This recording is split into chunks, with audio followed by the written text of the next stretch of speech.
ئەو ئەندامانەی لە دەرێت تکایە پێم ئاگاداری بکەن.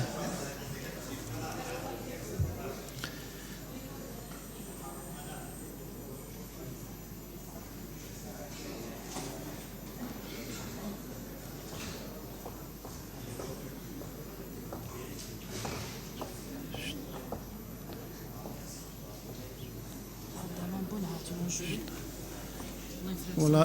چلێک دەبن ئێستا پێم گوتووە ئەوەی ترش بێن.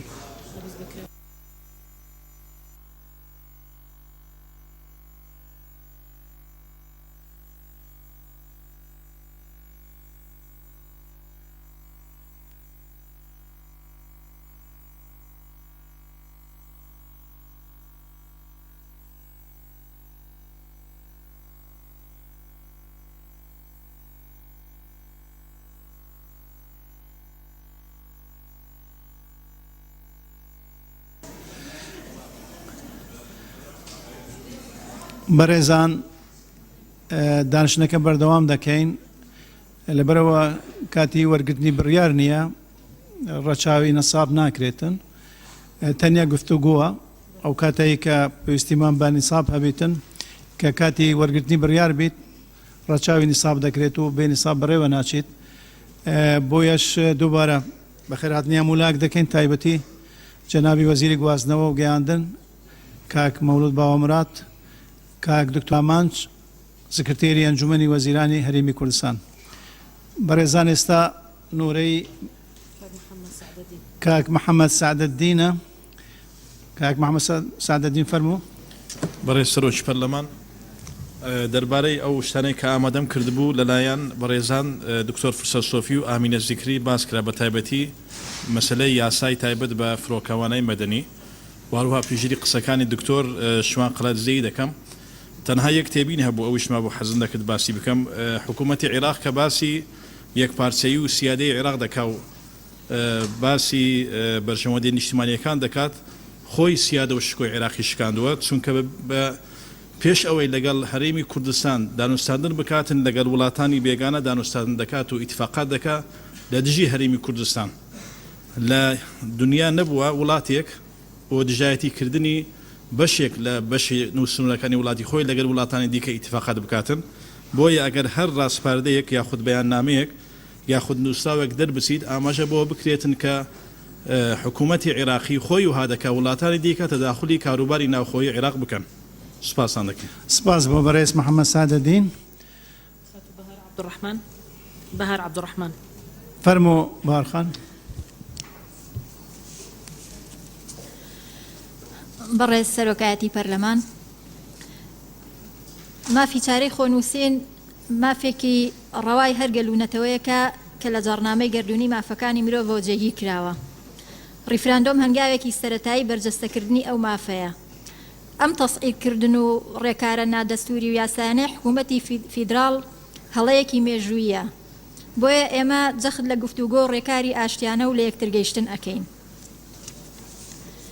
سەبارەت بەو بڕیارانەی دەرکراون پێم وایە بڕیاری سیاسی و ئیجراعاتی سیاسین و ئەچنە خانەی ململانەی سیاسی نەک ئیجراعاتی یاسایی و دەستوری. هەر بۆیە بۆ یەکلاییکردنەوەی ئەو کێشانە ئەبێت ئێمە وەکو پەرلەمان پەنابەرینە بەر ڕێکەوتنامە نێودەوڵەتیەکان و مادە دەستوریەکانی عێراقی فیدراڵ. لێرەوە ئاماژە بە هەندێک لەو پێشێلکارە یاسایانە ئەیەم. یەکەم بەپێی دەستوری عێراق نابێت هێز و سوپا بەکار بهێنرێ بەرامبەر هیچ پێکاتەیەک لە عێراقدا. هەر بۆیە هەڕەشەی بەکارهێنانی هێز نادەستوریە. دووەم ڕێگری و داخستنی هێڵە ئاسمانیەکان پێچەوانەی ڕێکەوتنامەی نێودەوڵەتی شیکاغۆی ساڵی 1944 کە 54 دەوڵەت واژۆیان کردووە.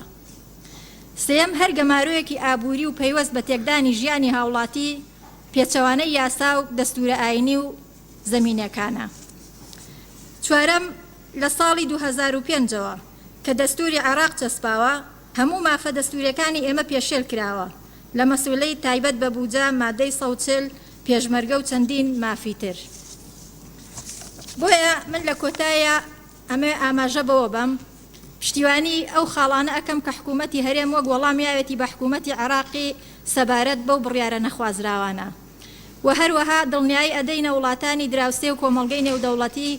کە ئێمە نەتەوەی کورد هەرگیز نابینە مەترسی و هۆکاری ئاژاوە جێڕی چونکە گەلێکی ئاشتی خوازین. بەڵام هەر کاتێک هێرشمان کرایە سەر و پێشێلی مافەکانمان کرا ئەوە گەلی ئێمە ناسراوە بە ئازایەتی و جانبەخشی و سپاسدانەکەم. سپاس بۆ بەڕێز بەهار عەبدوڕەحمان. خاتو شیلان زعفر. فەرموو شیلان خان.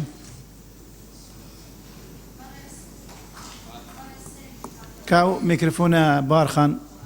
بکوژێنەوە. جارێکی تر ئێتەوە. بەڕێز سەرۆکی پەرلەمان، بەڕێزان پەرلەمانتاران، بە خێرهاتنی جەنابی وەزیری گواستنەوە و گەیاندن و سکرتێری ئەنجومەنی وەزیران دەکەم. هەروەها پیرۆزبایی خۆم ئاڕاستەی گەلی کوردستان دەکەم بۆ سەرکەوتنی پرۆسەی گشتپرسی سربەخۆیی و ئەنجامەکەی. بەڕێز سەرۆکی پەرلەمان، پەرلەمان و حکوومەتی عێراقی بە بڕیارەکانی دژی کوردستان جارێکی تر ڕووی ڕاستەقینەی خۆی پیشانی گەلی کوردستان و جیهان دایەوە. ئەگەر ئێمەی کوردستانیان نەڕێینەوە بۆ ڕابردوو هەل لە ئەنفارکردنی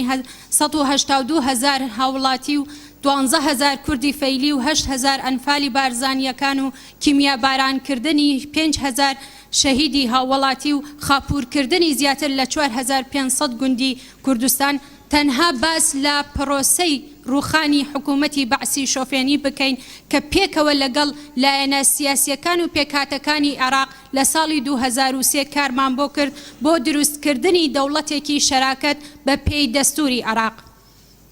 ئەوان جارێکی تر مافە سەرەتاییەکانی ئێمەی کوردیان زەوت کردەوە و جارێکی تر منداڵی کوردستانیان بێشیر کرد و بوجەیان بڕی و شایستەداراییەکانی پێشمەرگەیان بڕی. ئەگەر بە وردی سەرنجی هەر یەک لەو 13 خاڵەی دانیشتنی ژمارە 23 بەرواری 27 نۆی 2007 بدەین، هەمووی بڕیاری نادەستوری و نایاسایی و دوژمنکارانە و هێرشبردنە بەرامبەر بە دەوڵەتێکی دوژمن، نەک بڕیاری پەرلەمانێک بەرامبەر بە بەشێک لە گەلەکەی کە وەکو خۆیان دەڵێن. وا دەزانن بە ئاسانی دەست دەگرن بەسەر خاڵە سنووریەکان و هەر کەسیان بیوێت دەیگرن و دەیدەن بە دادگا یاخۆ دەست دەگرن بەسەر هەردوو فڕۆکەخانەکان. بڕیارەکانیان تەنها لەبەر ئەوە بوو کە گەلی کوردستان بە پێی یاسا و دەستوری عێراقی و پەیمان نامە نێودەوڵەتیەکان مافێکی سەرەتایی و یاسایی و دەستوری خۆی جێبەجێ کرد کە لە 25 نۆی 2007 داوتی بڵێ بۆ سەربەخۆیی. لە کاتێکدا هاوڵاتیانی هەرێمی کوردستان چاوەڕێیان دەکرد هەڵوێستی ئیجابی و جوامێرانەیان هەبێت بەهۆی تێکشکانی ئەفسانەی داعش لایەن هێزی پێشمەرگەوە و دەرگاواڵاکردنەوەی بۆ زیاتر لە 2 ملیۆن ئاوارەی کوردستان ئاوارە بۆ بە تەواوی پێکهاتەکانی تری عێراق کە ڕوویان کردبووە هەرێمی کوردستان و هەرێمی کوردستان بووە هۆی پەناگەیەکی ئارام بۆیان. بڕیاری ئەنجامدانی ڕیفراندۆم لەلایەن سەرکردایەتی سیاسی کوردستان لە جێی خۆیدا بوو. گەلی کوردستانیش چاونەترسانە بڕیاری خۆیدا و لەسەر ئەم بنەمایانە ئەم پێشنیارانەی خوارەوە دەکەم. یەک، ڕەتکردنەوە و ئیدانەکردنی تەواوی ئەو بڕیارانەی پەرلەمان و حکوومەتی عێراقی بە پێی بڕگەی 2 لە مادەی 121 دەستوری عێراقی. 2، پشتگیریکردنی تەواوی سەرۆکی هێزە چەکدارەکانی هەرێمی کوردستان و سەرکردایەتی سیاسی کوردستان و پێشمەرگە قارەمانەکان بۆ ڕوبەڕووبوونەوەی هەر مەترسیەک ڕوو لە هەرێم بکات لەلایەن حکوومەتی فەدراڵ و هەروەها سازش نەکردن لەسەر مافەکانی گەلی کورد بە هیچ شێوەیەک. 3، ئاگادارکردنەوەی هەموو وڵات و ڕێکخراوە نێو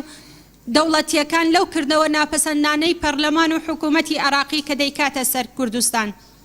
لە کۆتاییدا دەمەوێت بڵێم ئێمە هەمومان بەبێ جیاوازی لە خەمی ژیان و گوزەرانی خەڵکی کوردستان داین، هەرچی لە تواناماندا بێت دەیکەین بۆ ئەوەی دۆخی خەڵکی هەژار و موچەخۆری کوردستان باش بکەین. بەڵام ئەمڕۆ لە هەموو شت گرنگتر ئیرادەی بەهێزە، کاتی تەباییە، کاتی بەردەوامیە، کاتی تەسلیم نەبوونەوەیە. و پرسیارێکیشم هەیە کە ئاڕاستەی بەڕێز سەرۆکی وەزیری گواستنەوە و گەیاندن دەکەم. دەستخۆشی لێ یەکەم بۆ ئەو ڕوونکردنەوانەی کە لە هۆڵی پەرلەمان ڕوونی کردەوە سەبارەت بە هێڵە ئاسمانیەکان. بەڵام من ئەم پرسیارە ئاڕاستی بەڕێزیانەکەم ئەگەر حکوومەتی عێراقی بەردەوام بوو لە ڕاگرتن و هەڕەشەکردن، ئایا کارتی ئێمە وەکو حکوومەتی هەرێمی کوردستان بەرامبەر بە ئەوان چی دەبێت؟ زۆر سپاس. سپاس بۆ بەڕێز شیلان جعفەر. کاگومێت خۆشنە. بەڕێز ئومێد خۆشناو فەرموو. بەڕێز سەرۆکی پەرلەمان سەرەتا وێڕای بەخێراتنی بەڕێز وەزیری گواستنەوە گەیاندن بە وەکالەت و سکرتێری ئەنجومەنی وەزیران دەستخۆشی بۆ جەنابی وەزیر لە راپۆرتەکەیدا وەڵامی بەشێک لە پرسیارەکانی خەڵکی دایەوە. بەتاکید ئەمە جێگای خۆیەتی دوای ئەنجامدانی ڕێفراندۆم یەکەمین کۆبنەوەی پەرلەمانی کوردستانە سوپاسی خەڵکی کوردستان بکەین کە سەرەڕای بارقورسی و بژێوی ژیانیان بەڵام ژمارەیەکی دیکە لە ژمارەکانی سەرکەوتنی خەڵکی کوردستانیان خستە سەر ئەو سەرکەوتنانەی کە بەدەسات بوونەوە 25 ئەیلول نەخشی سەرکەوتن بوو ئومێد دەکەین ئەو سەرکەوتنە هەمیشە بەردەوامی هەبی وەک چۆن بە ڕێژێکی بەرچاو هاوڵاتیانی هەرێمی کوردستان بەشداری ڕێفراندۆمیان کردووە. جێگای خۆیەتی دیر بەرامبەر بە کوردانی تاراوگە نیشان بدەین کە ئەوانیش بەشێکی گەورە بوون لە معنەویاتی خەڵکی کوردستان و ناکرێ ڕۆڵی کوردانی دیکەی پارچەکانی دیکەش فەرامۆژ بکەین کە ئەوان جارێکی دیکە معنەویاتێکی گەورەی خەڵکی کوردستان بوون. ئەگەر ئەمڕۆ ئێمە ڕێفراندۆمان ئەنجام داوە جێگای خۆیەتی ئەمڕۆ ئێمە لەو پەرلەمانەدا کە نوێنەرایەتی خەڵکی کوردستان دەکەین سوپاسی ئەو وڵاتانەی کۆمەڵی نێودەوڵەتی بکەین وڵاتە دیموکراتیەکان بکەین کە ئەوانەی تا ئێستاکە بە شێوازێک لە شێوازەکان پێشوازیان دەربڕیوە لە ئەنجامدانی ڕێفراندۆمی هەرێمی کوردستان و جێگای دەستخۆشی هانی ئەوانەش بدەین کە تا ئێستاکە دوو دڵ و ڕارانە پشتیوانی زیاتری هەرێمی کوردستان بکەن. ڕێسای دیاریکردنی مافی چارەنووسیش لەسەر ئاستی یاسای نێودەوڵەتی بووەوە بە ڕێسایەکی بەرفەرمانە بە پێی مادەی 53 لە ئیتفاقی ڤێنە کە هیچ دەوڵەتێکیش دەوڵەتێک ناتوانێت سەرپێچی بکات چونکە سەرپێچیکردن پێچەوانەی یاسایە و بەرپرسیارەتی نێودەوڵەتی بەدوادادێ. بۆیە عێراقیش وەکو دەوڵەتێکی ئەندام لە کۆمەلگای نێودەوڵەتی ملکەچە بەوە بۆیە ناکرێ ئێمە دوو دڵ و ڕاڕابین پێمان وابی دەتوانیتن پەلاماری هەرێمی کوردستاندا هەرێمی کوردستان یەک لە پێگەیەکی بەهێزدایە دووش بە پێی یاساکان ئەوە کۆتایی پێاتۆ. دوو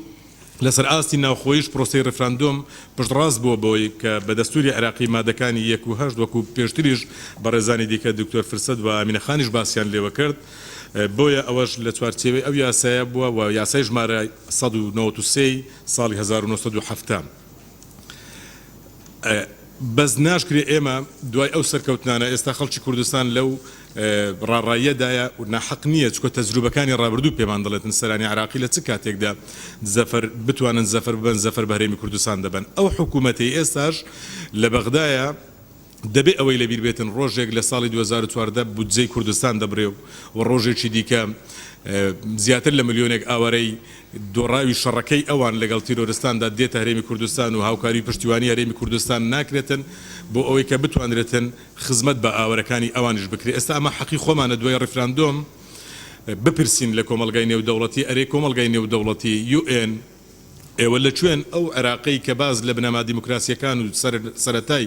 دروستبوونی دەوڵەتێکی دیکەی نوێ دەکرێتن سنوورێک بۆ ئەو دەست درێژیانەی حکوومەتی عێراقی دابندرێت کە هەر کاتێک بیاوێ یاری بە چارەنووسی خەڵکی کوردستان دەکاتن. ئەو بڕیارانەی چەند ڕۆژی ڕابردوش دەق ئەوە دەردەخا عقلیەت و ماهیەتی ئەو تێگەیشتنە دەردەخا کە لە بەغدا هەمان ئەو عقلیەت و ماهیەتی پێشوو بەردەوامی هەیە و تا ئێستاش بەردەوامە. یەک ڕێزی و تەبایی نێوان خەڵکی کوردستان یەکێکی دیکە لە هۆکارەکانی سەرکەوتنی هەموو ئەو ڕێگەیانەیە کە لە پێشمانن ئەوانەی لە ڕابردوشدا ئەوەی سەلماندووە یەک ڕێزی و تەباییمان زیاتر بەرەو ئامانجمان دەبە. بۆیە پەرلەمانی کوردستان وەکو نوێنەرایەتی خەڵکی کوردستان پێویستە ئەمڕۆ لە بڕیارەکانی یان لەو تەوسیانی کە دەری دەکاتن جارێکی دیکە مخاتەبەی حیزب و لایەنە سیاسیەکان کۆمەلگای کوردستان دەسەڵاتەکانی هەرێمی کوردستان میدیای کوردستان بکە ڕێز لە ئیرادەی خەڵکی کوردستان بگرن ڕێز لە بڕیاری خەڵکی کوردستان بگرن کە لە 25 ئەیلولدای ناکری هەریەکە و لە ئاوازێک بخوێنیتن لە نەتیجەشدا ببێتە بەشێکی دیکە لە هەوڵێک بێتن لە هەوڵەکانی نێران کە بتواندرێت تەسیر لە معنەویاتی خەڵکی کوردستان بکە. پێشنیار دەکەم 25 ئەیلول دیاری بکرێت بە ڕۆژی گشتی لەبەرەوەی نەکرێتە تەنها ئەوەی پشوێکی فەرمی 25 ئەیلول ڕۆژی یادکردنەوەیەکی گشتی بتن لە هەموو ئاستەکاندا هەرێمی کوردستان دوای 100 ساڵ لە چاوەڕوانی خەڵکی کوردستان بۆ یەکەمین جارە گەلی چاوساوی کوردستان بڕیار لە چارەنووسی خۆی دەدا. بۆیە جێگای خۆیتی ئێمە لە پەرلەمانی کوردستان بڕیاری ئەوە بدەین کە 25 ئەیلول یادکردنەوەی گشتی هەرێمی کوردستان و ڕۆژی سربەخۆیی کوردستان بیتن. بەڕێز سەرۆکی پەرلەمانی کوردستان وا باشە پێشنیار دەکەین لە ئاستی پەرلەمانیشدا هەوڵە دیبلۆماسیەکانی پەرلەمانی بەگەڕ بخرێتن لەوەی پەرلەمانیش ڕۆڵێک ببینیتن هەرتەنها ئەوە نەبی ئێمە بین لە هۆڵی پەرلەماندا وەڵامی بەغدا بدەینەوە دەکرێت لە ئاستی دیبلۆماسیەتیشدا چەند شاندێکی پەرلەمانی تەشکیل بکرێ هەم بۆ بەرچاوڕوونی وڵاتانی دەوروبەر و جیرانمان و هەمیش بۆ عێراقی کە تا ئێستا هەرێمی کوردستان هەر بانگەشەی گفتوگۆ دەکاتن لەگەڵ عێراق بۆیە پێویست دەکاتن لە پەرلەمانی کوردستانیش پەرلەمان ئەو ڕۆڵەی خۆی ببینێتن. جێگای خۆیەتی ئەو ڕۆ ئێمە لەو بڕیارە نەشدا حکوومەت هەرێمی کوردستان ڕابسپێرین دەستکراوە بیتن بۆ ئەوەی لە سەرجەم دەسەڵاتە یاساییەکانی خۆشی بەکار بێنیتن کە بتواندرێت لە ئیدارەدانی فڕۆکەخانەکان و مەرزەکان بتواندرێتن بە شێوازێکی دروستی یاسایی کە لە چوارچەوەی یاساکانی عێراقیش کە ڕێگا پێدراوە یاساکانی هەرێمی کوردستانیش حکوومەت دەستکراوەتر بێتن سەبارەت بە ئاوارە و ئەوانەی لە ناوچەکانی دیکە عێراقی کە ئێستا لە هەرێمی کوردستانن ئێمە جێگای خۆیەتی لە پەرلەمانی کوردستان سەرڕای ئەوەی کە ئەوان لە کۆمەلگای کوردستانی دڵنیانە پشت ئەستورن خەڵکی مرۆ دۆستی کوردستان هەڵسوکەوتی لەگەڵیان چۆن دەبێت بەڵام دیسان لێرەوە دڵنیایان بکەینەوە ئەوانە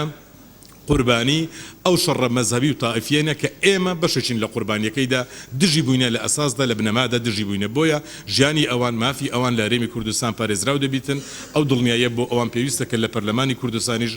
جارێکی دیکە جەختی لەسەر بکرێتەوە سەبارەت بە جیرانەکانمان و بە عێراقی جیرانیشمانەوە دەکرێت ئێمە وڵاتانی دراوسێمان دڵنیا بکەینەوە هەرێمی کوردستان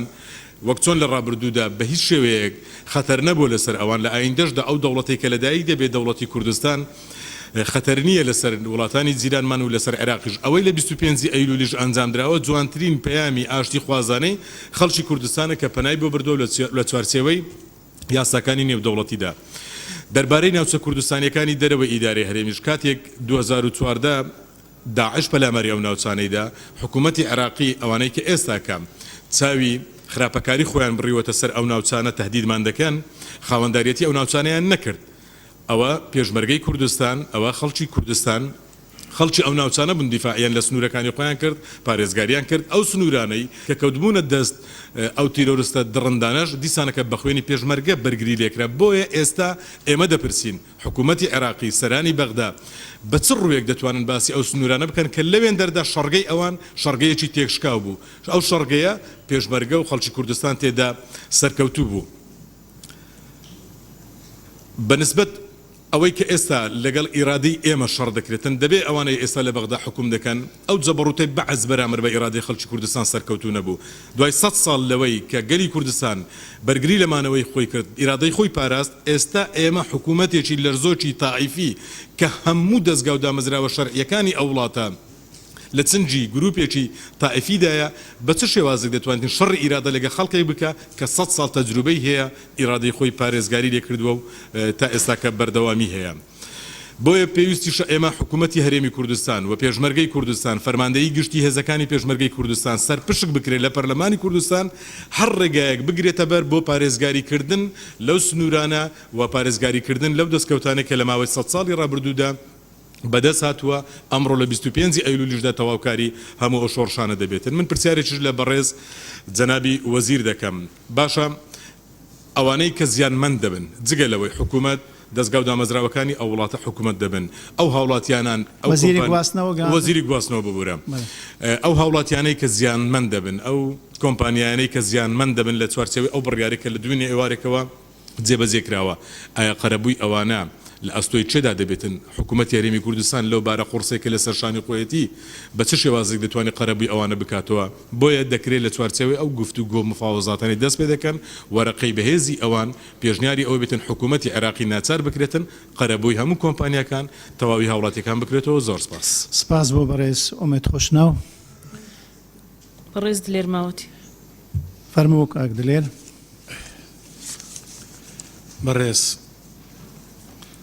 بەڕێز جەنابی سەرۆکی پەرلەمان ئەندامانی پەرلەمان وەزیرە بەڕێزەکان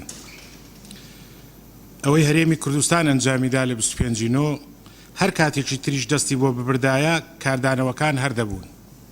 بە تایبەتی لەم دۆخە جوغرافیانە گۆڕەدا لە ناو ئەم کلتورە نادیموکراسی و ڕابردۆ تند و تیژەدا سیرکەن وڵاتێک سەدان ساڵە هیچ کێشەیەکی بە ئاشتیانە تیا چارەسەر نەکراوە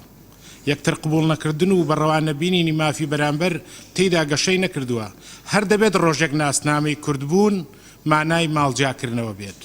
بە تایبەتی کە لەم کاتەدا لە شەڕی داعش بردوومانەتەوە. ڕیفراندۆم بە هەموو تێبینیەکانی سەری ماڵی کوردی یەخست، پەرلەمان کارا کرایەوە، دنیا زانی کورد چی دەوێت. بۆیە سەردەم زیاتر نزیک بوونەوەی گوتارەکان و حیزبەکان و فراکسیۆنەکانە دەبێت ئەم نزیک بوونەوەیە بەرەو پێشبەری نەک خستەمنی ئۆباڵەکان بۆ یەک بە تایبەتی کە کورد کارێکی جیا لە عرف و مافی گەلانی تری ئەنجام نەداوە و مای هەڕەشە و گرژیش نین بۆ کەس. ماڵیشمان بەردەوام شوێنی حەوانەوە و داڵدەدانی ئاوارە و لێ قەوماوان بووە. لەلایەکی تریشەوە ڕیفراندۆم دەرخەری دیوە شاراوەکەی قەناعەتی سیاسی و بڕیار بەدەستەکانی عێراق بووە کە هەر کامێکیان بە جۆرێک قەرزداری خاچی کوردستان و نەجابەت و دڵفراوانی خەڵکەکەی بوون. واش دەرناکەوێت ئەنجامەکان بە تەنها بە دڵی عێراق بێت. دڵنیاین بە خۆڕاگەریمان کورد دەست بەتاڵ لەم دۆخە دەرناچێت. دیارە ئەم گۆڕانکاری و دەستکەوتە گەورانە بێباج نابن. لەلایەکی تریشەوە سیرکە نێشتا ئاڵای عێراق لەسەر هەموو دەستگاکانی هەرێم و سەر پەرلەمانی کوردستان دەشکێتەوە لەگەڵ ئاڵای کوردستان کەچی هەڕەشی سزادانی گەلی کوردستان دەکرێت. ڕخنە لە ئەنجومەنی نوێنەرانی عێراق دەگرین کە زۆر کورد بینانە بیریان کردەوە لە جیاتی ئەوەی بیر لە ڕێگەی ئاشتی بکەنەوە بە زمانی شەڕ و هەڕەشە و دەرکردنی بڕیاری سادانی گەلی کوردستانیان گرتە بەر لە مانجێژی پیرۆزی وەک محەڕەمدا. لە جیاتی بڕیاری تون دەبوایە مادەی 140 جێبەجێ بکرایە لە ناوچە جێناکۆکەکان کە ئەم مادەیە دەستوری مادەیەکی دەستوری عێراق جگە لە بڕینی بودجە و بێبەشکردنی هێزی پێشمەرگە لە هەموو جۆرە ئیمتیازێک. جگە لە پشتگوێ خستنی چەندین مادە و بڕگەی تر لە دەستوری هەمیشەی عێراق. زۆر سوپاسی مەرجعی باڵای شیعە دەکەین کە ئەم کێشەی بە هەند وەرگرت. سوپاسی هەڵوێستی هەندێک پەرلەمانتارانی عێراقی دەکەین بۆ هەڵوێستە جوامێرانەکانیان. زۆر سوپاسی هەڵوێستی ئەمریکا دەکەین ئامادەی نیشاندا بۆ نێوەنگیری و هێوەرکردنەوەی دۆخەکە لەگەڵ چەندین دەوڵەت و هەرێمی تر کە پرۆسەکان بەرز نرخاند. سوپاسی بەشەکانی تری کوردستان دەکەین بۆ هەڵوێستیان و دەڵێن وەختی ڕاگەیانی بەرەیەکی یەکگرتووی کوردیشە. سەیریشە حکوومەتێکی 40 ملیۆنی دژ بە هەرێمێکی 5 ملیۆنی خۆی بە پەلەو هەڵەداوان داوای هاوکاری و سزادانی میلەتەکەی خۆی لە دوو دەوڵەتی گەورەی تری دراوسەی بکات. ئافرم هەرێمی کوردستان و کورد بۆ ئیرادەتان. ئێمە پێمان باشە پەیوەندیەکانمان باشتر پەرە پێ بدەین، کێشەکان بە ڕێگای ئاشتی چارەسەر بکەین لەسەر بنەمای دادپەروەری و دەستور و یاساکان کە ڕێگر بێت لە هەڵگرستانی شەڕ و ئاژاوە. دەربارەی سزاکانی ئەنجومەنی نیشتیمانی عێراق، حکوومەتی عێراق جگەلەوەی هەنگاوەکانی سربەخۆیی بۆ کورد نزیک دەکەنەوە، کۆمەڵک پێشنیارمان هەیە لەبەر کەمی کات تەسلیمی لیژنەی یاسایی دەکەین. بە تایبەتی پێشنیار دەکەین بۆ چارەسەری کاتی مەتاڕەکانی هەرێم، حکوومەتی هەرێم و جەنابی وەزیری گواستنەوە ڕاست پێدرێ بە دروستکردنی هەیئەیەکی گشتی سوڵتەی تەیرانی مەدەنی عێراقی لە هەولێر بە ئیتفاق لەگەڵ بەغداد بە دوو فەرع ئەگەر لە هەولێر و سلەیمانی کە چەند مۆزەفێکی عێراقی تیا دەوام بکات. زۆر سپاس. سپاس بۆ بەڕێز دولێر ماوەتێ. خاتو تەلەر. بەڕێز تەلەرخان فەرموو. زۆر سپاس. بە خێراتنی بەڕێز وەزیری گواستنەوەگەیاندن و بەڕێز سکرتێری ئەنجومەنی وەزیرانەکەین. من بەشێک لە قسەکانم لە سەر ڕێکاری یاسایەکان هاوڕێ بەڕێزم کاک دکتۆر فرسەت باسی کرد. ئێمە گرنگە بە سێشەوە کار لەسەر ئەم پرسە گرنگە بکەین. یەکەم ڕێکاری یاسایی، ڕێکاری یاساکانیش تەنها بەڕەتکردنەوەی ئەو داواکاریانە ئەو بڕیارە نایاسایانە نەبێت کە لە ئەنجومەنی نوێنەرانی عێراق دەرچووە، بەڵکو پێویستە سکاڵای یاساییشمان هەبێت لەسەر هەندێک لەو پرسانەی کە دژی دەستور، دژی هەروەها یاسای فرۆکەوانی و هەروەها دژی مافەکانی مرۆڤن و هەروەها دژی یاسای گومرگیشە بە تایبەتی لەسەر دەستور کە ئەوانی دیعای پێشێلکردنی دەستورەکەن لەسەر ئەوانن لە چەند خاڵێکە بوونەتە هۆکار بۆ تەدەخولکردن لە دەسەڵاتەکانی هەرێمی کوردستان بەپێی ئەو دەستوری ئەوان دیعای جێبەجێ نەکردنیەکەن کە گوای لەلایەن ئێمە و بەشێکە کە زۆر گرنگە پابند نەبوونی ئەوان لە زۆربەی بڕگە و مادەکانە لەوەی کە دژی مافەکانی مرۆڤە بە تایبەتی لەسەر ئەو پرسە گرنگانی کە بەڕێز وەزیری گواستن و گەیاندنیش ئاماژەی پێکرد و هیچ پاسایەکیش نییە بەڕاستی بۆ ئەوەی کە ئەمە بۆتە هۆکارێ بۆ پێشێلکردنی مافەکانی هاوڵاتیان لە هەرێمی کوردستان و پێم وایە هیچیشی کەمتر نییە لە ئەنفال و کیمیایی کە بەرامبەر هەرێمی کوردستان کرا بەڵام بە شێوەیەکی کەیە کە ئیکەن و منیش هاوڕام لەگەڵ قسەکانی کاک دلێر یعنی بەڕاستی ئەگەر 25 نۆژ ڕفراندۆم نەکرایە هەر کاتێکی کە ئێمە داوای ئەو مافەی خۆمان بکەن بە هەمان شێوان ڕوبەڕووی ئێمە بوونەوە بام ئێمە گرنگ ئەوەیە زۆر گرنگە ئێمە نێوماڵی خۆمان ڕێخینەوە و کار لەسەر کۆمەڵی ڕێکاریکەی ناخۆیی بکەین و لە هەمووشیان گرنگتر پێویستە ئێمە ڕێکارە دیپلۆماسیەکان بگرینە بەر لە ڕێگای نوێنەرەکانمان لە دەرەوەی هەرێمی کوردستان لە وڵاتانی دراوسێ یان لە وڵاتەکانی کە و پشگیری ئەو قسەی کاک ئومێد خۆشناوی شەکەم زۆر گرنگە چەند شاندێک لە پەرلەمانی کوردستانەوە دروست ببێ بۆ دەرەوە بۆ سەردان بۆی کە ئێمە کە خۆمان هۆکار بووینە دروستکردنی ئەو عێراقی کە ئێستا بۆتە هەڕەشە جارێکە بۆ سەرژیانی هاوڵاتیان ئێمە هاوکار بووین لە دروستبوونەوە نوێکردنەوەی جارێکە عێراق و هەموو ڕێکاری یاساییەکان لەگەڵیانە بەشدار بوون و کارمان لەگەڵا کردوون بەڵام بۆ داواکردنێکی مافێکی خۆمان کە ئەوان ئێستا دژایەتیمانەکەن زۆر گرنگە ئێمە پاڵپشتی یاسایی و نەودەوڵەتی لە داهاتوە بۆ دروستکەین و خاڵێکی کە لە ڕۆی سیاسیەکەی و زۆر گرنگە ئێمە ئەوە یەکلاکەینەوە ئەو پۆستانی کە ئێستا لە عێراقەمانە هەر لە سەرۆکی کۆمارەوە لە وەزیرەکانەوە لە نوێنەرانمان لە ئەنجومەنی نوێنەران ئایا ئەو پۆستانە تا چەند ئێمە سوودمان لێ بینیوە چ لە پێشووترا چ لە ئێستاە بۆ پاڵپشتی بە تایبەتی نوێنەرەکانمان لە ئەنجومەنی نوێنەران کە بینیومانە ئەو یاسایی کە بەڕێز وەزیری گواستنەوە گەیاندن باسی ئەوان ئەیانتوانی لە ڕێگای خوانەوە کار لەسەر هەمارکردنەوە ئەو یاسانە بکەن و ئەو یاسانی ڕێگرن بۆ لە ئێستاە ئەوان پێمان ئەفرۆشنەوە کە ئەڵێن ڕێکاری نایاساییتان گرتوۆتە بەر ئەمانتوانی لە ڕێگای نوێنەرانمانەوە لێکاری لەسەرکەن بایکۆتکردن مانای چی کە تۆ تا ئێستا لێدا ماویتەوە چۆن لە جەلسەیەکی وا گرنگا کە بڕیار لەسەر مەسیری ئەم هەرێمە بدرێ تۆ نەتوانی ئامادەبی نوێنەرێکی کە ئەوە لەبەر کەمکردنەوە نییە لە شانی ئەو بەڕێزە ینی جێ سوپاسە کە ئەندام پەرلەمانێکی سنی واژۆ کۆکاتەوە بۆ ئەوەی کە بخرێتە بەرنامەی کارەوە بۆ ڕەتکردنەوەی بڕیارەکانی ئەنجومەنی نوێنەران بەڵام کوردەکانی خۆمان لەوێ ئامادە نەبن تەنها 15 واژۆی پێکۆکراتەوە ئەگەر ئەوان لەوێ ئامادەیان هەبووە ئەتوانرا کار لەسەر کۆدەنگی دروستکرێ احراجبوونێ بۆ ئەوان دروستکرێت چونکە لە زۆر هەنگاوە بڵێ نوێنەرەکانی خۆمان لەگەڵ ئەوان نابوون ئەتوانی ئەو پەیوەندیانی خۆیان بەکاربێنن بۆیە گرنگە بەڕاستی جارێکی کە سەرکردایەتی کورد لەگەڵ نوێنەرانی خۆمانە لەو پۆستانەیە جاریکە بۆ پەیوەندیانە بۆ پۆستانی خۆمانە جارێکە بچینەوە کە لەگەڵ عێراقای هەتاکو ئەو کاتەی ڕێکارە کرداریەکانی سەربەخۆبوونی هەرێمی کوردستان بۆ دەوڵەتی کوردی ڕاگەێنین و کاری لەسەرەکەن خاڵێکە کە گرنگە بەڕاستی ئیشی لەسەر کرێ منیش هاوڕام لەگەڵ هاوڕانی کە باسی ئاوارەکانیان کرد باسی شەڕی داعش بەڕاستی ئەوانش گرنگە وەکو کارتێکی فشار بەکاربێنێتەوە بەڵام نەبێتە هۆکاری پێشێلکردنی مافەکانی مرۆڤ و هەروەها من پێویست بوو کە ئێستا وەزیری سامانە سروشتەکانیش لێرە بێت یعنی ئایا ئەگەر هاتوو هیچ دەرچێکی کە هەیە بۆ ئەوی کە ئەو هەڕەشە دارایی کە هەمانە لەسەرمانە لە ڕێگای تورکیاوە هیچ دەرچێکی کە هەیە بۆ ڕێکاری ئابووری و بۆ دەرچوون لەم قەیرانانە ئەگەر لە داهاتوای قەیرانێکە دروست ببێ بۆ داخستنی بۆرێنەوتەکان یاخود ئەگەر هاتوو ئەو بۆرێنەوتانە لە ڕێگای عێراقەوە کاری لەسەر کرێ کە ئێمە پێم وایە ئەگەر ئێمە بتوانین دەرچەیەکی کە بۆ خۆمان دۆزینەوە بە تایبەتی لە ڕێگای سووریا ئەو کارێکی باشە بێ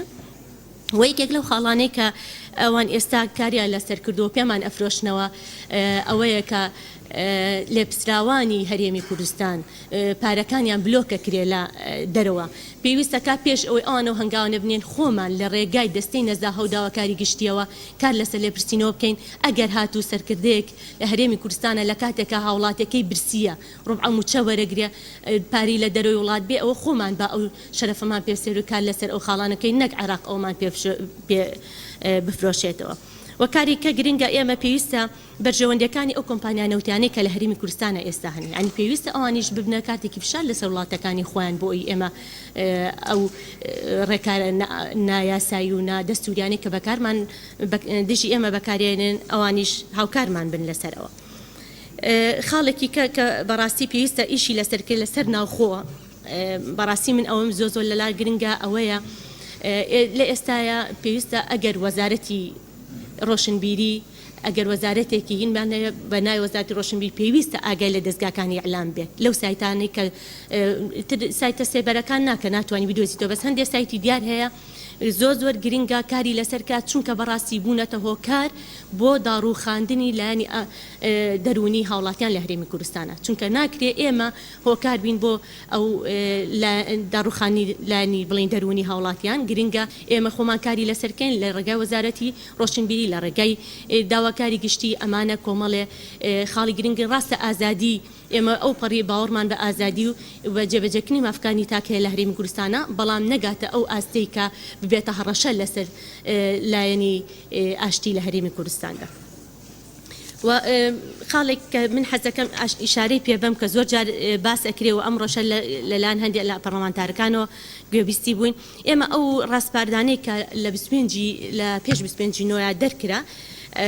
بەڕاستی تا 25 نۆ بوو. ئەو لانە پەیوەندیدارانەی کە ناوهێنرا لە بڕگەی چواری ڕاستپاردەکانە تا 25 نۆ بوو بۆیە گرنگە هەر ڕێکارێکی کە لە دوای ئەوە ئەکرێ هەر بڕیارێکە ئەو پەرلەمانی کوردستان چونکە بەپێی یاسا شەرەفی ئەوەی پێسپێراوە کە کار لەسەر پرسە چارەنووسسازەکان کە و پێویستەکە ئێمە کار لەسەر ڕێکارە یاسایەکانی سەربەخۆبوونی هەرێمی کوردستان بکەین چونکە گرنگە لە ئێستاە دڵنیایەکی تەواو بدەینەوە بە هاوڵاتیان لە هەرێمی کوردستانە دەنگەکانیان هیچ مامەڵەیەکی کەی پێوە ناکرێ کە نەیارانی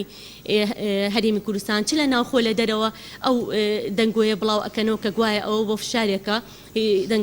بڵێ ئەو دەنگانی بەڵێ کە لە سانەوە و دووە زیاترە بەکارێنرێک و کاتێکی فشار نەک بۆ بەسەر بەخۆی هەرێمی کوردستان بۆیە گرنگە ئێمە لە پاڵ ئەو ڕێکارە یاسایی و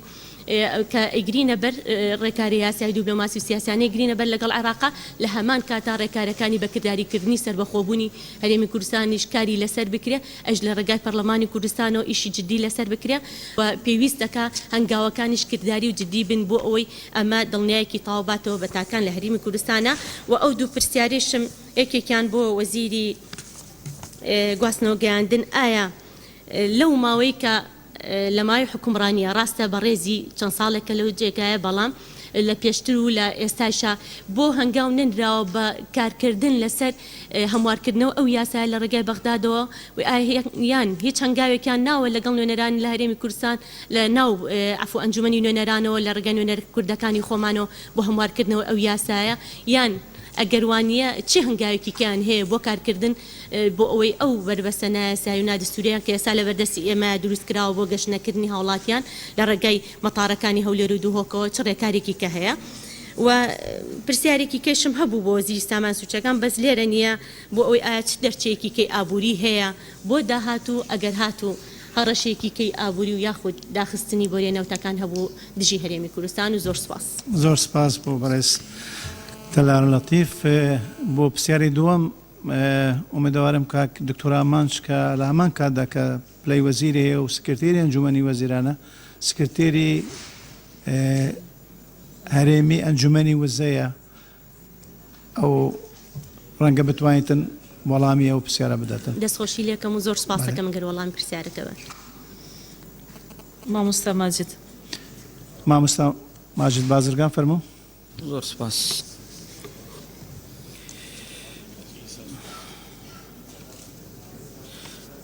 بەخێرهاتنی نوێنەرانی حکوومەت دەکەم بەڕاستی بەڕێز کاک مەولود باسی فڕۆکەخانەکانی کرد بەڵام پێم باشە ئەگەر مەجالەکە بێ دەرفەتەکە بێ باسی ناردنی نەوت و گرتنی دەرواز سنوورەکانیش بکرێتن وەک پەرلەمانتارێکی تورکمان لە پەرلەمانی کوردستان و هەم وەک ئەندامێکی ئەنجومەنی باڵای ڕەفراندۆم دەستخۆشی و پیرۆزبایی لەگەڵی کوردستان دەکەم بە هەموو نەتەوە ئاین و ئاینزاکانیەوە کە بەیەک دەنگ و یەک هەڵوێست توانیان پرۆسی گشتپرسی بەو ئەنجامە جوانە و سەرکەوتوانە بگەینن مای خۆشحاڵی ئێمەیە کە لە پرسێکی مێژووی نیشتمانی چارەنووسساز ڕۆلی خۆمان ببینین ئێمە بێگومان نیگەرانی خۆمان دەردەبڕین لەو بڕیارە تونند و نایاسایەکانی حکوومەت و پەرلەمانی بەغدا کە لە دژی پرۆسەیەکی دیموکراسی و گەلی کوردستان وەکو فشار بەکاردەهێنن سەبارەت بە وەڵامدانەوەی بڕیارەکانی ئەنجومەنی نوێنەران و حکوومەتی بەغدا من پشتگیری لە ڕای بەڕێز دکتۆر فرسەت و هەموو ئەو هاوڕێیانم دەکەم کە پێویستە ئێمە لە پەرلەمانی کوردستان پەلە بکەین لە دەرکردنی هەندێک یاسای پێویست و گرنگ بە تایبەتی ئێمە ئێستا پێماننا لە مەرحلەیەکی نوێ و پێویستە خۆمان ئامادە بکەین بۆ بنیاتنانی بناغی دەوڵەتی کوردستان و هەروەها بەرەنگاربوونەوەی ئەو هەموو پێشاتە سیاسیانە کە لە ئێستا و داهاتوودا ڕوبەڕوومان دەبنەوە پێویستە زۆر هۆشیار و هەستیار بین. من لێرەدا گلەی خۆم ئاراستەی بەڕێزان ئەندامانی ئەنجومەنی نوێرانی عێراق قوتلەی کوردی دەکەم بەڕاستی کە دەبوایە زۆر لەوە هۆشیارتر بووانە لە تێپەڕاندنی ئەو جۆرە یاسانە کە ئێمڕۆ ئەنجامەکەی دەبینین و وەک یاسای هەیەت المەنافذ الحدودی و هەموو ئەو بڕیارانەی کە ئێمڕۆ ڕاستەوخۆ کاریگەری خراپی لەسەرمان هەیە. پێم وایە کە دەبێ ئەوان ئێمڕۆ هەلوێستێکی توندیان هەبێت حتا ئەگەر دەکرێت با لە پەرلەمان بکشێنەوە تاکو دەرگای حیوار و گفتوگۆکان و مفاوەزات دەست پێ دەکاتەوە. پێم باشە لە وەڵامەکەی ئێمە بۆ بەغدا ئاماژە بە ئەنجامە سەرکەوتووەکەی ڕفراندۆم بکەین و داوا بکەین کە پێویستە ڕێز لە ئیرادە و بڕیاری گەلی کوردستان بگیرێت وەک مافێکی شەرعی خۆیان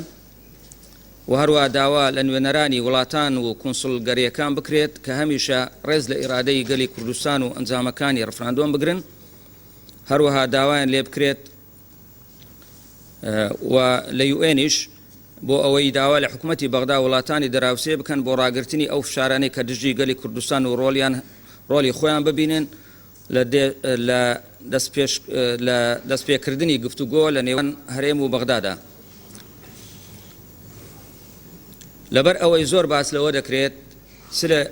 لەلایەنی حکوومەتی فیدرالی عێراق و لە وڵاتەکان کە ئەنجامی گشتپرسی هەڵوەشێتەوە پێم باشە ئاماژە بە دوایین جملەی دیبازەی دستوری عێراق بکرێت کە دەڵێ إن الالتزام بهذا الدستور يحفظ للعراق اتحادا والحر شعبا وأرضا وسيادة. يعني بيتواني أو شتش إن عدم الالتزام بهذا الدستور لا يحفظ للعراق اتحادا والحر لا شعبا ولا أرضا ولا سيادة. لكوتايدا بجيري لا راي بريس كاك زاناج دكم سەبارەت بە ڕۆلی پەرلەمانتاران و لێژنەکان بۆ بینینی ڕۆلی خۆیان لەو دۆخە هەستیارە بۆیە بەڕاستی پێویستە لێژنەکان ڕۆلی خۆیان ببینن بە پێی تایبەتمەندی لێژنەکان. ئێمە وەک لێژنەی بازرگانی پێمان وایە کە دەبێت ڕۆڵمان هەبێت لە دروستکردنی متمانە لە لای خەڵک و لێپێچینەوە لە حکوومەت و هەروە ئەگەر بکرێت پەیوەندی بە وڵاتانی دراوسێ بکەین سەبارەت بە کێشەی سنوورەکان و بواری بازرگانی و تەئید لە ڕای کاک ئومید خۆشناویش دەکەم کە 25 نۆ وەک ڕۆژی دانانی یەکەم بەردی بناغی دەوڵەتی کوردستان هەژمار بکرێت و زۆر سپاس. سپاس بۆ بەڕێز ماجد بازرگان. بەڕێز مامۆستا بەهزات. مامۆستا بەهزات فەرموو. بەڵێ ناوێ خودای مەزن و دڵۆبوون بەڕێز سەرۆکاتی پەرلەمان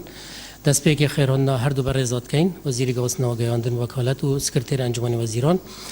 هەرواتە پیرۆز بووە گەلی کوردستانێت کەم هەلکەفتە سەرکەفتنا ڕفراندومە هەرێمە کوردستانê û navçe derve herêma Kurdistanê bi taybetî ku ev zêtir 100 salam çavarê vê rojê bîn û pîrûz bûye hemî gelê azad kin li seranserê cîhanê.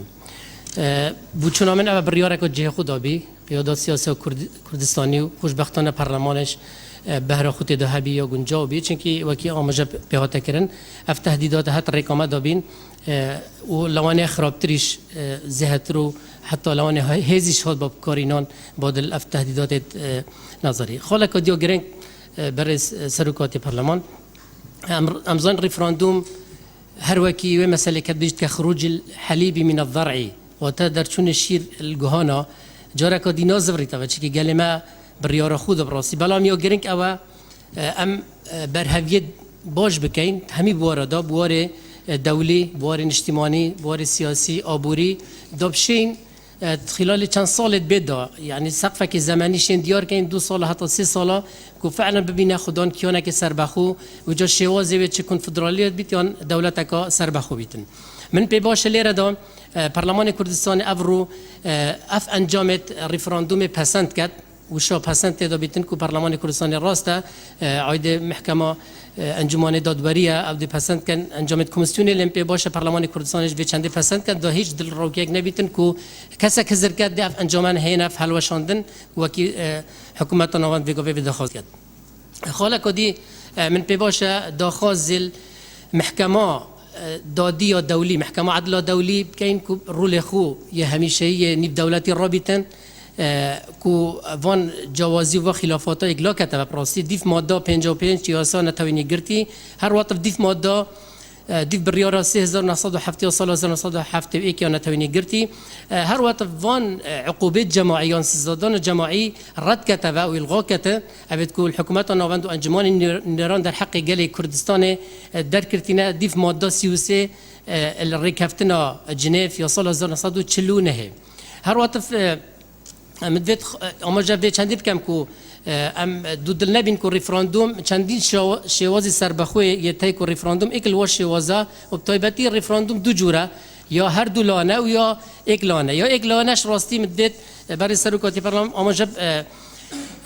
ماده کو دستوری بکم یا دستور عراقی کو ماده 8 بجیتن يحترم الالتزامات الدوليه واتا پابند حکومت عراقی و حکومت نواندی پابند ماده دستوری هر وکی کو چوا سال 2008 کوسوو و صربیا جدا بی دولت صربی داخل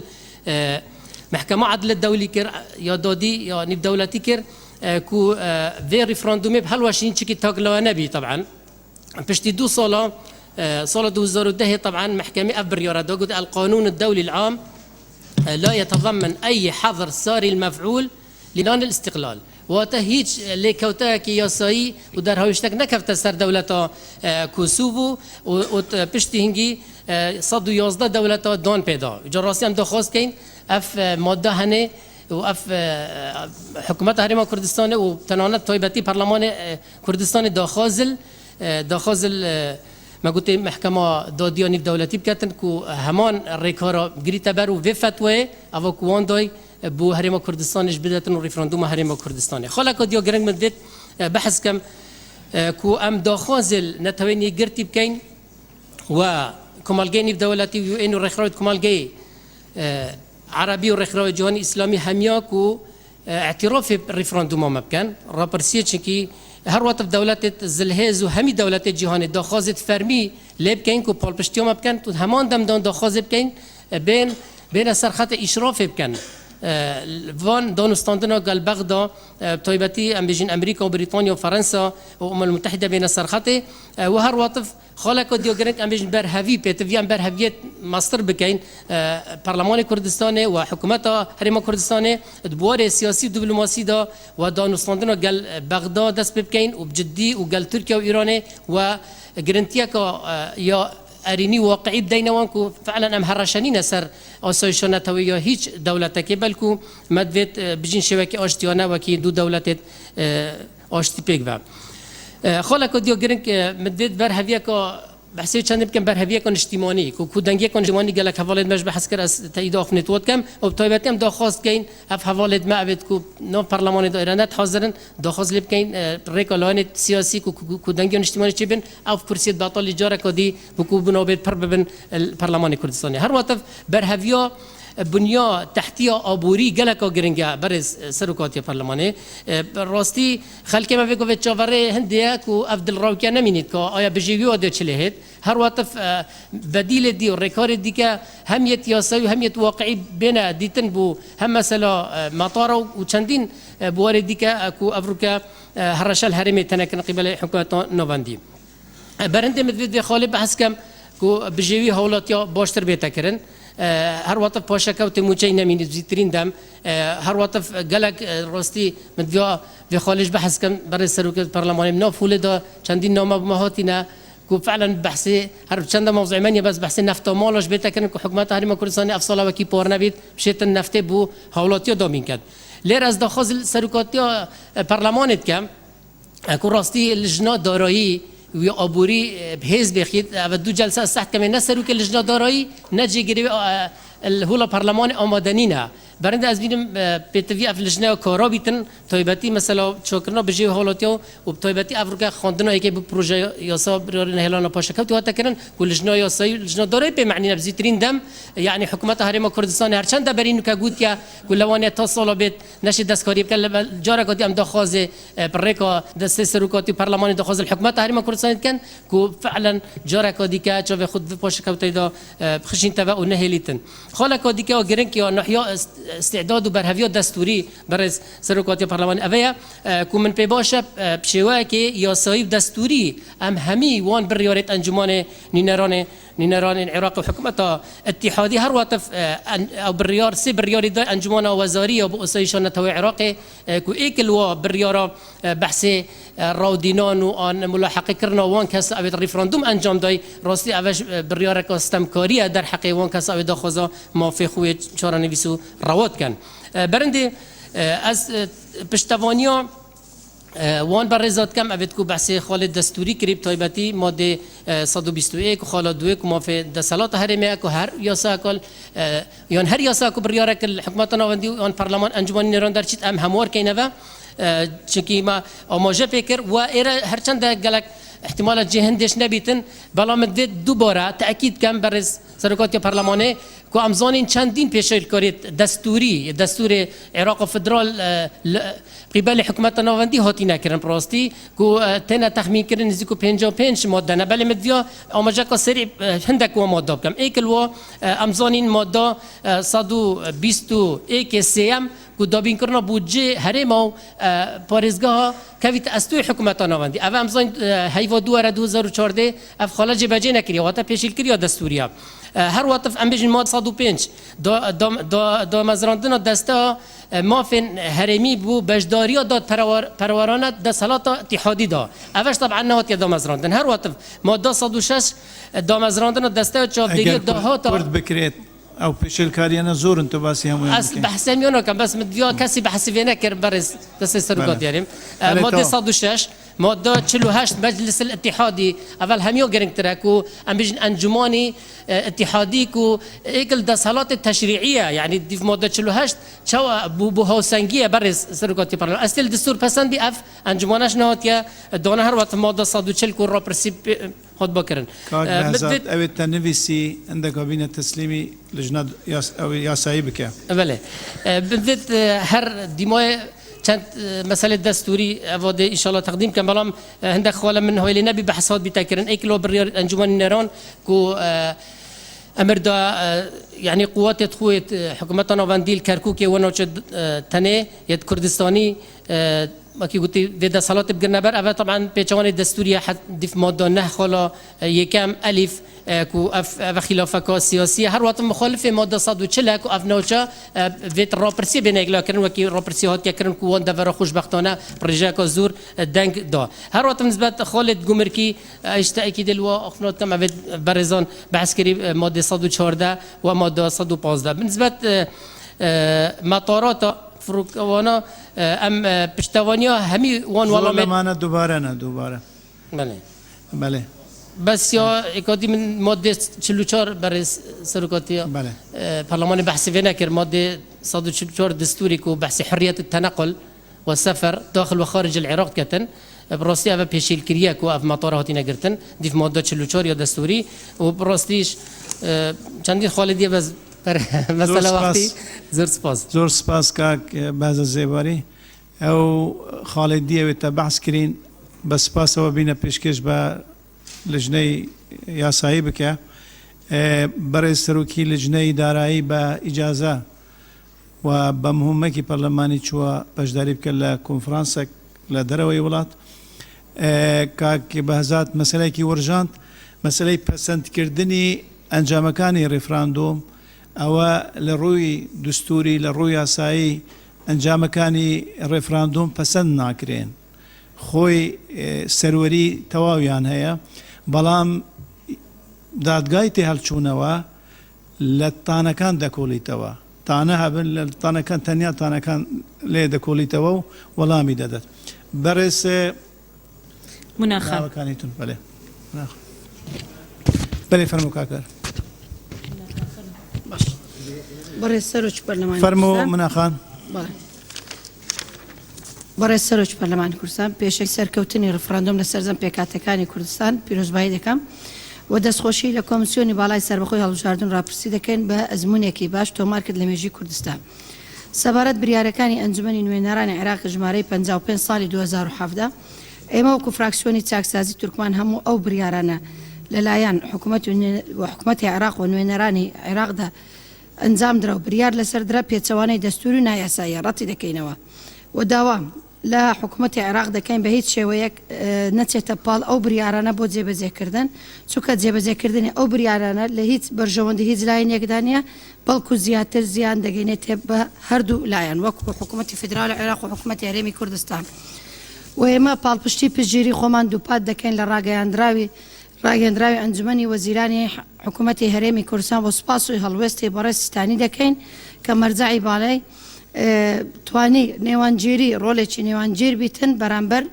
ئەو کێشانە ڕوبەڕووی کوردستان کراوە و داوای لە عەبادی کردووە کەەوە هەموو کێشەکان بە چارەسەر بکرێتن بە ڕێگای دیالۆگ و گفتوگۆ و ئێمە داوا لە وڵاتی هێرزێزەکان و بە تایبەتی لە ئەمریکا دەکەین و لە کۆمەلگای نێودەوڵەتی نێوەنجێر بن لە چارەسەرکردنی ئەو کێشانە چونکە ئەنجامدانی پرۆسەی ڕفراندۆم ئەو سەرکەوتنێک کە لە کوردستان بەدەستهێنا بە هیچ شێوەیەک تاوان نابینن بەڵکو پرۆسەیەکی بە سەرکەوتوو و مێژوویەکی لە لاپەرستپیەکان خۆیدا تۆماری کردووە. و ئێمە پێکاتەی تورکمان لە زۆر ڕاگەیاندنەکان بۆ لە ڕوون بێتەوە لە بەشێک لە ڕاگەیاندنەکانی عەرەبی وا دیاری کەوتوکەوە تورکمان پشتگیری ئەو بریارانەی کردووە لەلایەن حکوومەتی عێراقەوە و لەلایەن ئەنجومەنی نوێنەرانی عێراق پەسەند کراوە ئەوە بە هیچ شێوەیەک ڕاستیە دوورە لە ڕاستی تورکمان پشتگیری ئەو بریارانە دەکا کە خزمەتی پێکەوە ژیان و خزمەتی حکوومەتی هەرێمی کوردستان دەکات و ئێمە داوا دەکەین لەو وڵاتانە ڕێز لە بریاری گەلی کوردستان بگرن سەبارەت بە دەستنیشانکردنی مافی چارەنووسی خۆیان و ئیمڕۆ پەرلەمانی کوردستان وڵاتانی دراوسێ و ناوچەکە دڵیا بکاتەوە کە ریفراندۆمی هەرێمی کوردستان بە هیچ شێوەیەک مەترسی و هەرەشە نابێتن بۆ سەر هیچ وڵاتێک بەڵکو هەرێمی کوردستان هەموو کاتێک فاکتەری ئاشتی و ئارامی و سەقامگەری ناوچەکە بووە بۆ بەردەوامش دەبێت سەرکەوتن بۆ پێشمەرگەی کوردستان. زۆر سپاس. سپاس بۆ بەڕێز مناقەهەوەچی. خاتوڤیان عەباس. فەرموو ڤیان خان. بەڕێز سەرۆکی پەرلەمانی پشتیوانی پەیوەندیگە زانای کەم دەربارەی بابەتی ترساندنا خەلکی کوژدای ژمارەکە نخبه و تێکردن زیدەباری هەندێک دەستگای دیت ڕاگەهاندنی و ڕۆلێکی خراپ هەیە ئازراندنا هەندێک بابەتەدا هەردیسان تخوازین پتر ڕۆل بلژنا پەیوەندیان و ڕەڤەندا کوردی بهێدەدان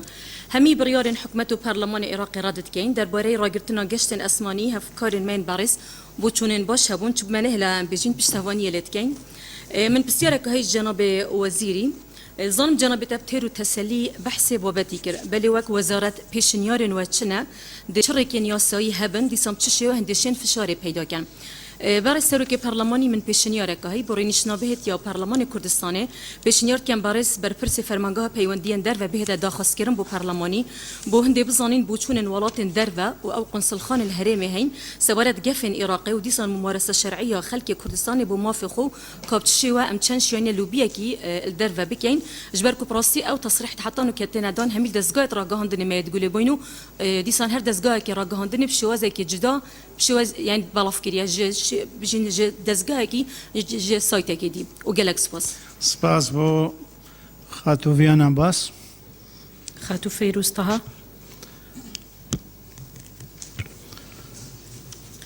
برای سروکی پارلمانی فیروز طه بشکیه پشتوانیا آخفتنا برای کاکشوانی رکم که روزک دیار بکین بو سربخوی کردستانه هر وکی 25 نه هاتیا دیار کردن بو رفراندومه چون که ملت ما دیار کرد که ل 25 نه بو همین جهانه که شایسته سربخویه هر وقت پشتوانیا آخفنت ویان خانت کم برای سروک پارلمانی گمان تدانیه که عراق جلای دولت اقلیمی و تینا ریو برن جبلی هرما کردستانه و جاتی کرنا پروسه رفراندوم اجندا وانا زیاتر و مرمت وان ید خراب کو هرما کردستانه بشکک جنخشا وان و اف چند ناهن انجام دان جبر اکریزیا گلما و سیاست حکیمانه یا سرکردات یا کردستانه. پارلمان عراق و انجمن وزیران عراق تنه بو کردان یا آزایا و یاسا بریار دوان تنه دجی کردانه هر لی برینا نان و موچا و بوجه تحریم کردستانه و اقاله کرنا وزیر دارایی که بریار شوفینی و ظالمانه بو هر وقت بیاسا کرنا حشد شعبی بدمک زوره کم و پیشبرگه پشکک جره خستنا برگریا عراق و افهمی قربانیه داین و سرارایوه چنده هیچ بو نهاتیا کرن. بلا بهن لجنة تقصي الحقائق یا کفتنا میصل دیار بکن که مالکی چپ سر عراق اینا و کس نیه یا نویرن و دوسیه بلویرن اف برلمانه یا عراق وکید بیجن بانکه و دو هوا و ما باوری پی نمایه که خواسته تحریم ده عراق که یک پارچه دا چاره سر ببیدن. برای سروک پارلمانی بری 3 ساله وکی بودجه و موجه و نان لخلکی کردستان هاتنا برین جلوی عراق و ما ندید چه لاین سیاسیت عراقه یان چه حزب عراقه یان رنشنکا پارلمانی بیت انجام دان پارلمان عراقه سرهنده هبیت و اصلا بحثیش بکن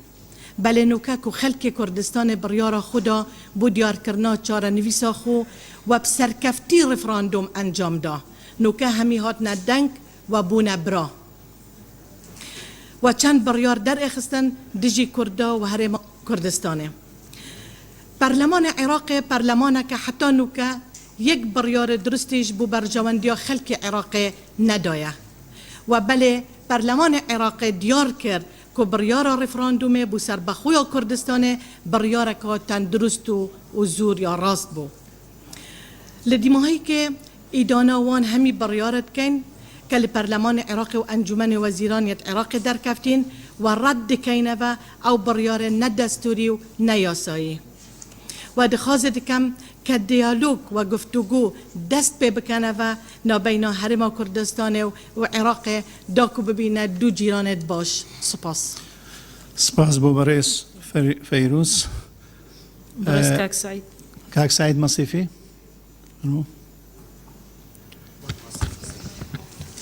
سپاس دانەکەم بەڕێز سەرۆکی پەرلەمان بەڕێز ئەندامانی پەرلەمان دیارە ئەم وڵاتانەی کە هەن یان بە شۆڕشی چەکداری یا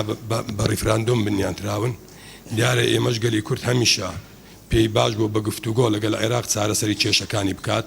بەڵام هەمیشە عێراق لە کاتی لاوازبوونیدا داوای گفتوگۆی کردووە و لە کاتی دەسەڵاتی هێزی بۆ گەڕاوەتەوە گفتوگۆی وەلاناوە و پەنای بۆ هێزی چەکداری بردووە ئەوەش لە ساڵانی 1970 و 1983دا دیار بووە بۆیە گەلی کوردیش درێژەی بە شۆڕشی چەکداریدا بەرامبەر بە ڕژێمی دیکتاتۆری عێراق بۆ وەرگرتنی مافی ڕەوای گەلەکەی کە لە پێناویدا زیاتر لە 200,000 شەهیدمان داوە و کە ئەبەفال و چیمیا باران کراوین و زۆربەی شارۆچکە و دێهاتەکان وێران کران و ئەم بەرپرسانەی ئێستای بەغدا پێکەوە بوون لەگەڵمان لە نزیکەوە ئاگاداری سەرجەم ئەم زولمانن کە بەرامبەرمان کراون. سەرڕای ئەم هەموو زیانانەش لە دوای ساڵی 2003 پێکەوە بڕیارماندا عێراقێکی دیموکراسی بنیاد بنین پێکەوە بە تەوافق دەستوری کۆماری عێراقمان نووسیەوە و کەچی ئێستاش ئەم هەواڵانەی دوێنێمان لە حکومڕانی عێراق بە هەمان شێوەی پێشوو دەستەڵاتیان بوو دەستوریان پێشێل کرد بۆ بەرژەوەندی خۆیان دژی مافیگەلی کورد بەم شێوەیە. ئەوەی پەرلەمانی عێراق و سەرۆکی ئەنجومەنی وەزیرانی عێراق ئەیکات پێشێلکردنی دەستوری کۆماری عێراقە بەپێی ئەم مادانە لە مادە یەکدا هاتووە ڕژێمی حکومڕانی تێیدا کۆماری نوێنەرایەتی پەرلەمانی دیموکراسیە کەواتە هەڕەشەکانی حکومەتی ناوەند نادیموکراسیە لە مادەی 9 بڕگەی 1 ئەلف هێزەکانی عێراق نابێتە دەستگایەک بۆ داپلۆسینی گەلانی عێراق و دەستوەر ناداتە کاروباری سیاسی بەڵام ئەوان داوای هێزوولان دەکەن بۆ ناپسە دابڕێنراوەکان بە هەمان شێوەیان بابەتی فڕۆکەخانە خاڵس نووریەکان دەسەڵاتی هاوبەشن واتە دەسەڵاتی تایبەت نین بە حکومەتی ناوەندی چونکە دەسەڵاتە تایبەتەکان لە مادەی 100 بەڕوونی هاتووە و لە مادەی 114 دەستور دەسەڵاتە هاوبەشەکان ئاماژەیان پێوە کراوە هەروەها لە مادەی 121 بەرگەی دوودا هاتوون حکومەتی هەرێم مافی هەموارکردنی جێبەجێکردنی یاسای فیدرالی هەیە لە هەرێم بۆیە دەکرێت ئێمە یاسا و بڕیارەکانی ناوەند هەوی وەک خۆی جێبەجێ نەکەین. بەڕێزان، پەرلەمانی هەرێمی کوردستان بڕیاری ژمارە 11 ساڵی 92 ئەم پرسەی یەکلا کردوتەوە کە هەر یاسایەک لە دوای 23 دەی 92 لە ناوەند دەربچێت لە هەرێمی کوردستان بەکار نایێت تاوەکو بڕیاری ئینفاسکردنی بۆ دەرنەچێت. بەڵام ئێمە هەردەم پێمان باش بووە پێکەوە بین سەرەڕای ئەوەی پەرلەمانی بەغدا و لایەنی جێبەجێکار چەندین پێشێرکاری دەستوریان کردووە کە یەک لە مادانە مادەی 140 دەبوایە لە کۆتایی مانجی 12 2007 جێبەجێکرا، بەڵام ئەندامانی پەرلەمان لە پەرلەمانی بەغدا و ئۆپۆزیسیۆنەکانیان بەوە دەنگ کۆ دەکەنەوە کە ئەوان بووینە هۆکار مادەی 140 جێبەجێ نەکرێت. بەڵام ئێمە هەردەم ناکۆچەکانمان بەلا ناوە پێمان باش بووە پێکەوە پشتیوانی یەک بین بۆ بەجێبەجێکردنی دەستوری کۆماری عێراق. بەڵام لە ئێستاشدا پێویستە یەکەم سەرکردایەتی سیاسی لە ناوخۆدا بە تەواوی کە ئەو یەکەم جار ئەو پرسەی ریفراندۆممان جێبەجێ کرد، بەڵام ئێستاش دانوستاندن بکەین هەموو گەلی کورد و سەرکردایەتی سیاسی یەک دەنگ بین بۆ ئەوەی پێکەوە قۆناغی دووەم تێپەڕێنین. و لە ئێستاشدا نابێت ئێمە دەرگای گفتوگۆ دابخەین، پێویستە گەلی کورد و سەرکردایەتی سیاسی کورد هەنگاو بنێ بۆ گفتوگۆ لەگەر حکومەتی عێراق و لەگەر ئێران و تورکیا و زۆربەی وڵاتان بە هاوکاری هاوپەیمانان بۆ ئەوەی برین. ئێمە هیچ غەدرمان نەکردووە و داوای مافی گەلی خۆمان کردووە بە دیموکراسی کە لە دەستوری هەمیشەی عێراقدا هاتووە. سپاس بۆ بەڕێز سعید مەسیفی. بەڕێزان تێبینیەکە بوو کە چۆن یعنی ئەوەی داوا دەکەن قسە ئەندامانی پەرلەمانەوەی قسە دەکەن و ئیدارە سەبارەت بە ئیدارە جەلەسات لە پەیڕەودا ئەم مەسەلە واکراوە، ینی دەستەی سەرۆکاتی خۆیان ئەو ڕێگانە دەگرنە بەرەوەی ئەوان بە پێویست دەزانن، یعنی حەدی نەبووە لەبەرەوە من و بێگەردخان پێکەوە بە هاوکاری ناوەکان خۆی تۆمار دەکات کە ئەو ناوەکان تۆمارکات ئەو باشتر دەزانیتن کە نورەی کام بەڕێزە قسە بکەتن. لەبەرەوە لە پەیڕەودا دەستەی سەرۆکاتی سکرتێر و جێگەر سکرتێر و سەرۆکی پەرلەمان سەرۆک و دانیشتنەکە بە هەماهەنگ ئەم مەسەلەی ئیدارە دەکەن و دڵنیامە ئەو شێوازەی ئێمە بەکاردێنین ئێستا ئەو باشترە، چونکە پێشتر کە سکرتێر هەندە ناوی دەخاندن هەندێک پێش دەخستن هەندێک پاش خۆی ئێستا باشتر زەبتی دەکەت و هاوکارێکی باش دەبیت بۆ ئەوەی سەرۆکی ئیدارەی جەلسە سەرۆکی پەرلەمان بتوانیت باشتر تەرفەت بەیەوە بدات. هەر گوتم بۆ ئاگاداری. گەشەخان فەرمەوە گەشەخان. بەڕێز سەرۆکایەتی پەرلەمان، جارێ من پرسیارێکم لە بەڕێز لیژنەی یاسایی هەیە ڕۆژی پێرێ دانیشتێکی لیژنەی یاسایی کراوە، ئیتر نازانم ئایا لیژنەیەکی تایبەتە لە کاتێکا کە پێویستە لیژنەی تایبەت لە ناو هۆڵی پەرلەمانە بڕیاری لێبیرێ و لایحەیەک ئامادە کراوە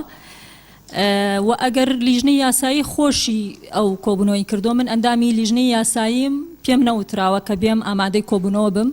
وەڵامێکی یاسایی مەیە. زۆر سپاستانەکەم. بەڕێزان، سەبارەت بە ئەو کاروبارەی ئێمە ئەیکەین و چەند جەلسەیەکی پەرلەمان بەڕێوە چوابزانمە مەسێم جەلسەیە، پێم وانیە تا ئێستا پەرلەمانی کوردستان کارابۆتەوە، چونکە کاتی ئێمە کێشەی سەرۆکایەتی هەرێممان هەبوو لە 1970 بڕیاری درێژکردنەوەی لیژنەی دەستوریمان ئەبوایە باە کە پرسێکی گرنگ بوو، هاتینە سەر پەیڕەوی ناوخۆ لە بەرەوەی پێویستی بە بڕیاری سەرۆکی هەرێم نییە و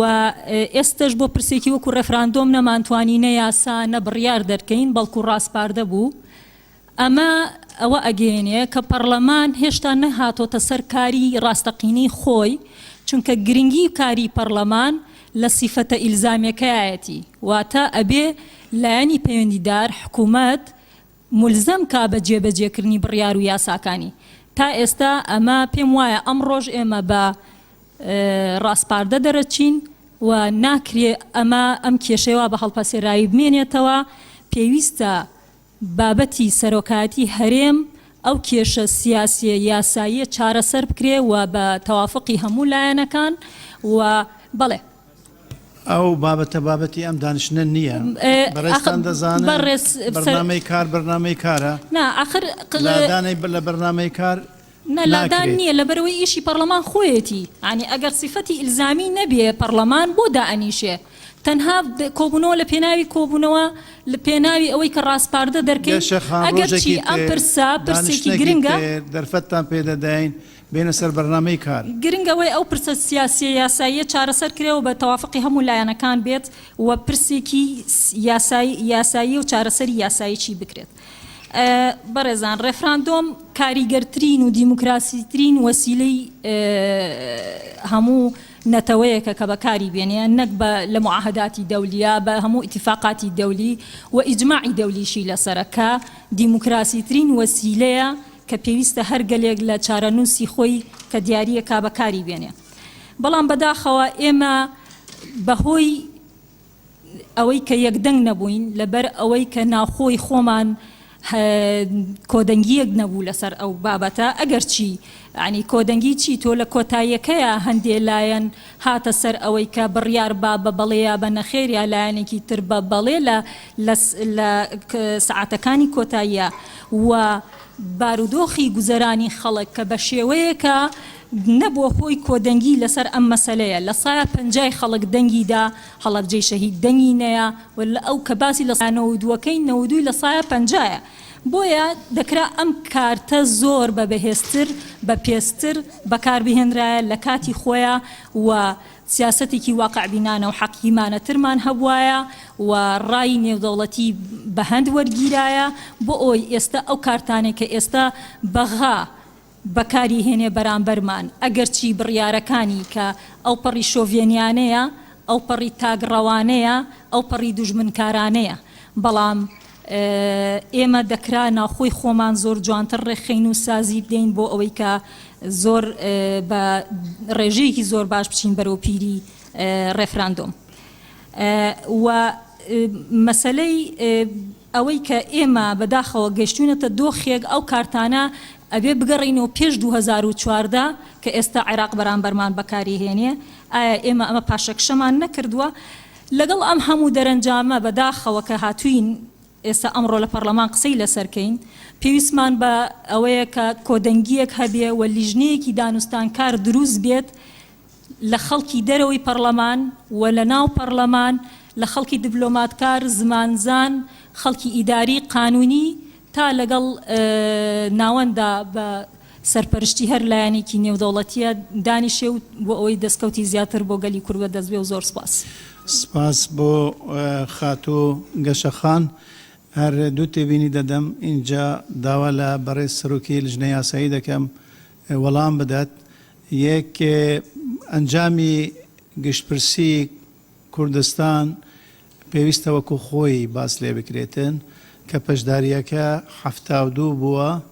و ئەنجامەکانش 93.74 بە نەخێرەکە 7.20 بوو شتێکی وابوو ئەمە ئەنجامی ڕێفراندۆمن و داوا دەکەین ئەندامانی پەرلەمان لەو بارەوە ورد بن و ئەو بابەتە وەکو خۆی بگەرنەوە مەسەلەی تر پەرلەمان کارایە کارانیە هەر ئامادەبوونی بەڕێستان لێرەدا نیشانەی ئەوەیە کە پەرلەمان کارایە داوا لە خاتۆ دکتۆرە ڤاڵا دەکەم ئەو بابەتەی ئاراستەکراوە بۆ لیژنەی یاسایی وەڵام بدەتەوە فەرموو. بەڕێز سەرۆکی پەرلەمان وەڵامدانەوەی گەشەخان کە ئەندامە لە لیژنەی یاسایی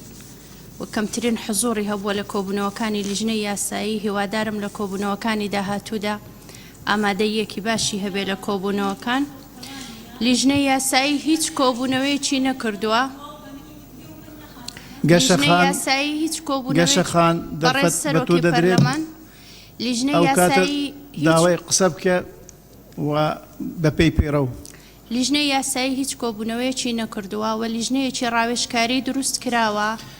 لیژنەیەکی ڕاوێژکاری دروست کراوە لە بەڕێزان ئەندامانی پەرلەمان کە یاساین و لە بەڕێزان مستشارەکانی پەرلەمان کە یاساین بە هاوکاری حکومەت سکرتێری ئەنجومەنی وەزیران بەڕێز دکتۆر ئامانج و بەڕێز فرسەت ئەحمەد کە چەند پێشنیارێک و چەند بابەتێک بخەنە بەردەستی ئێمە بۆ ئەوەی دوای ئەوەی کە ئەندامانی پەرلەمان گفتوگۆیەکی کراوە لەسەر بابەتەکە دەکەن اینجا لەبەر مەبنای ئەوەی کە حکومت پێشکەشی کردووە ئەوەی کە مستەشارەکان پێشکەشیان کردووە و ئەوەیش کە ئەندامانی پەرلەمان دەیڵێن لەبەر مەبنای ئەوان چەند خاڵێک ئامادە بکرێت و خاڵەکان بدرێنە دەنگدان واتە نە لائحە نووسراوە و نە لیژنەی یاساییش هیچ کۆبوونەوەیەکی کردووە تا ئەندامانی لیژنەی یاسایی ئاگادار نەبن. سپاس. سپاس بۆ بەڕێز دکتۆرە ڤاڵا. خاڵی نظامیە وەڵام دانەوە تێدا نەبی وەڵام من حەقیقی خۆمە کە دکتۆرە ڤالا ئەڵێ گەشە زۆرترین غیاباتی هەبووە حەزەکەم دەفتەری حزور بێنێتە ناو هۆڵی پەرلەمان کە من زۆرترین غیاباتم هەبووە بۆی ئیسپاتیکە. بەڕێز سەرۆکی پەرلەمان ئێمە حزوری لیژنەی یاسایی بۆ بەڕێستان دەنێرین سەرۆکایەتی پەرلەمان سەیری بکەن و کارەکە یەکلا بکەن. سپاس دەکەین سپاس بۆ ئێوە گفتوگۆکان بەردەوام دەکەین. بەڕێز مامۆستا غەریب. مامۆستا غەریب فەرموو. بەناوی خۆی بەخشندەی میهرەبان غەریب پێنجۆنی. بەڕێز سەرۆکایەتی پەرلەمان ئەمڕۆ دەی محەڕەمە ئەو ڕۆژەیە کە ستەمکارێکی مێژوو فیرعون تایە خنکا و گەلێکی چەوساوە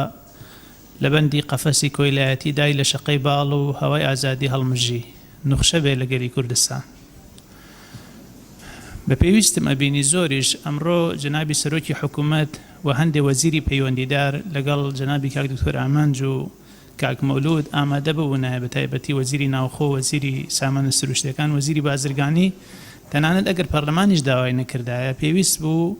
ئەنجومەنی وەزیران خۆیان پێشنیازیان بکردایە کە بەهات نایەتە پەرلەمان چونکە ئەم بابەتە بابەتێکی یەکجار هەستیارە.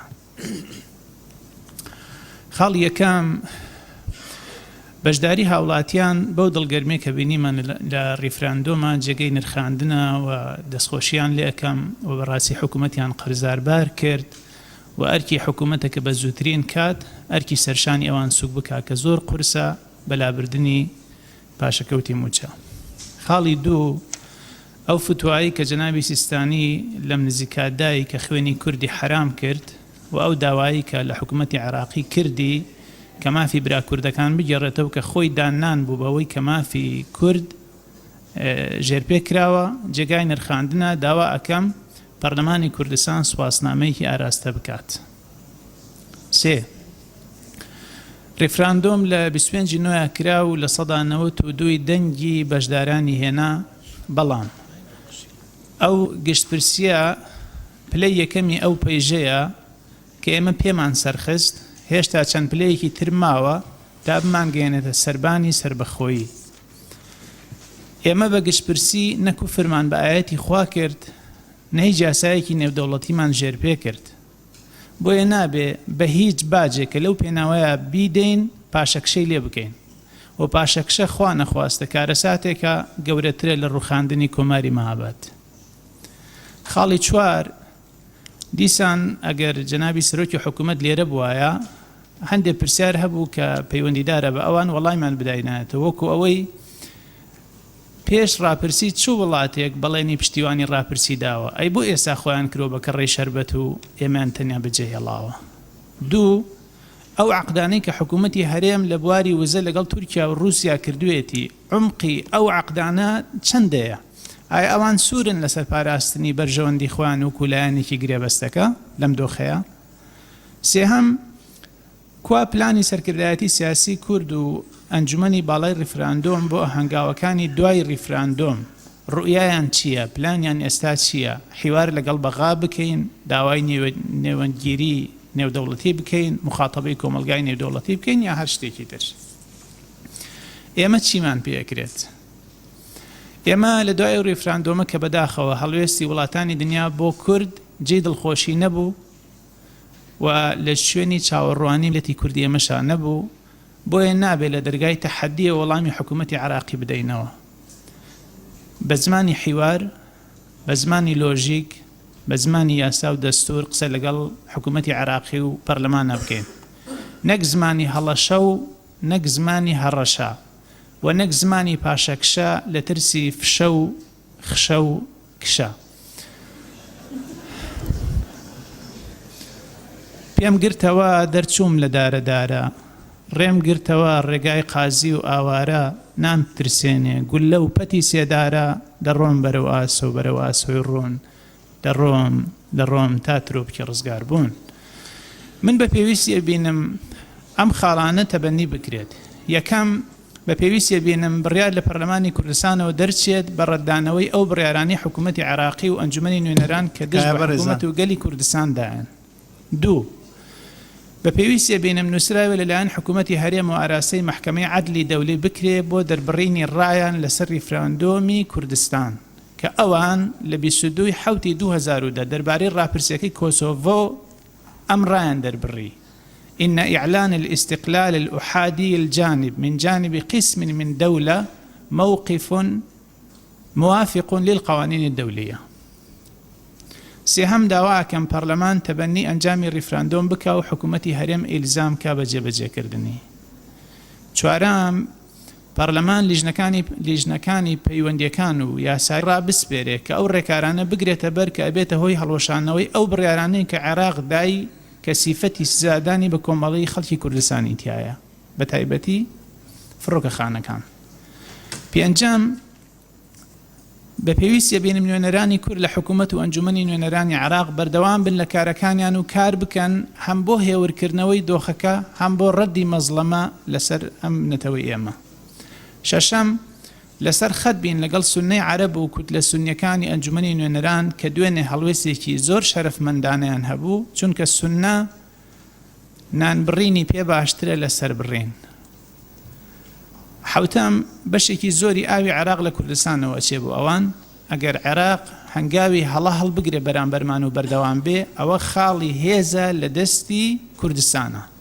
بەڵام بەداخەوە تا ئێستا یاسای ئاومان نییە لە کوردستانە. تکا ئەەکەم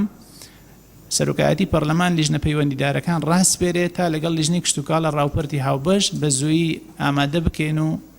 ئینشاءڵڵە بکرێتە یاسا. خاڵی هەشتم پشتیوانی کاک دکتۆر فرسەت و مامەسا هەڵەت نییەکەم بۆ دەرچواندنی یاسای دەواازە سنووریەکان کە زۆر پێویستە بۆ پشتیوانی کاک دکتۆر شوانەکەم بۆ دەرکردنی لێبرنێکی گشتی بۆ ئەو هەزاران هاوڵاتی کە لە زیندانەکانان و چاوە چاویانە پەرلەمان ئافواتێکیان بۆ دەرکات. زۆر سپاس. سپاس بۆ بەڕێز مامۆستا غەریب پێنجوینی. بەردەوامین کاگاری هەرسین کاکاری فەرموو. بەڵێ زۆر سپاس بەڕێز سەرۆکی پەرلەمان. لەوانەیە من ئەو شتانی منەمێ بڵم تۆزە جیاوازی هەبێ لەگەڵ هاوکارە بەڕێزەکانمان لەبەری لە پێش هەموو شتێکەوە جارێ باوە بڵێم ئەم قسانی کە بەندەی مخلیستانێکە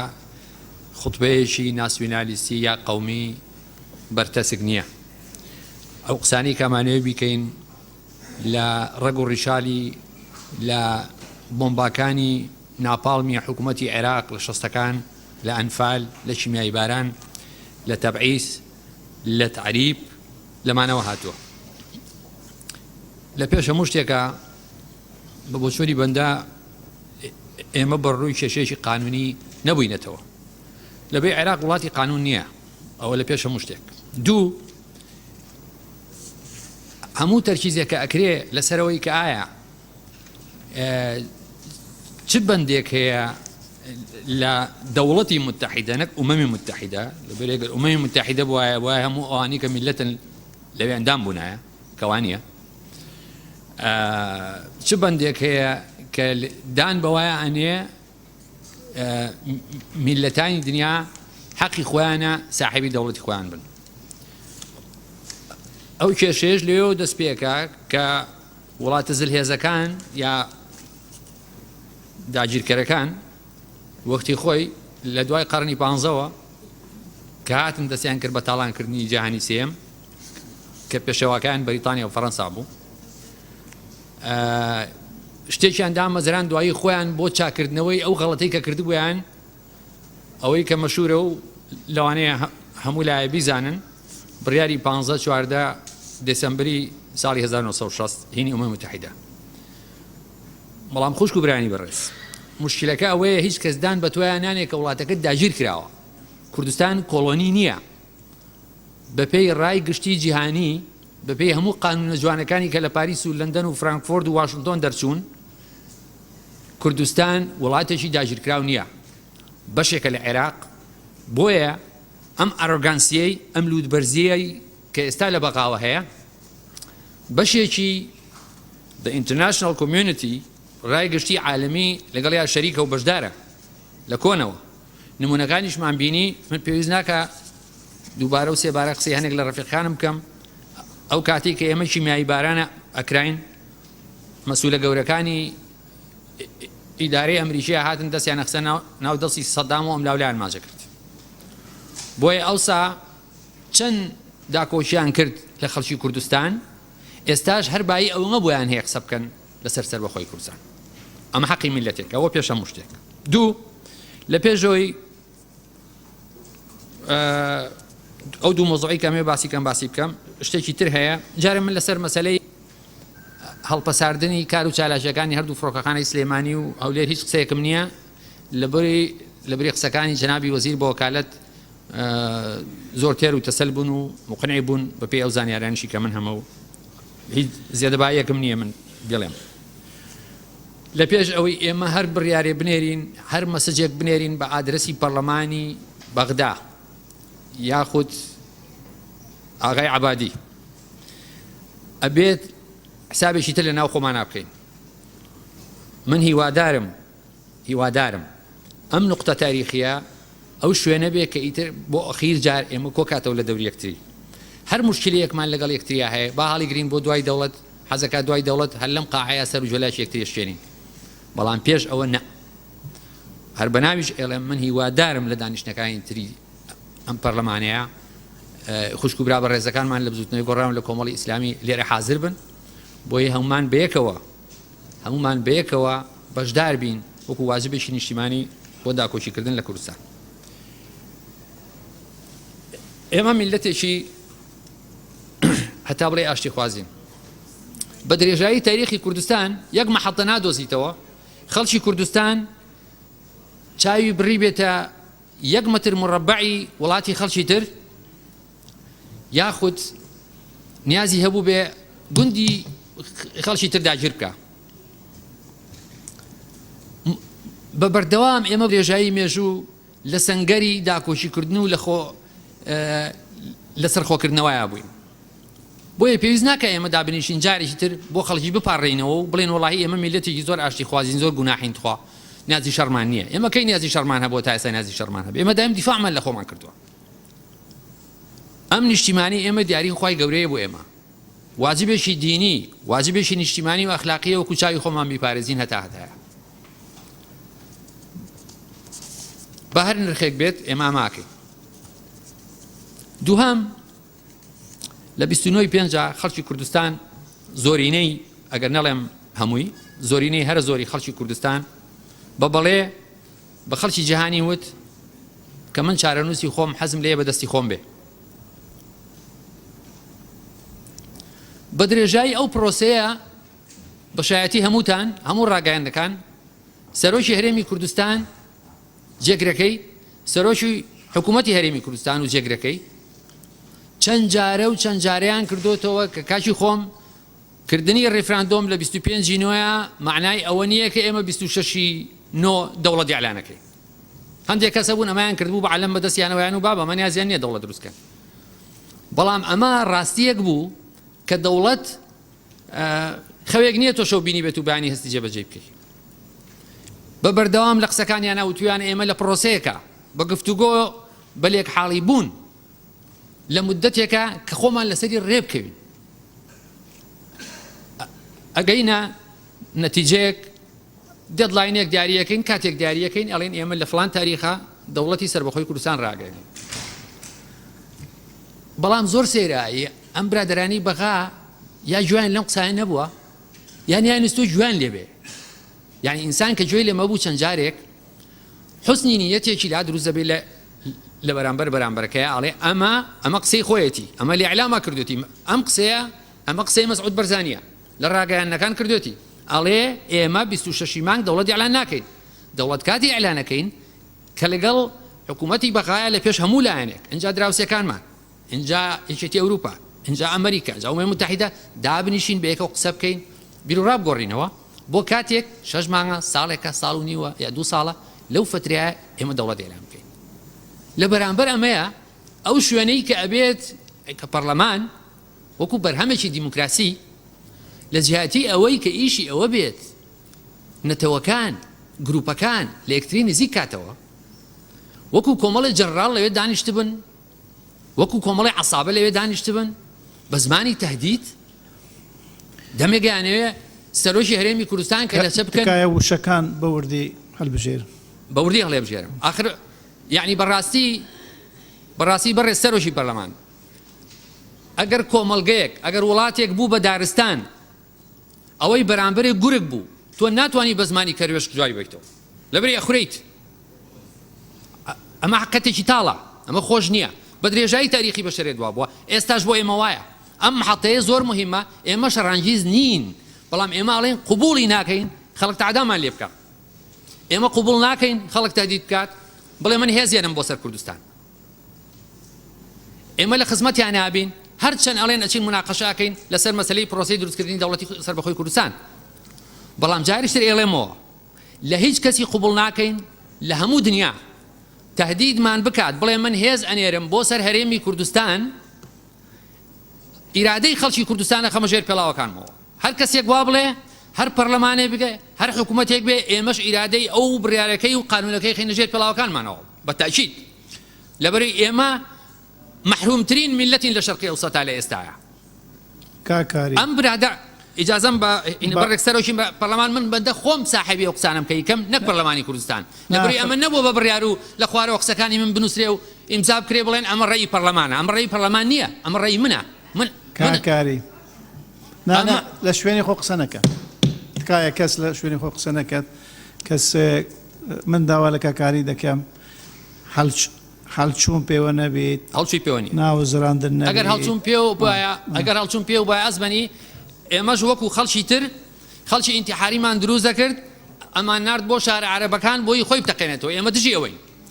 ئێمە پێمان وایە کە مەشاج ئەبێ لە دەوری مێز هەل بکرێت بەڵام یەکێک ئەوەی کە بە زمانی تهدید قسە لەگەڵاکە نە جارێکە نە دوو جارە نە سێ دارە ئەوێت کەرامەتی میلەتێک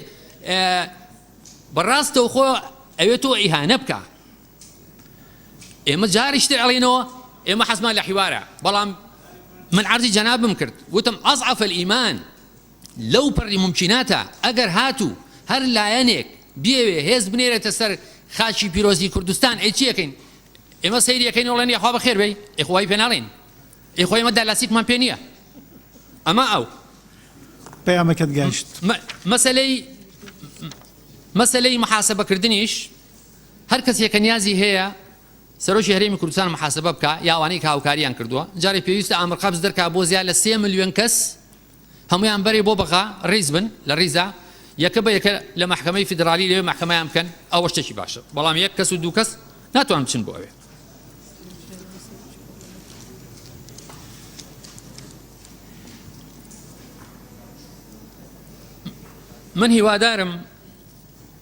من هیوادارم ئەو برادرانی کە لە بەغدا حکمەکەن جارێکی تر بە وردی سەیری تاریخ بکەن ئێمە نەبووین کە قزیەی سەبرە و شاتی لامان دروست کرد ئێمە نەبووین کە بەرزایەکانی جۆلانمان گرت کە لە 67ەوە ژیراوە 1 متر مربعیان پێ ناگیرێتەوە ماڵی ئێران ئاوا بێ ئەژینا هەموو لوبنان ئێستا لە ژێردەستی ئیسرائیلاوە ئێمە نەبووین کە قەسفی مخەیمەکانی فەڵەستینیمان کردووە F-16 هێزی پێشمەرگەی کوردستان نەبوو لە ساڵی 1970 بەسەر سعودی و سووریا بێت و منشاتی نەوەوی هینی عێراق بۆمباران بکە ئەوان بابچن حەقی خۆیان لەکوێ لەوێ وەریگرنەوە حەقی ئەوان لە هەولێر و لە سلێمانی و لە دۆگ نییە میلەتێکی مەزلوم ئەوان ئەبوو بە زمانی بەڕێز شەهیدی میحراب بە زمانی سیستانی لەگەڵ ئێمە قسە بکەن کە ئێمە بە میلەتێکی مەزلوم ئەزانن لە کاتی پێویستە فتوایان داوە لەسەر مەسەلەی حرامکردنی شەڕ لەگەڵ میلەتی کورد ئێمە وامان نەزانی بەو زمانە قسەمان لەگەڵاکەن بەڵام وەکو چۆن سەدام ئامر قەبزی بۆ سەرۆک مام جەلال و سەرۆک بەرزانی دەرەکرد لە هەشتاکانەکە لە شاخ بووین قیمەتی ئەو ئامر قەبزە چەند بوو قیمەتی ئەو ئامر قەبزەش کە ئێستا دەریان کردووە بۆ سەرۆکی هەرێم و هاوکارەکانی هەر بای ئەوم هەیە لە کۆتاییە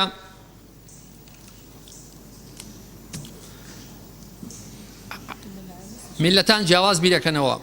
بۆیە کۆمەڵگەی بەشەری جوانە ئەمە حکمتێک کە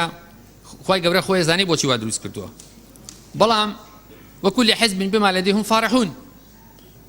هەرکەس بە ئوسلوبی خۆی تۆ لە ماڵی خۆم من لە ماڵی خۆم ڕێز لە یەکتریەگرین تۆ بە ئوسلوبێگەژی من بە ئوسلوبێگەژیم من ڕێ لە ژیانی تۆ ناگرم بەڵام تۆش بۆ نییە ڕێگە لە ژیانی من بگری لە بڕیاری من بگری لە ئیرادەی من بگری دواشت کە ئێڵێم من ئەم بانەیە لە سەنگەری پێشمەرگەوە هاتووم بۆیە لەسەر سنووری خاچی پیرۆزی کوردستان من دڵنیاتانەکەمەوە کە وەرەی پێشمەرگە زۆر بەرزە لە مانگی 6 2014 چۆن ئێمە لە ئینزارا بووین هەتا ئێساش لە ئینزاراین هەتا ئەو کاتەی خاچی پیرۆزی کوردستان تهدیدی لەسەر بێ هێزی پێشمەرگەی کوردستان بەخەبەرە بای ئەوەش توانەمان هەیە کە داکۆشی لە خۆمان بکەین سلااو لە شەیدانی کوردستان هەر ئاوادان بێت خاچی پیرۆزی کوردستان زۆر سپاس بۆ کاکاری هەرسێن هەر بە ناوی ئەو دانیشتنەوە سلااو بۆ پێشمەرگەی کوردستان پارێزراو بن مامۆستا سەهراب میکایل فەرموو کاک ساراب میکایل تکایە لەسەر بابەتی کۆبوونەوە تەرکیز لەسەر بابەتی کۆبوونەوە دیارە مایکێکی ترەوەیە مایکێک کراوەیە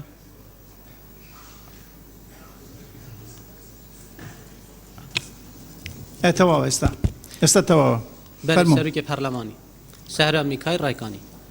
بخێر هاتنا میوانên ڕێزدار تیاین ئاخفتن پشتی ئاخفتنا مەلەغەری پشتێکی زەحمەت کەویتن پشتەوانیا وان بەرێزاتیاین ئەوێن بەرسەوە بەغدادای یاسا و دستور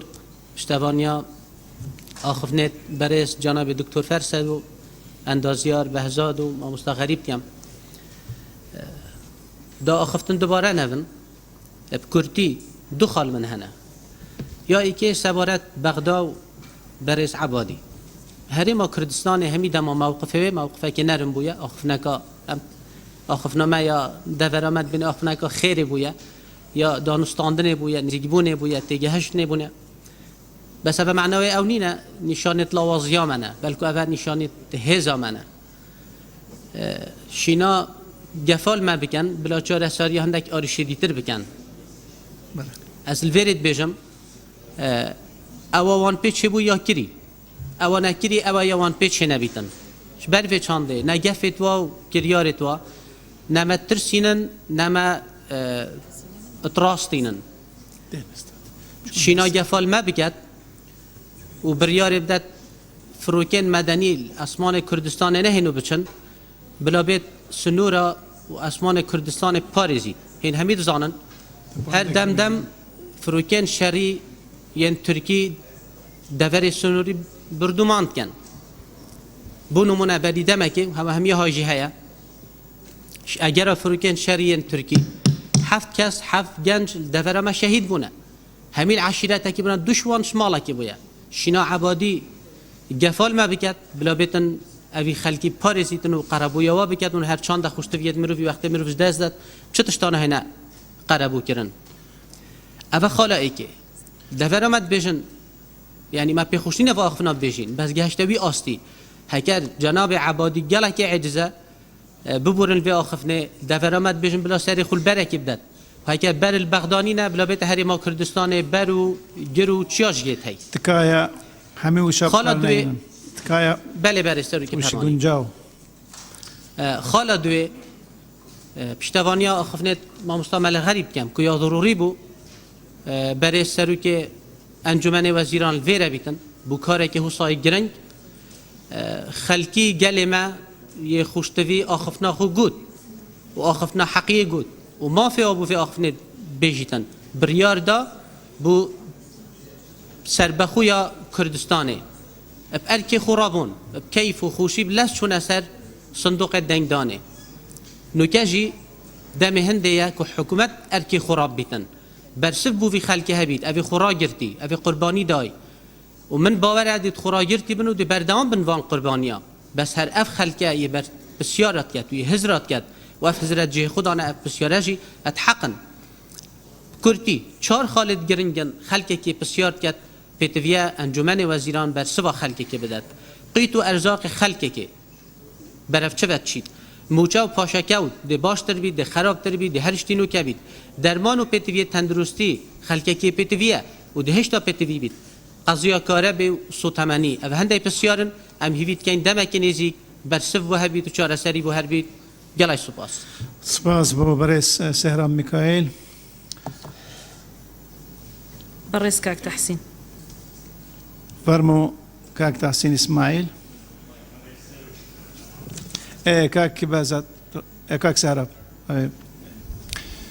بەڕێز سەرۆکی پەرلەمان تەحسین ئیسماعیل.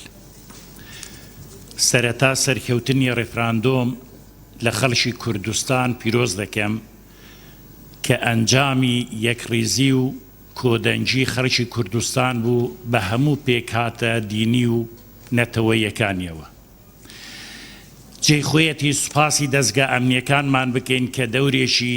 زۆر کاریگەر و باشیان هەبوو لە دابینکردنی ئاسایش کە زۆر بەڕێک و پێچی و بە بێ گرفت بەڕێوە چوو. سوپاسی لەشکری کوردستان دەکەین کە هەمیشە پارێزەری خاچی کوردستان بوونەوە بە خوێنی گەشیان توانیویانە خاچی کوردستان بپارێزن.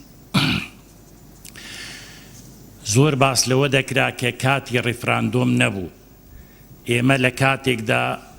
لە سایی خوێنی شەهیدان و پێشمەرگە قارەمانەکان گەورەترین ڕێکخراوی تیرۆریستیمان شکست پێدا کە ناوی پێشمەرگە لە هەموو دنیا دەنجیدایەوە، واتە ئێمە گەلێکی شانازی بە خۆمانەوە دەکەین کە توانیومانە بەرسینجی تیرۆر و تیرۆریستان بگرین و لە کاتێکدا کە عێراق لاوازە ئێستا ئەگە کاتی ڕێفراندۆم نەبێ کەی کاتێتی سەرڕای ئەوەی حکوومەتی عێراق لاوازە ئێستا شوا گرفتمان بۆ دروست دەکات. خەڵکی کوردستان بە درێژایی مێژوو سەرڕای دڕندایەتی دوژمنان و ناحەزانی خەڵکی کوردستان بە ئیبادەکردن و کیمیاباران و ئەنفال و وێرانکردنی گوند و شارەکانمان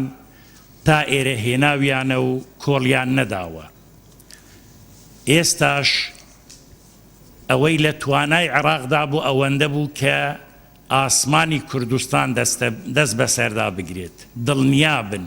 ئەگەر توانی بەان نەیان دەهێشت ئەو هەوای هەڵی دەمژین هەڵی بمژین. کەواتە ئێمە با خۆمان بەوە ماندوو نەکەین کە ئەوان چۆن تەعاملمان لەگەڵ دەکەن، بەڵکو دەبێ ئێمە بەردەوام بین لە هەوڵەکانی خۆمان وەک خەڵکی کوردستان. دەبێ زۆر شانازی بەو یەک ڕێزیە بکەین و هەوڵ بدەین یەک ڕێزی خەڵکی کوردستان زیاتر و زیاتر بکەین. من پێم وایە بۆ ئەم قۆناغا پێویستیمان بە هەندێک شت هەیە. جارێ بۆ وەڵامدانەوەی بەغدا وەکو مەرحەلەی یەکەم بەڕێی من مادام دەست بەسەر ئاسمانی کوردستاندا گیراوە، حکوومەتی هەرێمیش ڕێگە نەداتن فڕۆکەکانی بەغدا هاتوچۆی هەردوو فڕۆکەخانەی هەولێر و بەغدا بکەن تا چارەسەرێک دەدۆزرێتەوە. نوێنەرانی حکوومەتی هەرێم لە هەموو وڵاتان ئەکتیڤ بکرێن بۆ پەیوەندیکردن بە وڵاتانەوە. من نمونەیەکی بچووکتان بۆ دێنم لە ڕێی یەکێک لەو کوردانەی کە لە دەرەوەی وڵاتن، دوو ئەندام پەرلەمانی شێتی ئەوروپا ڕایان گەیاندووە کە پشتگیری لە ڕێفراندۆم و سربەخۆیی کوردستان دەکەن و هەوڵی لۆبی دەدەن بۆ ئەم مەبەستە. کەواتە ئێمە دەبێ ئەم هەوڵانەمان زیاتر چڕکەینەوە بۆ ئەوەی لۆبی دروستکەین لە هەموو وڵاتان و لە یەکێتی ئەوروپا و لای دۆستانمان. بە هەماهەنگی پەرلەمانی کوردستان و حکوومەتی هەرێمی کوردستان من پێم وایە زەرورە دەستەیەکدا بمەزرێندرێ. ئەو دەستەیە شارەزایی هەبێتن لە بواری فڕۆکەوانی مەدەنی، چەند ئەرکێکی پێبست پێدرێ لەوانە کۆکردنەوەی زانیاری لە بواری فڕۆکەوانی مەدەنی، هەروە داڕشتنی پرۆژە یاسایەک بۆ ئایندە ئەگەر بۆ ئێستاش نەبێ بەڵام کاری لەسەر بکرێتن، هەروە پەیوەندی بکرێ ینی لەلایەن ئەوانەوە پەیوەندی بە وڵاتان و ئایکاۆ کە دەستگایەکی تایبەتە بە فڕۆکەوانی جیهانی لە ڕێی ئەوانەوە پەیوەندیان پێوە بکرێتن. من پێم وایە شتێکی زۆر زۆر گرنگ و زەرور دەبێتن و لە کۆتاییشدا پێم وایە ڕاگەیاندنی دەوڵەتی کوردستان هەرچی زووە چارەسەری ئەم گرفتانە دەکا هیچ شتێکی تر نییە چارەسەر بکە. سوپاسدان دەکەین. سپاس بۆ بەڕێز تحسین اسماعیل. بەڕێز بەمان فەیسەڵ.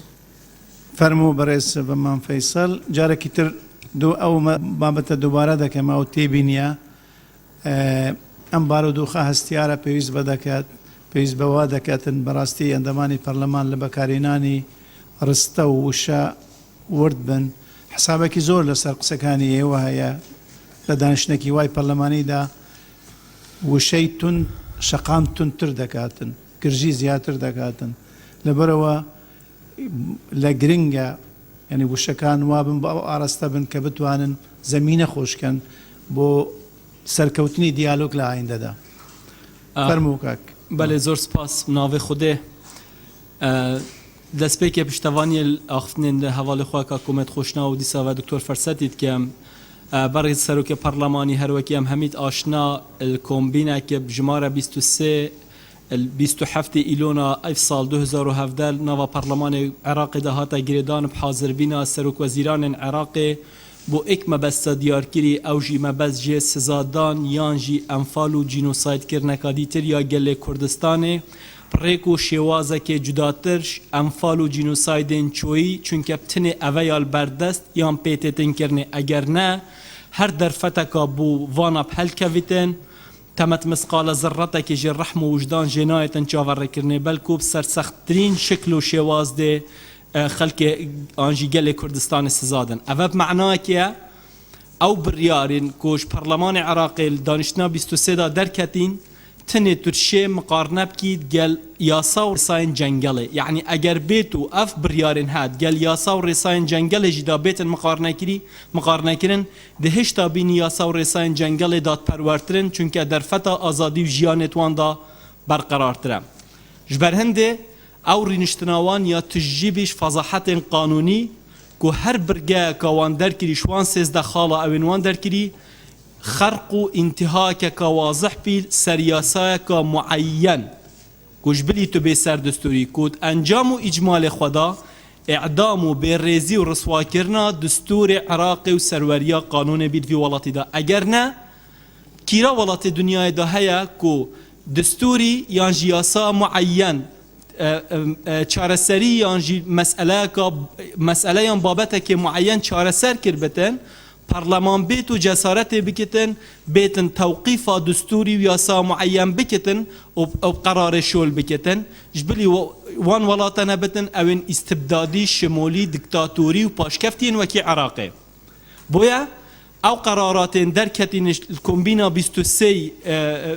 دانیشتنا 23 27 ئیلۆنا 2017دا جملەتەن و تەفسیلەن مەرفۆزن هیچ بها و ئەسەرێکی قانونیژی نینە لو ما تفيتن بشتكا جلك قايم بشبستن سر انجام ريفراندوما 25 إيلوني بيتن كرنه وبريار بيت دانش لا سروكي كردستاني برلمان كردستاني حكومتا كردستاني وانجمن بلند ريفراندومي و كونا بيتن ايدي دهاتي كسوكارن انفال و كيمياباران و زندانيين سياسي و كوچ و كوروين ابكومال ندياري بمينتن بلكو دفيتن سربخويا كردستاني بيتن راگهاندن هرچی زیترین وقته مدویت ناخفنا خب ابدو بسیار ابدو ماهی بینم کو اوجی آراسته بکن بو برئیس وزیر و گواستنه کو اوجی تأکید الاخفتن یانجی بسیار حوالین خواه پیشتر بکن اگر بیتو اف حالته بردوام بتن اپشن دوی چیه یان دهینده شن چکن بسیار دوی جی اوه آیا حقیقتك بو چنده هيا كو هيلين ديترجين اتصالات وكو تلفون و انترنت كو اوجي الجير مطرسيكا جديدانا و دينا برين يانجي برو فاجيابي راستا كو هيلين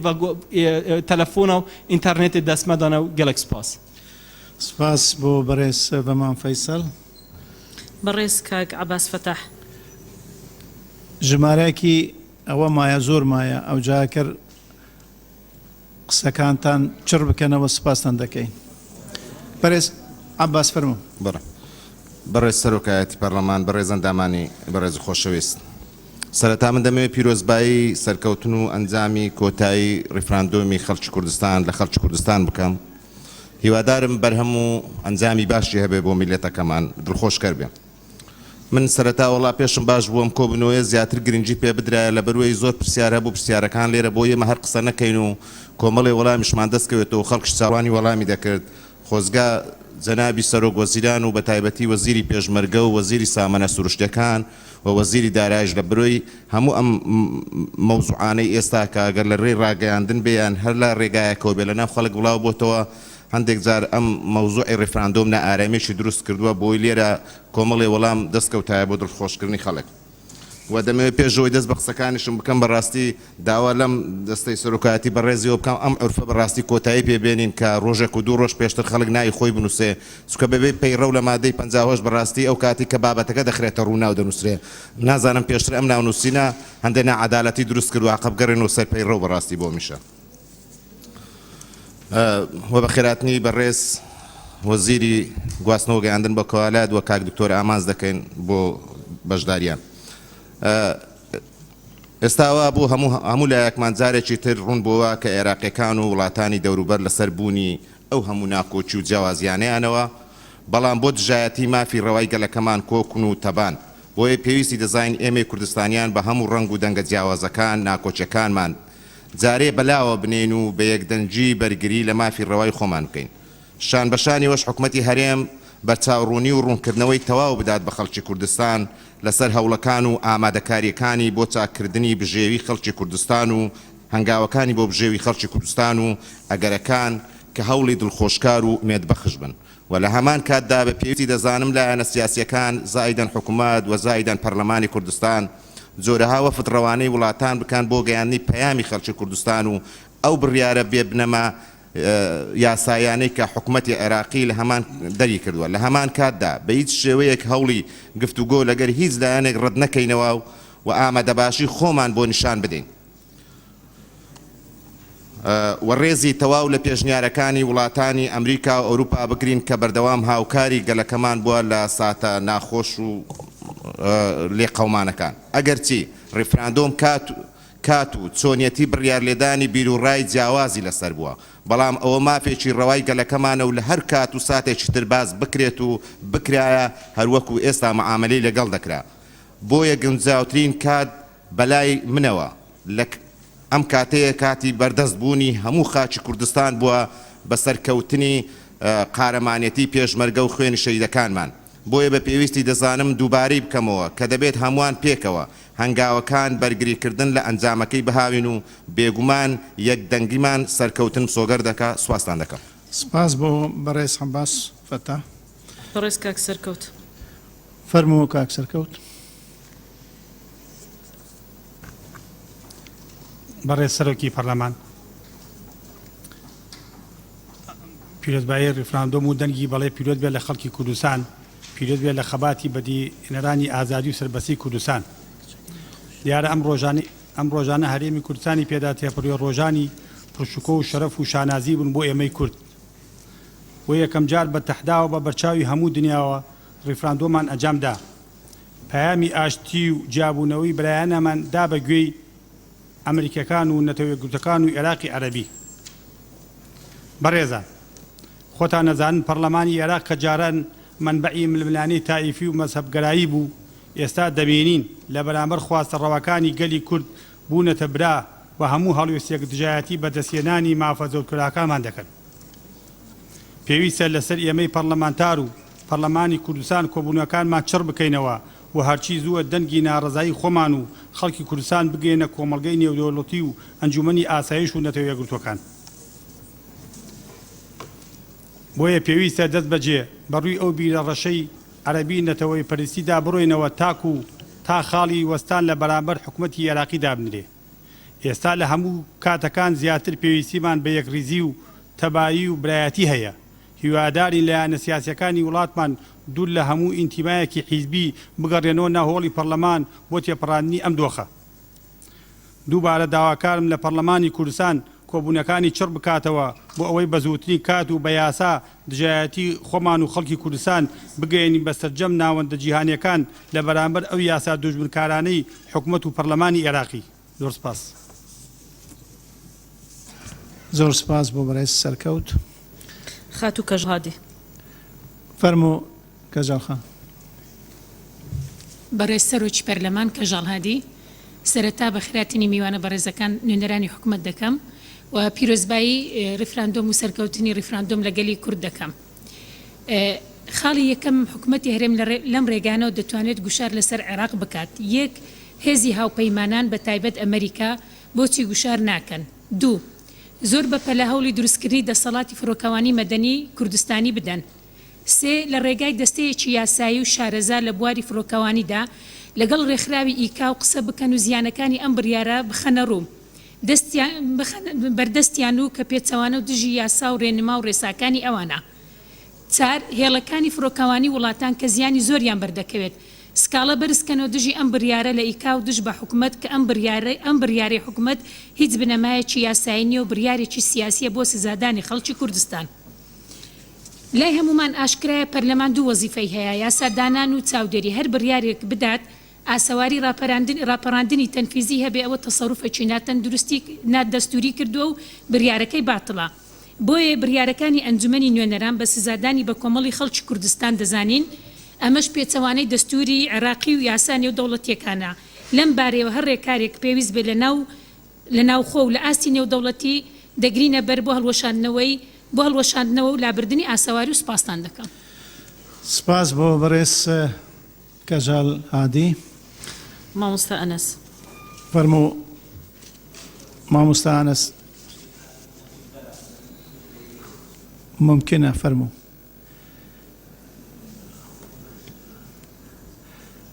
ئەو بەڕێز ئەندام پەرلەمانەی بەڕۆژوونەش دوای هەر کاتی ئەوە بوو دەتوانن ئفتار ماوە جارێ بەردەوام دەبین. بناوێ خودێ مەزن و دلۆڤان بەڕێز سەرۆکی پەرلەمانی بەڕێزان ئەندامên پەرلەمانی هەروسا نینەرên حکمەتên بەڕێز حەقیقەت بیرەهەوەتین مەڤەک و ئەڤروکە ڕۆژێکە گەلەکە پیرۆزە ئەم تێدا کۆم بووین و ڕۆژە عاشورایەیە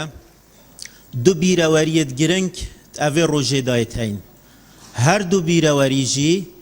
گرێدای نەهێلانە سیتەمکاریە و زۆرداریەیە و دیفاعش گەلێت بندەست و مەحرومە ئێکشوان وان بیرەوەریە ئەو بۆ سەرکەفتنە موسا عەلەیه السەلام و گەلێ بەنی ئیسرائیلی لەسەر فیرعەونی ئەو فیرعەونێت گوتی ئەنا ڕەبوکم الئەعلا قوەتەوی گەهشت بۆ وێ مەرحەلێ هەروسا چ چاوبەرە خوددا شعبی قال سنقتل أبناءهم ونستحيي نساءهم وإنا فوقهم قاهرون جبروتاوی گەشت بۆ وێ دەرەجێ وی چاوی بەرێ خوددا ملەتە هەروسا ئەو ملەتێ مەحروم یێ بندەست سەرکەفت و ئەف هێزاها شکست بسبب ظلماوی حقیقت ئەگەر ئینسان بەرێ خوبدەتێ فرعون میناکێکە هەرجار دووبارەت بتمێژوێدا و هەروسا موساژی میناکێکە هەرجار دووبارەت بێت تێژوێدا مێژوێدا و ئەنجامی وانژی دیسا دووبارەت بێت ڕیدانە دوێ گوت ئەڤروکە پێڤە هاتیە گرێدان ڕیدانە شەهیدکردنا ئیمام حوسەینیە رضی الله تعالی عنه گوت دیسا شەهادەتاویژی نامەک بۆ گەلێن بندەست کو هەردەم دیفاع شمافێت خۆ بکەن و ناماوی حەقیقەت درستی گەهشت و گەلێک قەوما مفاژی دیت وەکی غاندی دبێژتن منش حوسەینی زانیە وەرگرتیە کو ئەس هەردەم یە مەزلوم بم دا ئەس سەرکەڤم مەزلومیەتا خۆ بەلێ مع الأسف ئەف مەدرەسە هەندەیە بەرفرە یا حوسەینی ئەم بینین العراق تەنها لەطم و خۆپێدادان و چل ڕۆژیت بۆماین و ئەف فەرهەنگا هەندەیە بەرفرە یا پاراستنا مافا تەمامەن ئێخستیەت بن پیاوە و ئەو کریارە زاڵمات کرد ئەو کامت بینین ئەو بڕیاریە تێنە وجودێ دیسان گەلێ کورد گەلێکە کۆ حەقی خویە هەیل سەر عەردێ خۆ بژیت ئەم بینین ئەڤروکە ئەڤێت کۆ ئەڤێ چەندێ بوومە ناڕەوات بینم پشتی ئیستیفتاە چ لە عێراقێ بن یان چ لە تورکیا بن یان هەر جهەکی بن بینین گەلێک شوان سبغەکە ئیسلامیت خودایە و پناوێ ئیسلامێ تاغڤن ئەم بۆ ئەند بێژین ئیسلامە درست ئەوە ئەوەل دەفمە وأم بشعارات الطيسوك إدينا أين خدعاندن أف ملته چونكو ملت كرد دي ظفرتن إش آفا صافي ديش سركانيا صافي ورقرتن رب العالمين عز وجل يدبيجت يا أيها الناس إنا خلقناكم من ذكر وأنثى وجعلناكم شعوبا وقبائل لتعارفوا إن أكرمكم عند الله أتقاكم أفرب العالمين عز وجل أس يدايم كرد يدي يداي تركمان يدي يداي كلدان أرمن وإلى آخره هروسانا اختيار ما بما كردستان بخوه البجارتي رب العالمين عز وجل أفجها يداي ما وأوان محاربة ما يكري السرفي چنده بل أفصد صالة پشتی محاربه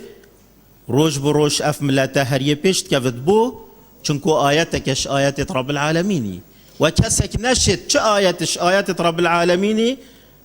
بيج بكت ومن آياته خلق السماوات والأرض واختلاف ألسنتكم وألوانكم إن في ذلك لآيات للعالمين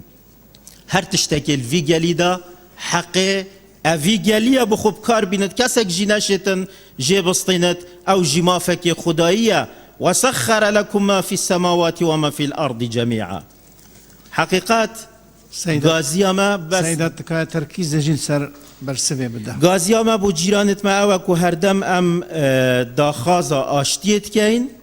واحسن مجاورة من جاورك تكن مسلمة اسلام ما في چنديه هردم ام درگهت اشتيه ود كاين واف بابتها افرو كل سر ملت ما هات يا صاباندن ام دبينين ني الروايه چه تهديدا بت زمان تهديد بتشندك لايا و يانجي چه فعلي كو افرو كان بين مطارت ما هاتينا جرتن وهندك خطوات دي بناوتن افتها همي نتروانا وجملة وتفصيلا امرت كينفا وهروسا بجدگيريا برايت خو تكام دكتور فرستي برينكا اما جاب جالك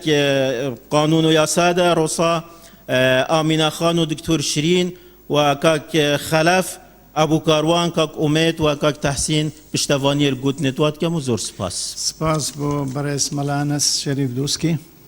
الرئيس دكتور إبراهيم سمو فرمو كاك دكتور 21 كاس ماون برئيسان آقادار بن برئيس سروكي برلماني ميوانت عزيز درنك هات باش بهات ودهر هيت يعني اگر ما 25 نهنا كربا ما كنجي كربايا هكا بيشتر هاد بايا دهر اويد بالعمل هيفيا هندينا بانا وام خو زاراوي ام بيجن خو جيل نكن باور كامل هيفيا هندينا بوينا كو سفرت خوارنه بو مش دورو برا وبغدابين ما بتظاني بسيارة ما هو باشا اگر الوضع كي رجالاتا نافراستو والوضع كي عراق بفير رنجي وسوريا بفير رنجي ودورو بر بفير رنجي ما بدا خوازن نكر بايا الوضع كي مستقر يا عراقي ووضع كي مستقر سوريا كو امريكا جهدا خيا وزير خارجية سوريا نابي تشبر كوشكو بالاوانينا تشكو وضع سوريا يوصانا اگر ندا اوجي السفرة چار قولي بت ابرج هي باشترو الصبح دي گشتر بت و پشگرمیا میشی بو وی گشبونه او اراده ملت ما بویا باور بکن اگر هین روزا 24 23 سر 24 بین بیرا خو ملت ما چد لراو که داد جیا شنجام پیلانا کا گلکا خراب لیمرو وین دلسوزت کردستان شیان و روزه بکنه روزا کا گشتر پشتی و 25 نه همین ملت ما جه داخلی و حوالت میدان دام پارلمان من گلک دقت سحکره چو بحث کرکی که والرول انجمن پارزگاه کرکوکه و بر پارزگر کرکوکه گلک القلم ندان چونکی کرکوکه اضافه مزنا به بابتی و بقناعتام هگر ما قد با کرکوک نافدا نبایا رنگ دجوار تر نبایا بی وضعی ابرکام تیدا و دیسا بده بجم شکر الحمدلله کو خودی برسق ما خست کو ام همی بجداری دانانا برد بناغیا و دولتت کن او دولتکا که امید گوتی کو روجاوی بیت اعلان کرن او ده هر هید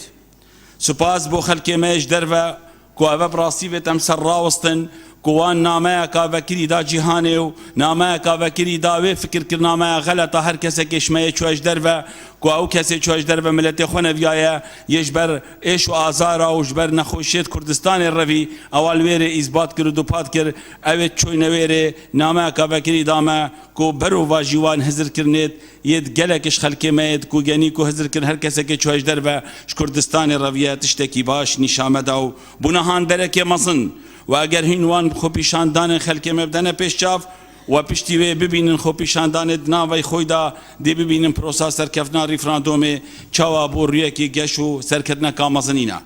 و دیسا با مجبر جبیر نکن دو خالد هر گرینگ ایک دزگاین امنیل کردستانه کو خوشبختانه بی ضررو بی کشو آلوزی اف بابتا هاتا انجام دان کو مترسیت مزن سروزعی هبوینه سپاسیه کا تایبت کل ویره اویا گرینگه من نوید ناوید چی کانالا بینم لیسو پاسه کا تایبت بو گش کانال را گهاندنه اوی شو روش کرینه ایک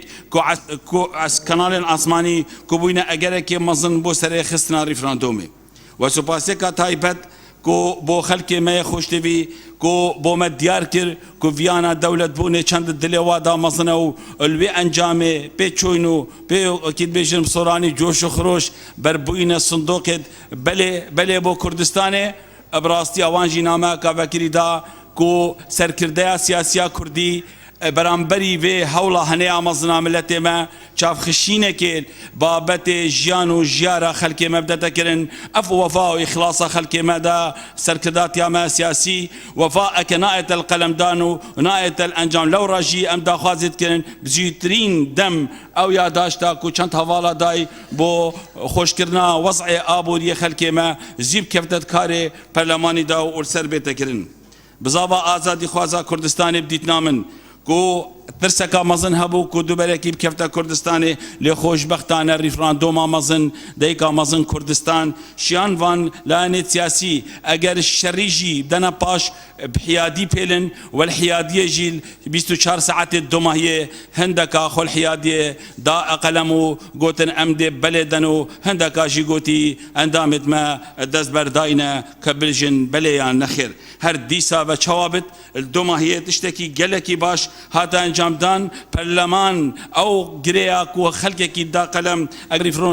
ریفراندوم خوشتوی نبایا رنگ پرلمان دیسا گلک کوس کدبانه بری پیشنیارت کم بو حوالین خو یت وزیر کو بگهین حکومت هرما کردستان و بو همی حوالت ما کو حولت مد بر دوام بن یت آشتی خوازی و یت دانستاندن تا کرگه دیسا وجبیر جینکن ما گولا خو کر وما ريفراندوم خوكر وما خلقي خو بيشاني خلقي دا الجهان دا كو كرد ملتكن حزش آزاديت كانوا حزش هندجت كانوا كوب جيراني وخوشي كردستان مزن بيت القلندان ديرشتون دو تيجيه جبير جينا كان شبابت بفيرنكي نابن اگر هندك شل دفنين كيشا وكو مغوتي افروج دهي سفكترن دهيش بيري سفكتر بون وقناعتا من صبد سفكتر بن چونكو هشتا خلقكي شريف وخوش بروف يه مايك وخلوان بابتا بكتا خدان بابتا جي هر هيش نبت نامه كافكريا كو ابدت خلقي ما کو هم همی حضرت هنده دا بکن کو لاینت میت سیاسی خود دستید خوب کنه تک دا و بدلکی مزن و برفره همی که ماسیا گوری کردستان مزن کنو گوری وی ریفراندوم هنه یا کو اف عشقا مزن دلی ما هم یادا بو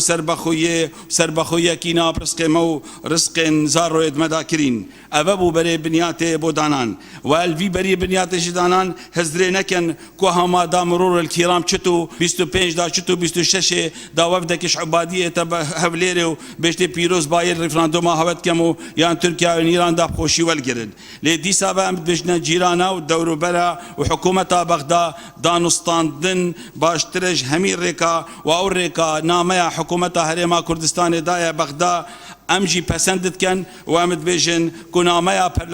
پرلمان مجی افرو درنشنا خدا ام حس کن وی توری بچد کو بله دانستاندن تا که محوره بو پیش خسنا به بابتی و نقشلوی روجبت روجاب دلخوشی کردستان گهتا امان جد خوش سپاس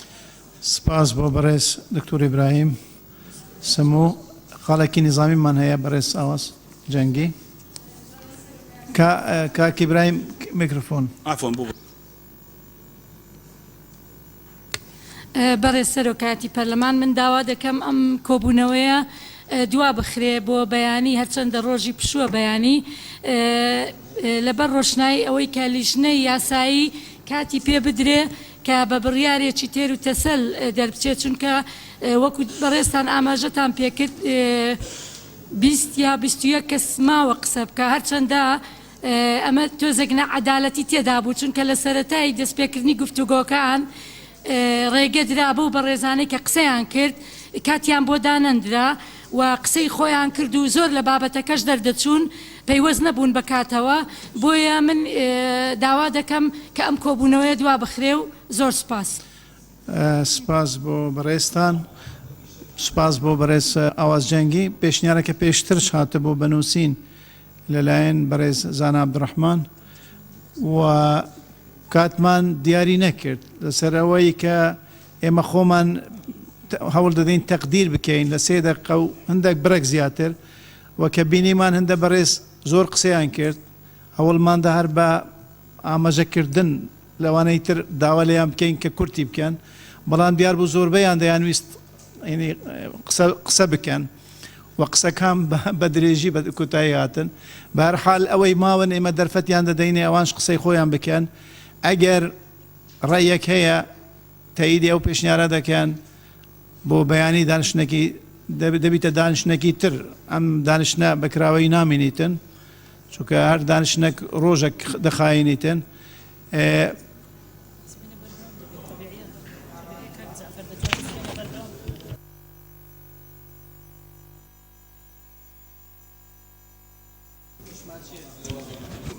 بەڕێزان دیارە ئامادەکاری باش کراوە لەلایەن لجنەی یاسایی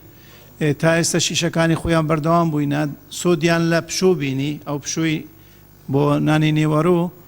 و دیارە ئێستاش ئامادەکاریەکان باشن کە دکتۆر ئامانش لێرەیە دەتوانیت ئەوکاری زیاتری ئێمە بکات لە ڕۆژنایی لە بەڕۆژنایی وەڵامدانەوەی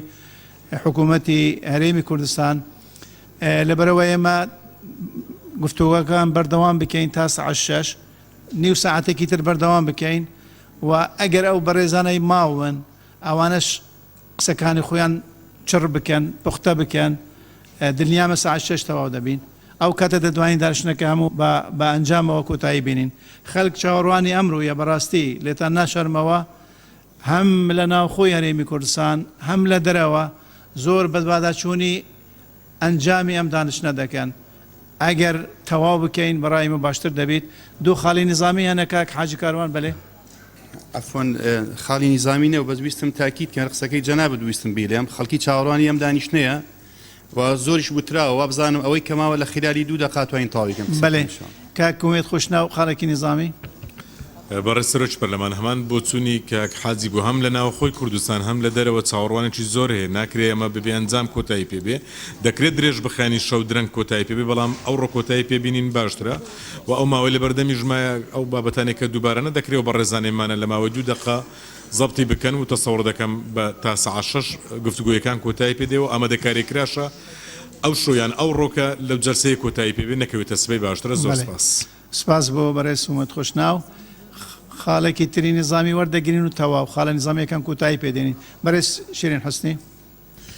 برای سەرۆکی پەرلەمانی پشتەوانیە بەڕێز حاجی کاروان و کاک ئومێد دکەم بەس بۆ ڕازڤەکردنەوە ئاخفتنێکی جەنابێتە و دانیشتن چێت بت کراوەی بمینێت ئەگەر خلاص نەبێت ڕۆژێکێدا لژنە یاساییژی باشتر زان بەس بۆ ڕازڤەکردنێ ئەگەر نە پشتەوانیە کاک ئومێد دکەم ئەم حەستکەن ئەڤر و تەواو بیت زۆر سپاس بەڵێ سپاس بەس لە پەیڕەوەدا بەڕۆنی هاتووە جلسە ماوەی 24 ساعتە ڕۆژەکە یوم واحد بە عەرەبی شاتووە بەرحال دوایی بە لجنەی یاسایی دەتوانێت تێکلای بکەتەوە بەڕێزان باس سوود لە کات ببینین بەڕێوایەشەوە بڵێم دادپەروەریە بڵێم لەبەر گرنگی کات ئەو بەڕێزانەی ماون هەر یەک و لە ماوەی 2 دقە 3 دقە قسەکانی خۆ بگەینیتن بەڕێز کاک ساڵح فەقی فەرموو کاک ساڵح فەقی بەڕێز سەرۆکی پەرلەمان بە خێراتنی وەزیرە بەڕێزەکانەکەم من پێم وایە یەکێک لە خاڵە گرنگەکانی کە لە دەستورە چەسپاوە مادەی 50 دواتر کە بوو بە مادەی 140 وێڕای هەموو ئەو کەم و کوڕیانە تاکیدی لەسەر ڕاپرسی کردوتەوە و ئەم ڕاپرسیش من پێم وایە هەرێمی کوردستان و کوردستان بەگشتی لەو دوای پرۆسی ئازادی توانرا ئەو دەستورە تا ڕادێک ڕێکەوتنی لەسەرکرێت جارێکی تر ناتوانرێت لە بەرژەوەندی کورد دەستور هەموار بکرێتەوە کەواتە مادەم ناتوانین لە بەرژەوەندی کورد دەستور هەموار بکرێتەوە و یەکێک لە خاڵە گرنگەکانی ڕاپرسیە کە لە ڕێگەی ئەو ڕفراندۆمی کە کردمانە بۆ ئەو خاڵە دەستوریە جێبەجێ بکرێ بۆیە لە دوای 10 ساڵ بە سەرچوونی ئەو تێپەڕین بەسەر جێبەجێکردنی ئەو مادە دەستوریا پێم وابوو ئەمە قۆناغی دوای هاتنی تیرۆریستانی داعش و داگیرکردنی خاکی پیرۆزی کوردستان و ئەو ئەمری واقعی کە هێزی پێشمەرگە سەلماندی لە دوایەوەی کە سوپای عێراق نەیتوانی داکۆکی لەو ناوچانە بکە و یەکێک لە هەڵە گەورەکان کە ئەبوو لە دوای پرۆسی ئازادیوە هەرێمی کوردستان نەیکردایە ئەوە بوو کە ئەو ناوچانە بەپێی دەستور ناوچەی جێناکۆکن کەواتە ناوچەیەکی هاوبەشن ئەبوو تەنها سوپای عێراق نەیپاراستایە هێزی پێشمەرگەی قارەمانی کوردستانیش هاوبەش بووایە بۆ ئێمە لە دوای پرۆسەوە فراغێکی ئەمنی و فراغی هێزی پێشمەرگە لەوێ دروست بوو بە پێ ئەو بڕیاری کە لە دەستورە چەسپا بوو نەچەسپایە بۆیە ئێستا پێم وایە ئەمە یەکێک لە قۆناغە دەستوریەکانە کە ئەگەر دەیان ساڵی تریش بواە هەرە وایە تێپەڕایە بۆیە ئەوەی کە گرنگە ئەم قۆناغە دەستوریە وێ ڕای هەموو ڕەخنە و تێبینیانەی کە لە سەری هەبووە ئەم ڕاپرسیە کراوە ئەبێ سەرکردایەتی کورد و لایەنە سیاسیەکان پابند بن بە دەرەنجامەکەیەوە و بەشێکی زۆری بەڕێزان ئەندامانی پەرلەمان تاکیدیان لە گفتوگۆ کردەوە لەگەڵ حکوومەتی عێراقی بۆیە هەرێمی کوردستان ناکرێت گفتوگۆ ڕەت کاتەوە بەڵام گفتوگۆی بێمەرج ئەبێ لە دوجارە ئەو دەرەنجامی ڕیفراندۆم کە کۆمەڵانی خەڵکی کوردستان بەگشتی چه هەرێم وەچی ناوچە کوردستانەکان دەنگیان لەسەرداوە ناکرێ مامەڵە بە دەنگەکانیان و بکرێ بۆیە پێویستە ئەو دەسڵاتی کە گەل لە ڕێگەی ڕاپرسی و مافی چاری خۆنیسینەوە دەنگی خۆی داوە ئەبێ ڕێز لەو دەنگە بگیرێ و بۆیە گفتوگۆکردن ئەبێ یەکێک لە خاڵە گرنگەکانەوەیە کە بە بێمەرج بێ ئەم ڕیفراندۆمە کرا وەکو لە ڕابردووشە هەموو چاوەڕوانی ئەو دەرەنجامە ئەکرا کە کاردانەوەی زۆر لەمە تونتریش ڕوبەڕووی کوردستان بەگشتی بکرێتەوە بۆ ئەمە شتێکی غەریب نیە ئەم کاردوانەی کە حکوومەتی عێراق کردوێتی بەڵام گرنگەوەیە کە هێزە کوردیەکان و دەسڵاتدار و لایەنە سیاسیەکان بەگشتی ئەبێ دەرەنجامی ئەو ڕاپرسی ئەوەی کە کراوە لە گفتوگۆ ئێمە لە دەستی نەدەین گفتوگۆ بەلایەک دەرەنجامی ڕاپرسیش لەلایەک پێشنیاری من ئەوەی لەم گفتوگووە هەم کۆمەڵێک لیژنە هەبێ چ بۆ ناوخۆی عێراق بۆ دەستپێشخەری و سپاسکردنی و دەستپێشخەرانی کە پێشوازیکردن چی ئەوەی مەرجعیت چی ئەوەی ئەیات ئەلاوی چی ئەوەی بەشێک لە پەرلەمانتاران و هەر دەستپێشخەریەکی تری لایەنە سیاسەکانی تری عێراق بێ پێویستە پێشوازی لێ بکرێ وەک ئاماژەم پێدا بە گفتوگۆی بێمەرج لەگەڵیان قسە بکرێ و لەگەڵەوە شالیژنە هەبێ بۆ دەستپێشخەرانی کە ئەمریکا و فەڕەنسا و ئومێد دەکەین وڵاتانی تریش ئەگەر دەستپێشخەریانە بێ بۆیە پێویستە لیژنەکان فراوان بکرێتەوە چ لە ئاستی باڵا چ لە حکوومەت چ لە لایەنە سیاسیەکان چ لە پەرلەمانتاران و چ لە لیژنەی پەیوەندیدارەکان بۆ وەزارەت لەگەڵ وەزارەتەکان بە نمونە وەزارەتی گواستنەوە لەگەڵ وەزارەتی گواستنەوەی عێراق یان وەزارەتی ئابووری لەگەڵ ئابووری عێراق و هەموو لیژنە تایبەتمەندانی کە هەیە پێویستە ڕەچاو بکرێت جگە لەوە پێویستە ئاگامان لە ناوخۆی کوردستانیش بەگشتی بێ لیژنە بۆ ناوخۆ هەبێ پارێزگارەکان و ڕابسپێردرێت بۆ ئاگایەکیان لە هەندێک نرخی شتومەک بە تایبەتی خۆراک لە ناو کوردستان بەگشتی تا ڕادێک گرانیەکی بەخۆی و بینیوە ئەگەر چەند هەزارێکیش بێ نرخ بەرز بۆتەوە بۆیە پێویستە حکوومەتە ئیدارە خۆجێیەکان بە ئەرکی خۆیان هەستن و نەهێڵن ڕێگری بکەن لەو زیادبوونی نرخە و ئەنجومەنی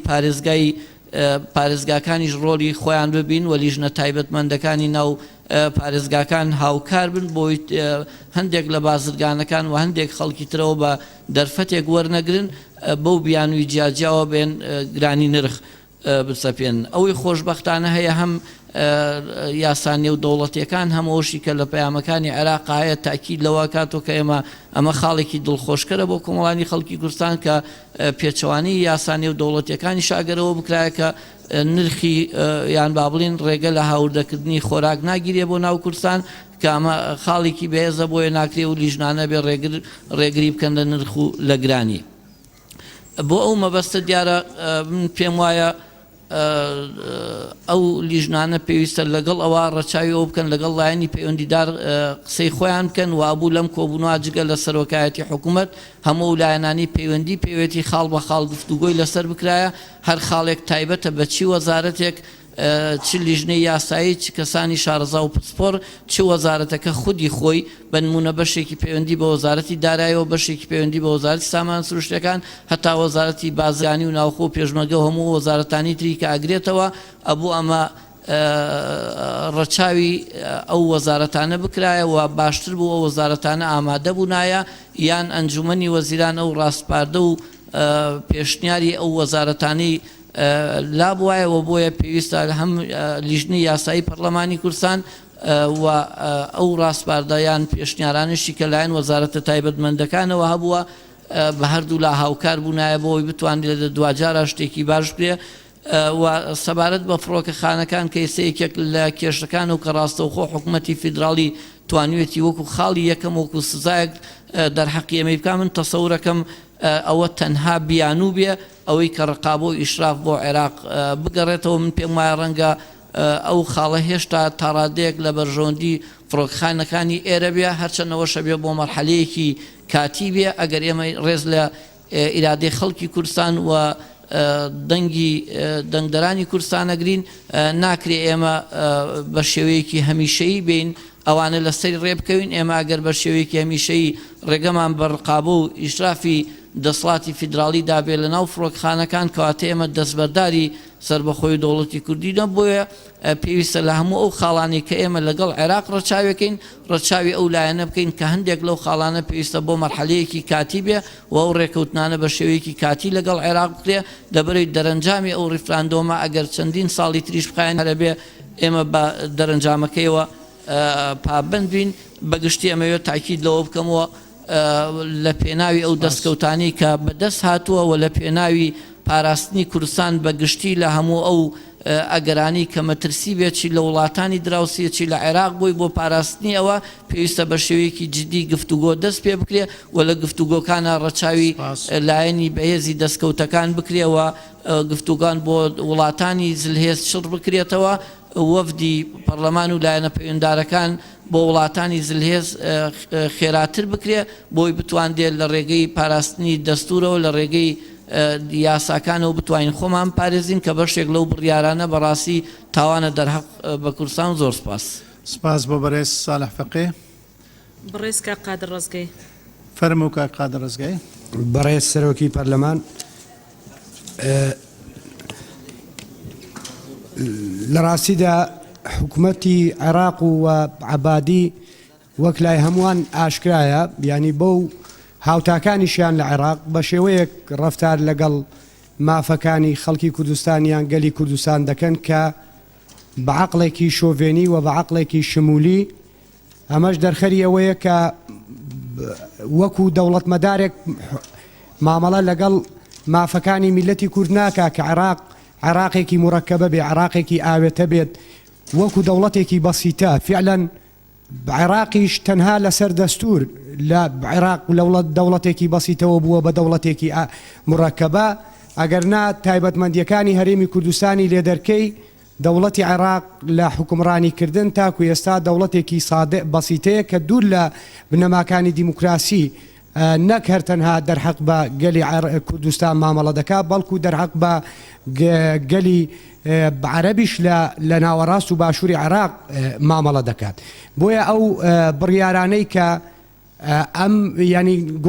ئەو گۆڕانکاریەی کە ئێمە دەمانویست لە دوای 2023 لە دەوڵەتی عێراقدا دروست بێت لە ڕاستیدا دروست نەبوو ئەمەش هەر تەنها ڕێگریەکە عەقڵی شۆڤێنیە عەقڵی سیاسی شۆڤێنی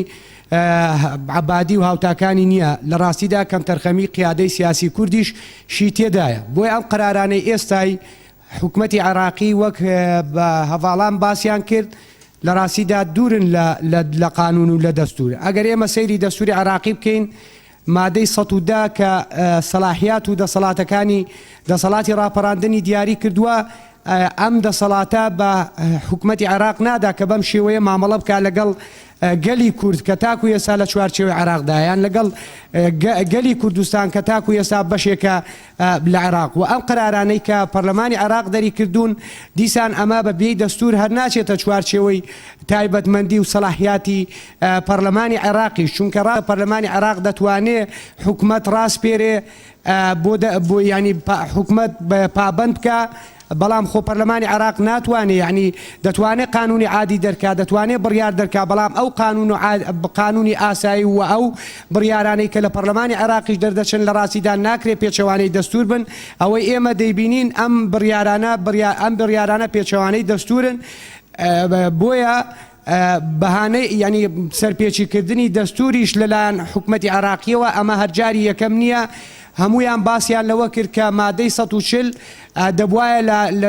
لە مانگی 12 ساڵی 2007 جێبەجێکرابایە کەچی جێبەجێ نەکرا و دەستور عێراقی پابند کردووە کە پشکی خەڵکی کوردستان لە موچەبدا نایدا دەستور عێراقی پابند کردووە لەوەی کە قەرەبووی خەڵکی کوردستان و ناوچە زیان نێمەندوەکان بکاتەوە بەڵام ناکە و دەستور عێراقی بە دەستور عێراق پابند بووە حەقی پێشمەرگە بدا لە مافی دارایی بەڵام نادا و دەستور لە دەستوردا هاتووە کە پێویستە پەرلەمانی عێراق لە بری ئەنجومەنێک دوو ئەنجومەن بێ بەڵام بینیمان ناکا بۆیە چەندین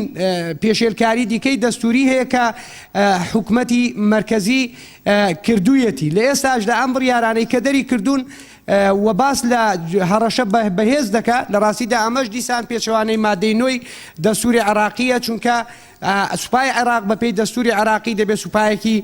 پارێزگاری کرد بێ لە خاکی عێراق لە هەموو سنوورەکانی عێراق نەک سوپایەکی داپڵۆسێنەر بێت دژی شەعبەکەی و گەلەکەی سەبارەت بە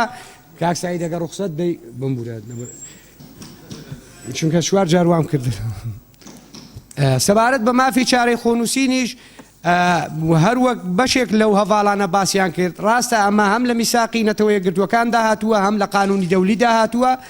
بەڵام خۆزگە ئێمە لەم پەرلەمانی کوردستانە بەر لە بەڕێوەچوونی پرۆسەی ریفراندۆم قانونێکمان بۆ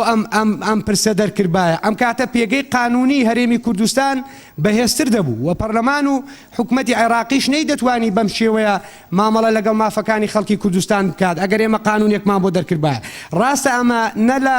دەسەڵاتە هاوبەشەکانە کە لە مادەی 114 داهاتووە و نە لە دەسەڵاتە تایبەتمەند بچڕکراوەکانە کە لە مادەی 110 داهاتووە بەڵام دیسانەوە ئێمە بەپێی مادەی 115 مافی ئەوەمان هەیە لە کاتی دژبوونی یان تەناقوزات لە نێوان قانونی هەرێمی کوردستان و قانونی هەرێم و پارێزگاکان لەگەڵ قانونی پەرلەمانی عێراق ئەوە پێشینە بۆ قانونی هەرێمی کوردستان دەبوو بۆیە پێگەی ئێمەی لە ڕووی قانونیەوە بەهێزتر دەکرد بەداخەوە ئەمە هەڵەی سەرکردایەتی سیاسی کورد بوو بەڕاشکاوە دەیڵێن و بەرژەوەندی حیزبیەکان وابوو کە ڕێگەی نەدام قانونە دەرچێ و بەعینادی ڕێگەی نەدام قانونە دەرچێت بۆیە لە ئێستاشدا ئەرکی هەموو لایەکمانە ڕاستە گەلی کوردستان دەبینێت لە وڵاتە ئەوەی کە سەروەری یاسا نییە چۆن لە عێراق نییە لە هەرێمی کوردستانیش نییە چۆن بەهای قانون نییە لە عێراق بەداخەوە لە هەرێمی کوردستانیش نییە بەڵام خەڵکی کوردستان ئامادەیە بەرگری لە نیشتیمانەکەی خۆی بکە و ئامادەیە بەرگری لە خاک و لە شعبی لە خەبات و تێکۆشانی خۆی بکە و ئامادەیە بەرگری لە دەسەڵاتی خۆماڵی خۆی بکات هەمومان ئەو ئامادەگیێمان تێدایە من پێم وایە بەر لە هەموو شتێک پێویستە ئێمە تەعەندەین لەو قەرارە مادەی 52 بڕگەی دووەمی دەستوری عێراق یعنی مافمان پێدەدا کە ئێمە لە بەردەم دادگای دەستوری تەعەندەین لە بڕیارەکانی حکومەت و لە بڕیارەکانی پەرلەمان ئەمەش وەک نیاز پاکیەکی گەلی کوردستان کە ئێمە میلەتێکی ئاشتی خوازین و دەمان هەوێ قانون لە وڵاتەدا هەبێ و من پشگیری هەموو ئەو ڕایانە دەکەم کە باس لەوە دەکا کە ئێمە داوای لە کۆمەلگای نێودەوڵەتی بکەین بۆی پشتیوانی لە خەڵکی کوردستان و مافەکانی خەڵکی کوردستان بکە هەرچەندە بەداخەوە دابوون دەستگا دیبلۆماتی و نوێنەرایەتیەکان لە ئاستی دەرەکی دابوون دەستگای منەظەم و ڕێکخراو نین بەڵام دیسانەوە پێویستە ئەمە وەکو پەرلەمانی کوردستان ئەمە بکەین بە چ وەک ڕاستپاردە بێت چ وەک بڕیار بێت لە پێناو ئەوە کۆمەلگای لە پێناو بەرژەوەندەکانمان داوا لە هاوپەیمانەکانمان بکەین پشگیریمان لێ بکەن ئێمە ئەو بڕیارانەی کە پەرلەمانی عێراق دڵنیام لیژنەی یاسایی بەباشی دیراسەیان دەکا ئەوەی کە پێویستی بە وەڵامدانەوەیە ئێمەش بە دەقی قانونی و دەستوری وەڵامی بڕیارەکانی عێراق بدەینەوە ئەگەر ئەوان ئامادەی گفتوگۆیان تێدانە ئێمە تاکید لە دیالۆگ و گفتوگۆکردن بکەینەوە لە پێناوی ئاشتەوایی نیشتیمانی لە وڵاتەکەماندا و لەسەر ئاستی ناوخۆش تاکید لەو خاڵە دەکەمەوە کە یەکریزی و کۆدەنگی نیشتیمانی دەبوایە بەر لە پرۆسەکە هەبایە نەبوو دەیڵێمەوە ئەوەی کە ڕێگری بوو بەرژەوەندی حیزبی بوو و بەرژەوەندی شخصی بوو کاتی وە هاتووە بەرژەوەندی باڵاکانی نیشتیمان لەسەروی بەرژەوەندی حیزبی و بەرژەوەندی شخصیەکان بن و ڕاستیەکی تاڵ هەیە ئەویش لاوازی پێگەی هەرێمی کوردستان لە ڕاستیدا بۆ نەبوونی سەروەری قانون بۆ نەبوونی چەسپاندنی دیموکراسیەت بۆ نەبوونی ئەمە ئەگەر دووبارە بێ خاڵی کەش هەیە قوربانگیان کاک جعفەر تەرکیزکە ئەمن دوا خاڵ ئەوەیە کە دوا خاڵ ئەوەیە کە لە ڕاستیدا ڕاستە عەبادی و حکومەتی عێراق ئێمە بەشێکین لەو وڵاتە دەسەڵاتێکی بێگانەیە لە چاو دەسەڵاتی خۆماڵی کوردی یعنی سوڵتەی کوردی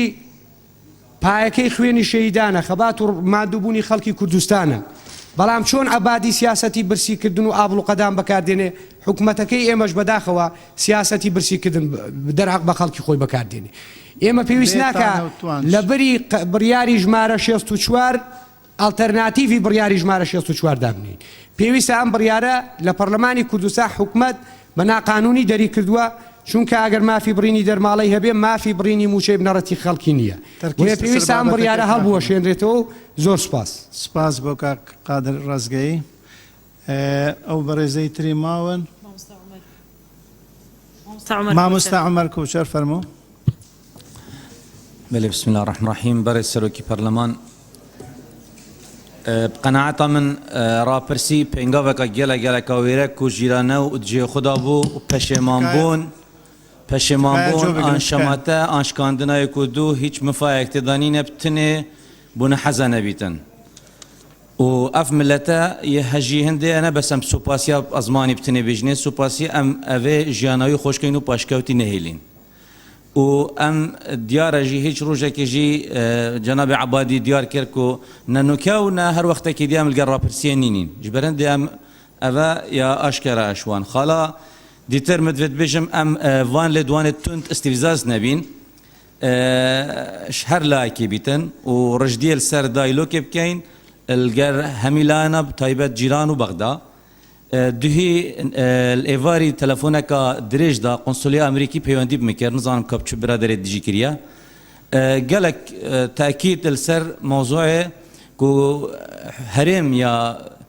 دەستپێشخەر بیت و ئەو پێنگاوێکێ بچیتن بەرەف دایلۆکێ ما گوتێ بۆچی فشار لەسەر بەغدا جنایەتەکردن ئەف زمانێ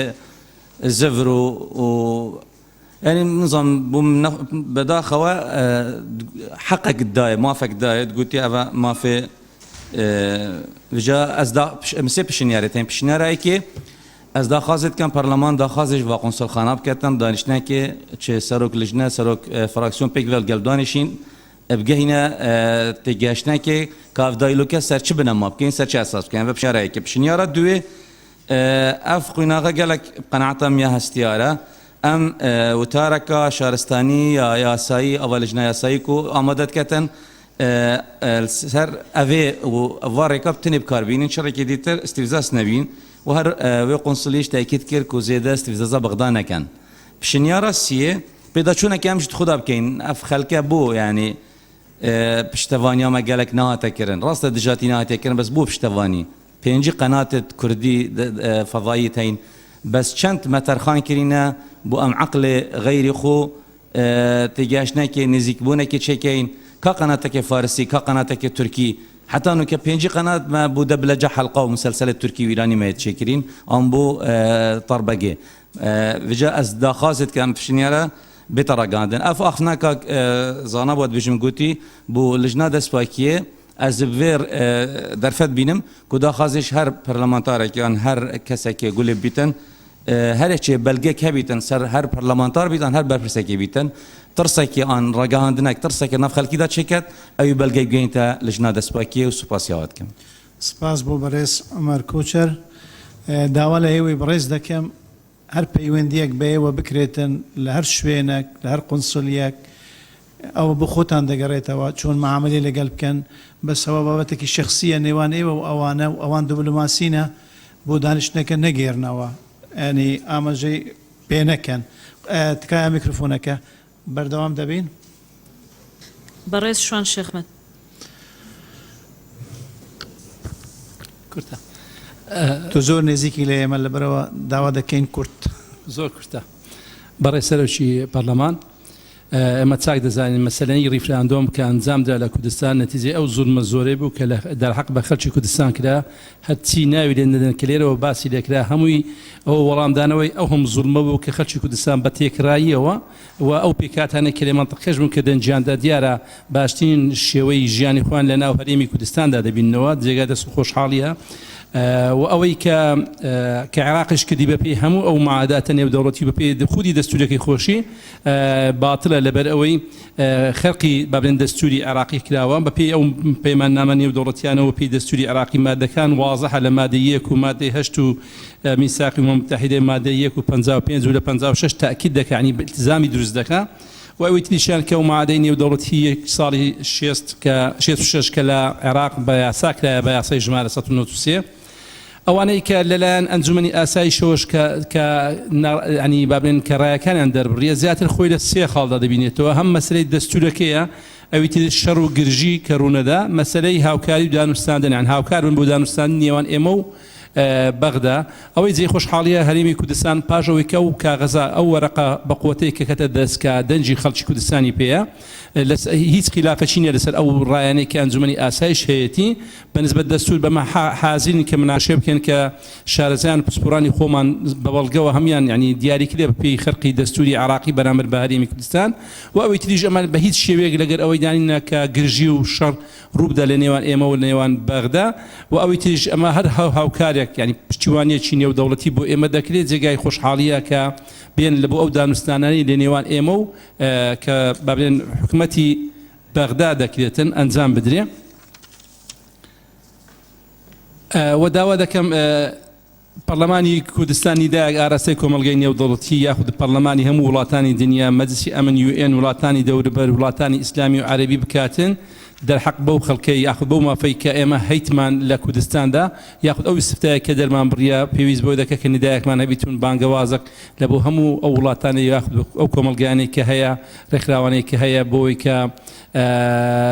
بەبەڵگەوە کەمە لەگەیان دابنیشن یاخود جێمانە ڕابگرن پشتیوانیش تەواوی قەزیەی هەرێمی کوردستان بکەن کە خۆی لە بەرەو سەربەخۆبوون دەبینی لەو استفتایە کە درایە مەسەلەی مادەی 140 کە زۆر جار کە ئەوان باسی لێ دەکەن بەڕێزان ئەو مادەیە خۆی مادەیەکی دەستوریە لە زمنی التزامە بەرامبەر بە حکومەتی عراقی یعنی نەنووسرا لە اختصاصی عراق لە زمنی التزاماتی عراقیە بۆیە کە لە التزامە حەقێکی خۆشمانە ئەگە دوو تەرەفەش ڕێفراندۆم ئەنجام نەدە لەو ناوچانە یەک تەرەفەش دەتوانی بیکەی و حتا مەسئولیەت و یاخود مەساریفی ئەو هەڵبژاردنە ئەو دەنگدانەی کە دەکرێت دەیخۆیتە ئەستۆی حکومەتی عراقی پێویست بۆی دەکە ئەوانەش وەکو نوقتەیەک دەتوانێت قسە و باسی لەسەر بکرێت و ئەوانەی تری زۆر تکرار و نامێژ بکەم و زۆر سپاس سپاس بۆ بەڕێز شوان ئەحمەد بەڕێز ئاواز خان ئاواز حەمید فەرمۆ ئاواز حەمید بەڕێز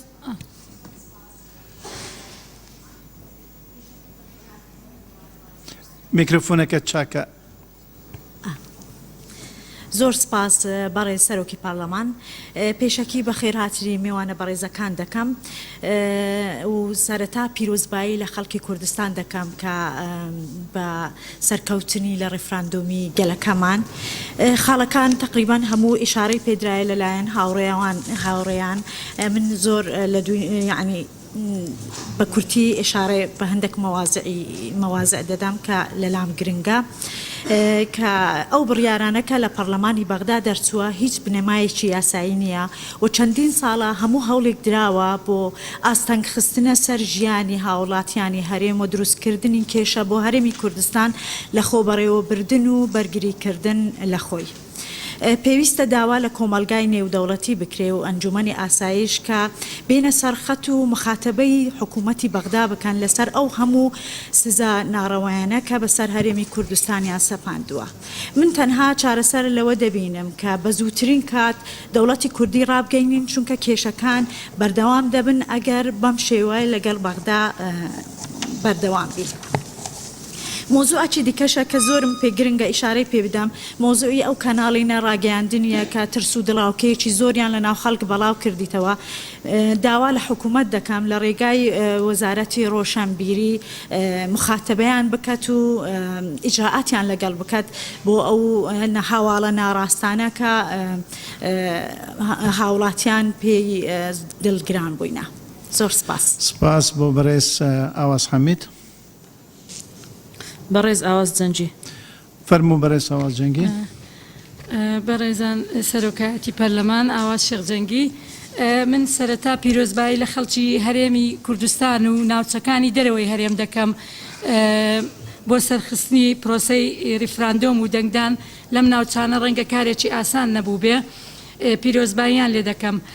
من پێم وایە ئەنجامدانی ریفراندۆم لە هەرێمی کوردستان و لەو ناوچانەی دەرەوەی هەرێم کارێکی گەورە بوو بەڵام پێم وایە سەرکردایەتی کورد دەبوایە ئامادەکاری باشتری بکردایە بۆ ئەو پرۆسەیە هەوڵی زیاتری بدابایە بەرژەوەندی تەستی حیزبایەتی وەلا بنابە بۆ ئەوەی ئێمڕۆ وەکو پەرلەمانی عێراق بە ڕەغمی هەموو ناکۆچی و ناتەباییان لە ڕۆژێکی ئەو ڕۆژە کە کۆبوونەوە بڕیاریاندا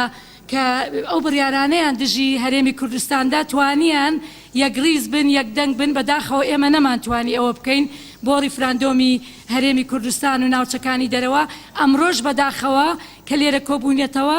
هەمان بابەت نەمانتوانیوە بە یەکدەنجی بە یەکریزیدا بنیشین لە ناو پەرلەمانی کوردستاندا ڕەنگە ئەوە وێنەیەکی جوان پێشان نەدا هەم بەرامبەر عێراق و بەرامبەر وڵاتانی دەرەوە کە خەمخۆری ئێمەنە ساڵانێک کە دۆستی ئێمن و زۆریان داوا لێکردین کە پرۆسەکە بۆ ماوەیەک دوا بخەین بۆ ئەوەی هەلی باشتر بەرەخسێ بۆ هەرێمی کوردستان و بۆ گەلی کورد. بە هەر حاڵ پرۆسەکە ئەنجام درا و نەتیجەکە چاوەڕۆن کرا و چکە ئێمە هەمومان دڵنیا بووین لەوەی کە دەنگ دەدەین بە بەڵێ پێم وانییە ئەنی کەسانێکی زۆر کەم نەبێ دەنگ بە ئەوە دەنگ بە نەخێر بدا بەرامبەر بۆ پرۆسەیە. من پێم باشە بەرامبەر ئەو بڕیارانەی پەرلەمانی عێراق ئێمە زۆر حەکیمانە لەسەرخۆ بە هێواشی بیری لێ بکەینەوە و وەڵامیان بدەینەوە بە بڕگەی یاسایی هەموو ئەو بڕیارانە بڕگە بە بڕگە ئێمە وەڵامی بدەینەوە و لەکوێ ئەوان بە نایاسایی بڕیاریان بەسەر هەرێمی کوردستاندا سەپاندووە ئێمە بە بڕگەی یاسایی وەڵامیان بدەینەوە. داوا دەکەم لە پەرلەمانتارانی کورد لە بەغا مەیدانەکە چۆڵ نەکەن دانیشتنەکان بایکۆت نەکەن ڕەنگە وجودی ئەوان و لە ناو دانیشتنی پەرلەمان بڕیاردانی پەرلەمانی عێراقی ڕەنگە کاریگەری هەبووە من ناڵێم ڕەنگە بیگۆڕی بە بڕیارەکان بەڵام کاردانەوەیەکی باشی دەبوو وجودیان لە ناو پەرلەمانی کوردستان و کارکردنیان لەسەر ئەو بڕگە دەستوریانە و ئەو بڕگانەی کە لە دیباجەی دەستور هاتووە لە بەرژەوەندی خەڵکی هەرێمی کوردستانە دەبێ ئەوان کار لەسەر ئەوە بکەن بۆیە داوایان لێ دەکەم مەیدانەکە چۆڵ نەکەن. بەڕێز سەرۆکایەتی پەرلەمان من پێم باشە لەسەر وتەکانی بەڕێز ئایەتوڵڵا سیستانی ئێمە زۆر بە هەندی وەربگرین و کار لەسەر ئەو وتانەی ئەو بەڕێزە بکەین چونکە ئەمانە بە مێژووی خۆیان دۆستی میلەتی ئێمە بوون هەمیشە وایان پیشانداوە کە دۆستی میلەتی ئێمەن قەت دژایەتی میلەتی ئێمەیان نەکردووە تاریخێکی دوور و درێژ ئێمە بەیەکەوە دەبەستێتەوە بۆیە هیوادارم سەرکردایەتی کورد ئەوە بە هەند وەربگرێ. بۆ بەڕێز وەزیری گەیاندن و گواستنەوە من بەڵێ ئەو بەڕێزە چەند بەرچاوڕوونیەکی دا بە ئێمە لەسەر ئەو وەزعی کە هاتۆتە پێش لە هەرێمی کوردستان ئەمانە بۆ منشتی تازە نەبوو چونکە ئێمە لەگەڵ هاوڕەکانمان چەندین جار لە ساڵانی ڕابردوو سەردانی فڕۆکەخانەی سلێمانیمان کردووە بە تایبەتی و لە فڕۆکەخانەی سلێمانی هەمیشە خاڵی یەکەم بە ئێمە وتراوە ئەگەر ڕۆژێک لە ڕۆژان ئێمە پەیوەندیمان لەگەڵ عێراق لەگەڵ ناوەند خراپ بێ یەکەم کارت بەکاری دێنن بەرامبەر هەرێمی کوردستان ڕاگررتنی فڕۆکەکانە لە هاتن و گەڕانەوەیان بۆ هەرێمی کوردستان چونکە وەکو دەزانین ئەوە ئاسمان و هەروەها ئاو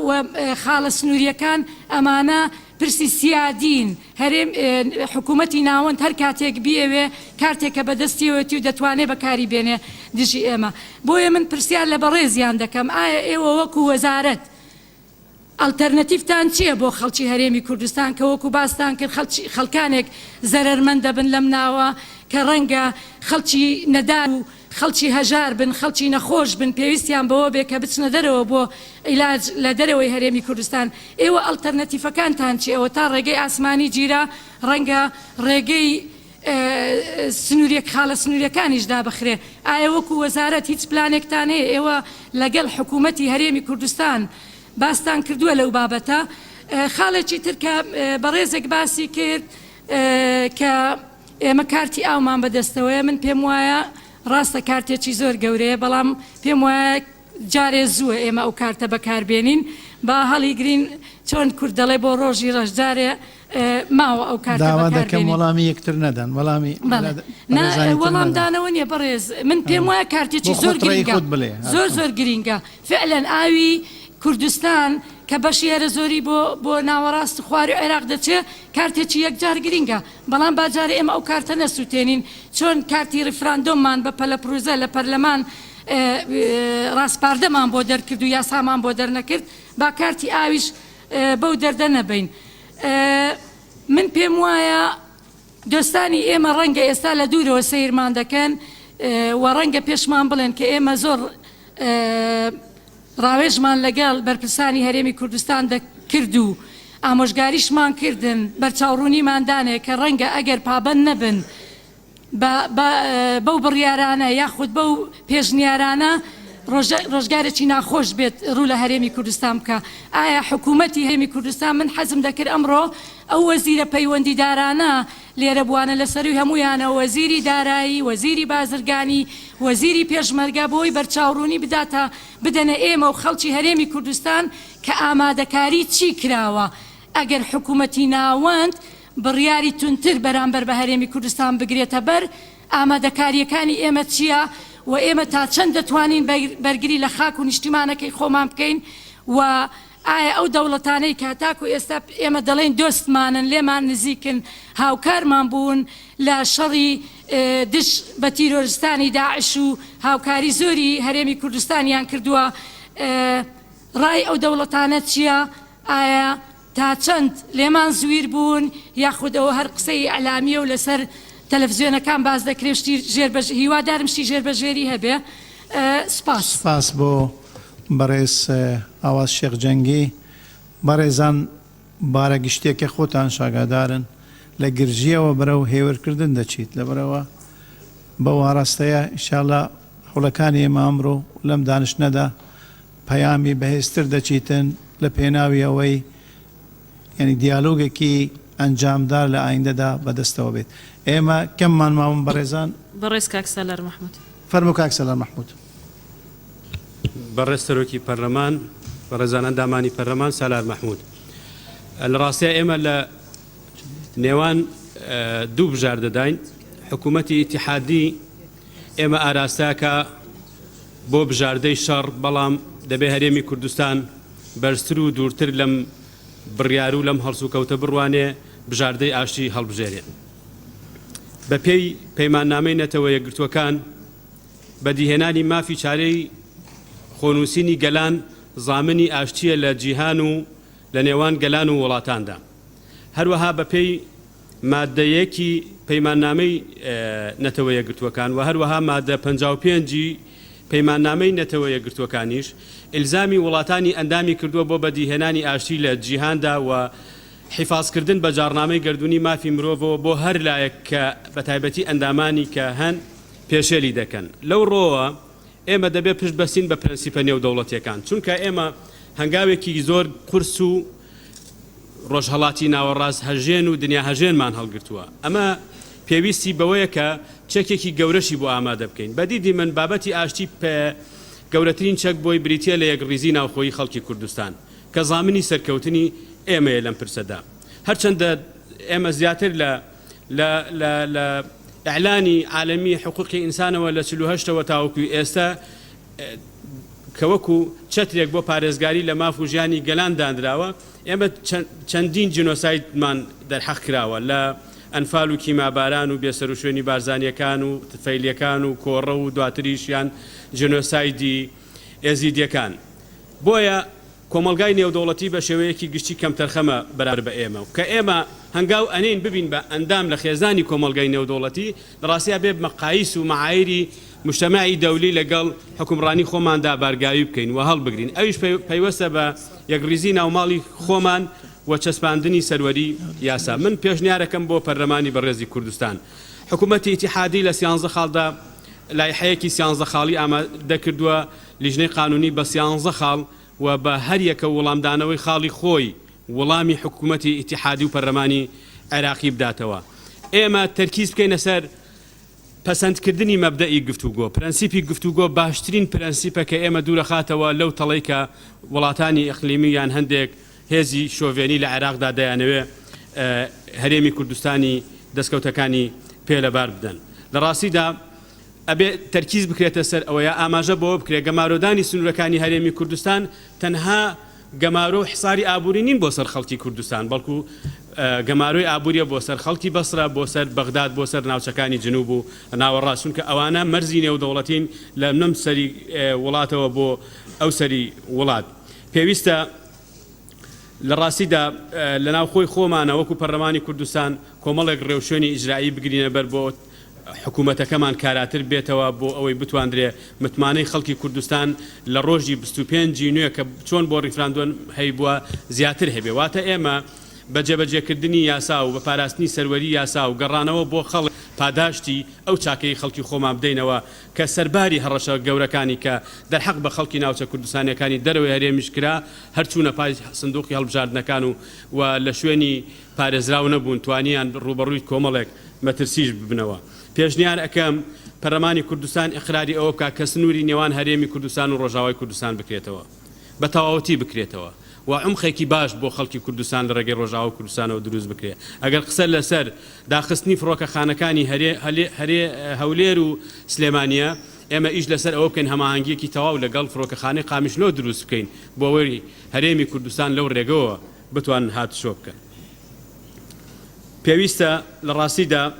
زمانی دەربڕینمان و هەڵسو کەوتمان لەسەر ئاستی بەرپرسیارەتی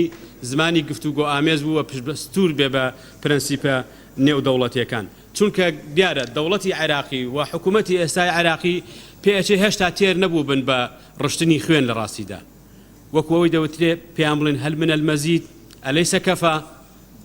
ڕشتنی خوێنی خەڵکی کوردستان، خەڵکی سڤیل، ئایا ئەمە دڵتان ئاوی نەخواردەوە، تێری نەخوارد؟ کاتی ئەوەیە بەم جۆرە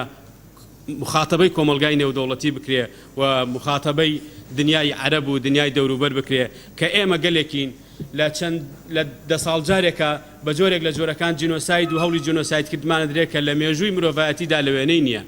ئەمە دەبێت بێتە ناسنامەی گەلێکی مەزلوم کە بەپێی یاسای نێودەوڵەتی جینۆساید تاوانێکی نێودەوڵەتی و قانونی نێودەوڵەتی هەیە بۆ پارێزگاریکردن لەو گەلانەی کە تاوانی جینۆسایدیان دەرحەقەکرێتەوە. بۆیە من ڕەم وایە دەبێت پشت بەستین بەم دەستەواژانە. دوا قسەم ئەوەیە ئەم خەباتی سربەخۆی و دەوڵەتداریە هی ئەم سەردەمە نییە لە ڕاستیدا. ئێمە ئەبێ وەفاداریمان هەبێ بۆ سەرکردەکانی کوردستان، ئەگەر لە باشووری کوردستانەوە دەست پێ بکەین و لە دەوروبەرەوە لە شێخ مەحموودی مەلیکەوە لە قازی ڕەحمەتیەوە لە بارزانی ڕەحمەتیەوە تا ئەگاتە سەرکردەکانی تر ئەم ململانێ و ئەم هەوڵ و ئەم خەباتە هەبووە، بەڵام قۆناغێک هاتوۆتە پێشەوە ئێمە قۆناغێکی جیاوازە. من ئاماژە دەم بە ئەم بابەتی پرسی چارە نووس و گۆڕینی نەخشەی عێراق بۆ گفتوگۆیەکی بەڕێز کاگنەوشیروان مستەفای ڕەحمەتی کە لە ڕۆژنامەی لۆمۆندی فەڕەنسی دوای بەشداریکردنی لە مؤتەمەری حزبی ئیشتراکی فەڕەنسی لە ساڵی 1986 کردوێتی باسی ئەوە کە بێ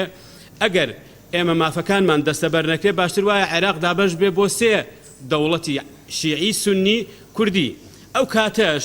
هەندێک هەبوون لە بەناو هێزی نیشتیمانی بەڵام شۆڤێنێت گرتن و ڕوبەڕووی ئەم بۆ چونانە بوونەوە لەبەر ئەوە دوای ئەوە مام جەلال بە کتابێک وڵامی ئەو بۆچوونەی دایەوە بە تایبەتی کە ڕۆژنامەی ئەغەد و دیموکراتی باسی لەوە کرد کە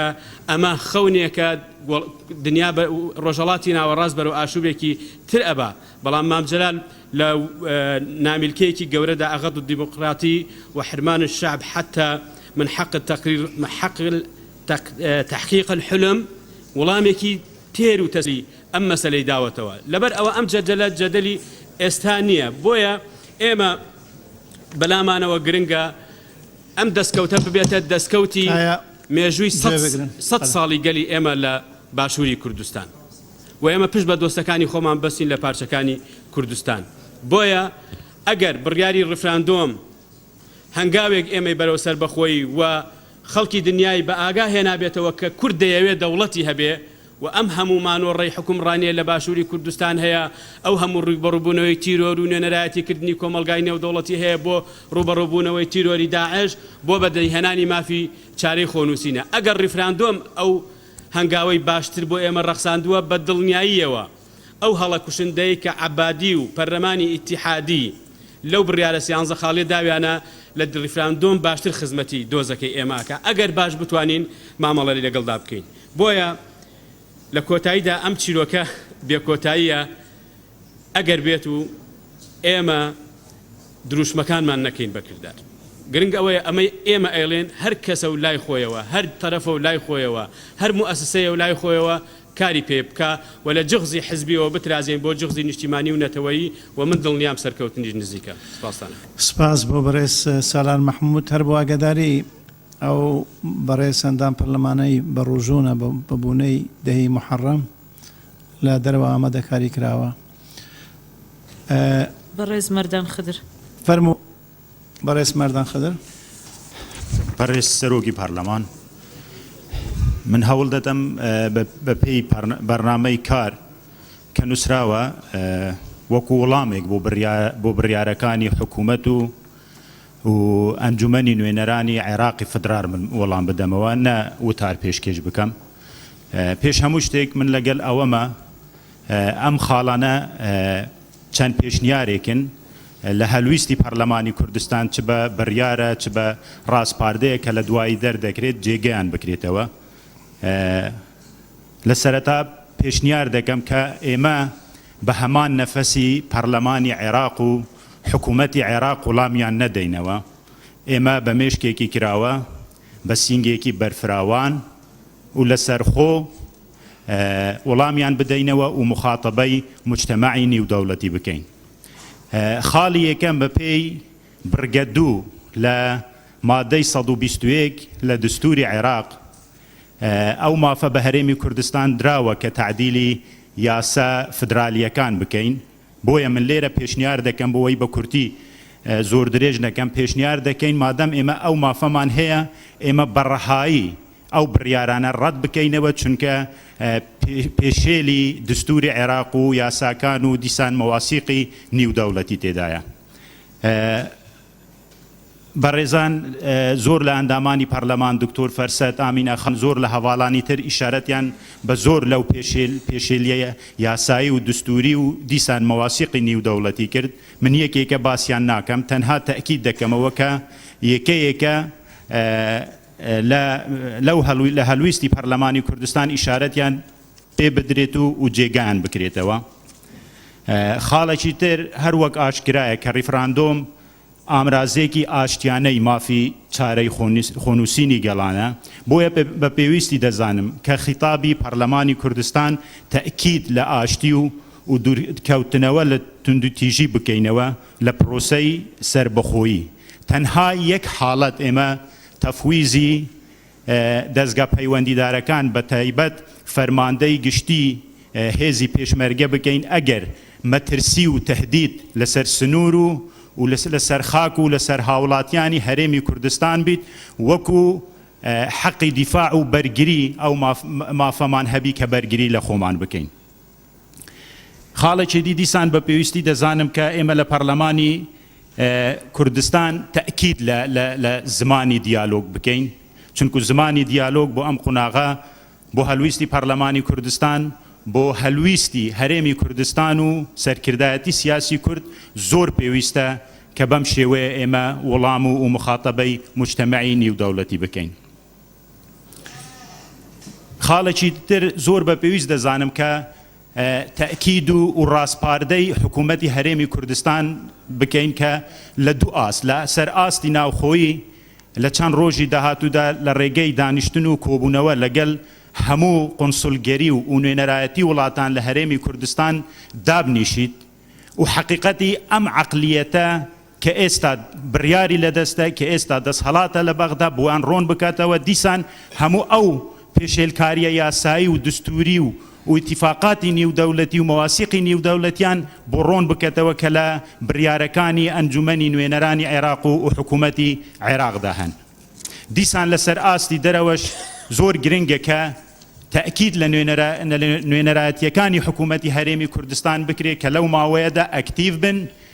پەیوەندی بەردەوام بکەن، دیسان کار لەسەر ئەم خاڵە بکەن، چونکو من پێم وایە ئەگەر هەموو نوێنەرایەتیەکانمان بە باشی ئیش بکەن،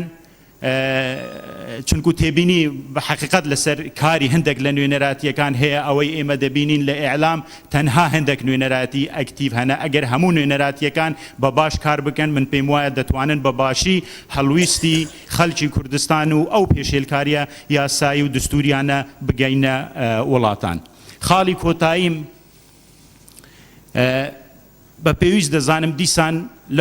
لە هەلویستی ئەمڕۆی پەرلەمانی کوردستان تەکید لەسەر ئەوە بکرێتەوە کە لە داهاتوودا گفتوگۆکانی هەرێمی کوردستان و سەرکردایەتی سیاسی و حکوومەت لە چوارچێوەی مافی سربەخۆیی بیت، لە چوارچێوەی ئەنجامی ڕیفراندۆم بیت، کەمتر لە سربەخۆیی و مافی ڕیفراندۆم بە هیچ شێوەیە گفتوگۆ نە لەگەڵ بەغدا بکەین، نە لە هیچ دانیشتنێک و حتا لەگەڵ مجتەمەعی نێودەوڵەتیش نەکەین و زۆر سوپاس. سپاس بۆ بەڕێز مەردان خەدر. خاتو مدینە ئەیوب. فەرمو خاتو مدینە.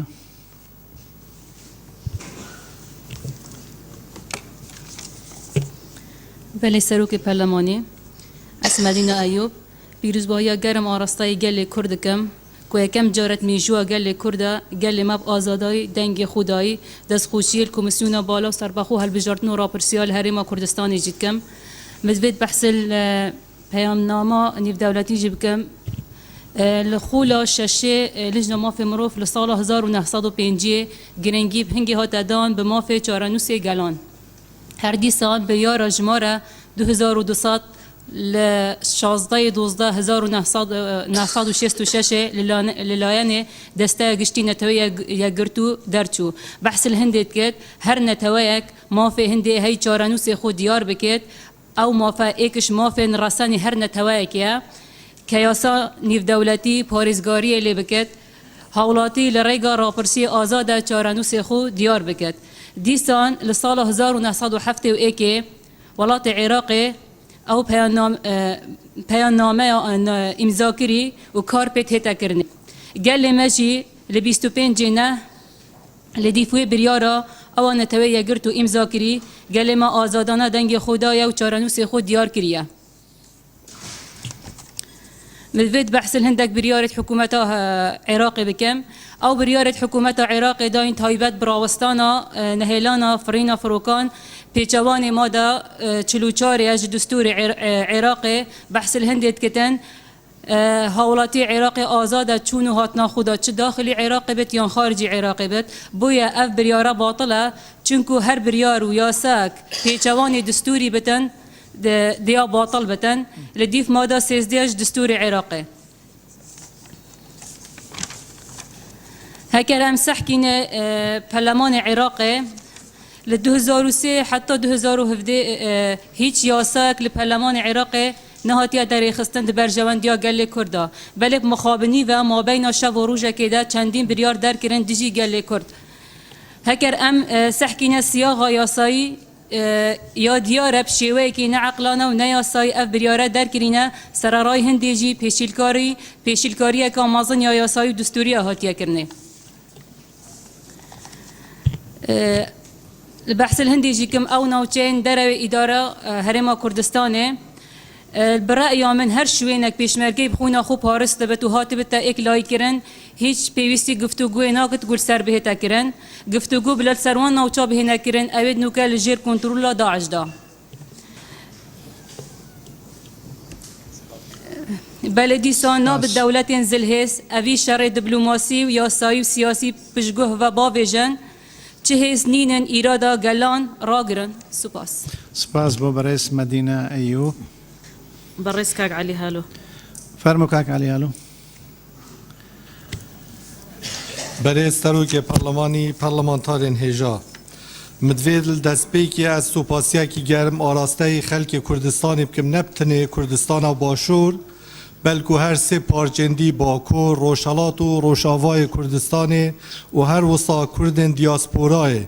که همی پیگ و بگرمی بجوش و خروش پال پشتن ما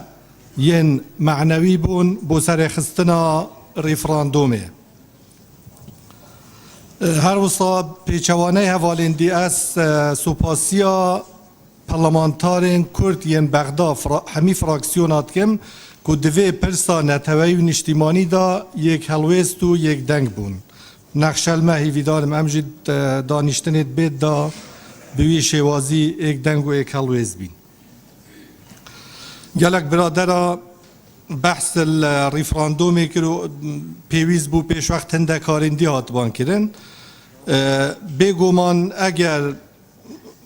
هنده کارندی هاتبان کرن دا باشتر بد لی سر خستنا ریفراندومی مسترین سرکفتنا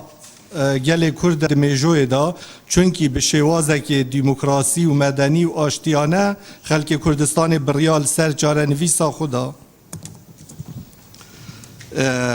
و یاش همیه جی گرنگتر شکاندنا دیوار سهم و ترس و وهما ایراده و بریارا خلک کردستانی بو خواستن 200 سال چوی دا کرد نشیانه بریار بده نشیانه سرپرس نشتیمانی و نتوی ایگرتی بن لدوی رفراندومه دا ایدی ایرادا کرد ایگرتنا کرد سر کفت و هفه مزگینی بو سرخوابونا کردستانی خالقا دیا گلک گرنگ هلویست هف پیمانا یو این اوروپا و امریکا کو گلک حوالا عجیب گرتی و حیبتید مینن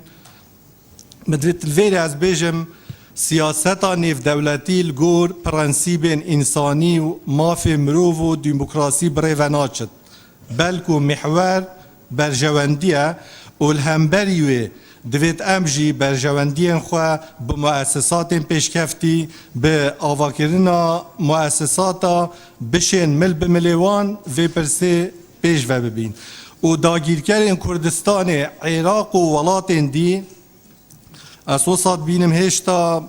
ما نویتم بحث داگیرکر نبکین و اک اسماعیل بیشکچید بیشت کردستان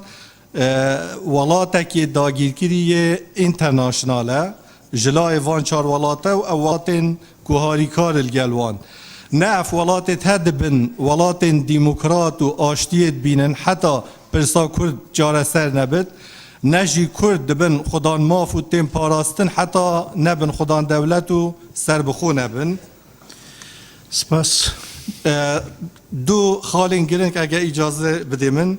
از ده بحث کم بو سرخستنا و پروسه بو بدز و اینانا سرخوابونا کردستان دو مرج دو کارین گلک گرنگ دو پرنسیپیت هین یک جوان ایگرتنا کرد ریخستنا نافمالا کرده بگو من کرد دمیجوی دا و 200 سالین چوی دا وکو نتوه ایگرتی و دلسوز و فیداکار بیا لی دستحالات سیاسی و حزب و لاین سیاسی دجی هف بوینه و ایگرتن درست نکرینه هیویدارم دوی روشه دا آلین سیاسی هم کرد ده آست گرنگیا و قناغه و ده آست پیروزیا سرخوابونا کوردستان دابن و دست جبرجواندین تسک ین شخصی و حزبی بردن ام همی پیک و برف سرخوابونا کوردستان و بچین خالا دیجی عدالت دوید حکومتا کوردستان او داهاتی البردست به شوازه که دادپرورانه به سرخلک کوردستان دابش بکد به ایگرتن و به عدالت سرخوابونا کوردستان گلک نزیک و سپاس برای سالی حالو و ابزانم برز کم من ماون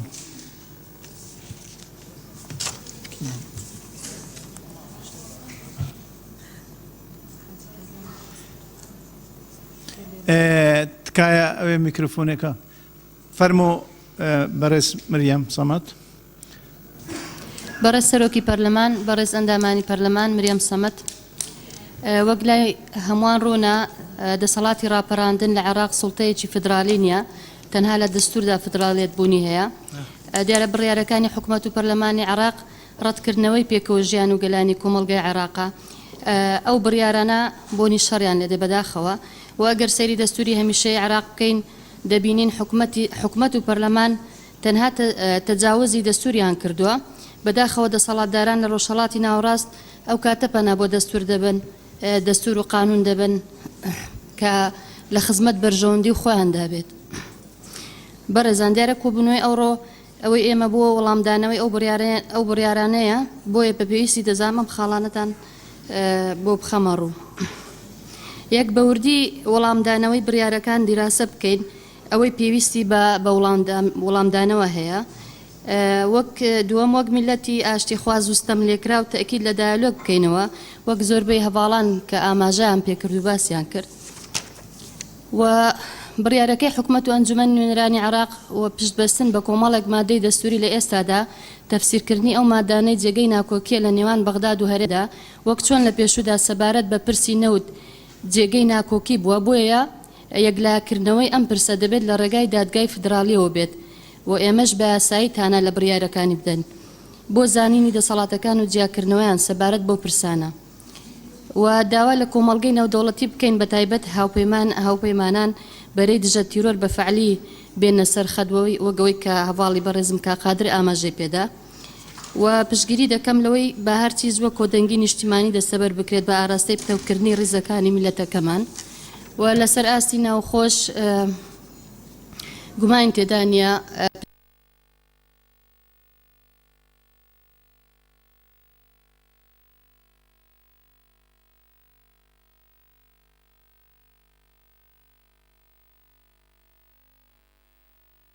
کاتێتی پرۆسی چاکسازی دەست پێ بکات بەڕاستی ئەوە لە هەموو جمگەکانی دەسەڵات و دارای هەرم بۆ بەرەنگاربوونەوەی گەندەڵی و نەعادالەتی و بە هەداردانی سامانی گشتی و پێویستە من لێرەوە پێشنیار دەکەم کابینەی وەزارەت ببورن کابینەیەکی وەزارەتی تر لەبری ئەو کابینەیە پێک بهێنرێت چونکە ئەو کابینەیە سەرکەوتونە بۆ لە ڕایکردن و بەجێهێنانی بەرپرسیارەتی نیشتیمانی ئەوە لە دەرەوەی بابەتی ئەمڕۆیە ببورن خاڵی کۆتاییان پشگیری لە هەموو ئەوڕایانە دەکەم کە باز لە هەڵواشانەوەی بڕیاری ژمارە 64 کە پاشەکەوتکردنی موچەی لەکەوتوتەوە و پشگیری لە ڕای هەواڵانم کە قادر ئاوازخان تەلار گەشەخان دەکەم و سپاس بۆ بەڕێز مریەم سەمەد بەڕێز کاک حاجی کاروان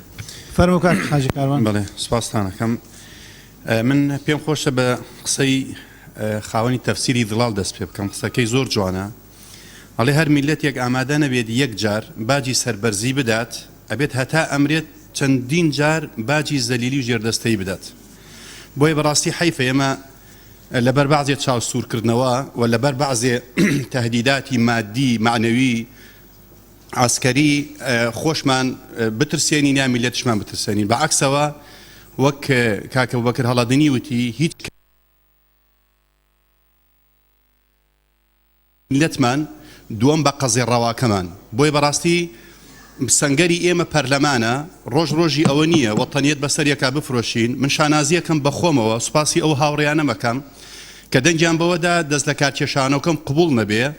خۆم بە خزمەتکاری پێشمەرگە و مناڵێکی پێشمەرگە ئازانم لەو پەرلەمانە ئێمە سەنگەری ئێمەیە بەجێهێشتنی پەرلەمان و ئیستقالەکردن وەتەنیەت نییە و کوردایەتی و نیشتیمان پەروەری نییە بەڵکو هەمومان لە شوێنی خۆمانەوە سەنگەر بگرین لەو کەسانی سەنگەران لێمان گرتووە بۆیە بەڕاستی ئێستاکە ڕۆژی ئێمە وەکو کورد خۆمان سەلماندووە ئەم قەزەیە جوان بەرینە پێشەوە من چەند پێشنیاریەکەکەم ینی زۆر بە زەروری ئەزانم بەڕاستی ئێستا ئێمە کێشەمان کێشەیەکی سیاسیە سراعمان سراعێکی ئەوەندەی یاساییە سیاسی نییە گرفتەکەمان تەنها لە بەغدا نیە زەقی کردووە لە سەرمان بەغدا زۆر طبیعیە ئەتوانین معاملە بکەین لەگەڵێ بەڵام گرفتەکە لە دووەلی گەورەیە ئەمریکا بەریتانیا تا ئێستاکە دان بەو ڕیفراندۆمەنانن لە ڕووی یاساییەوە بە پێی یاسای دەولی بڕۆ قانونەکان بخێنەوە ئیشارەتان پێدا دکتۆر فرسەت و کاکبازات لە ئەڵێ ینی لە تایەکلایەنە ڕیفراندۆم بکرێ ئەنجام بدرێت بەڵام ئیشکالیەتێکمان لەوێ هەیە لەوانەیە دکتۆر ئامانج باش بزانێ لە بیدایە ئەڵێ لە حاڵەتێکە کە فەراغی یاسایی هەبێ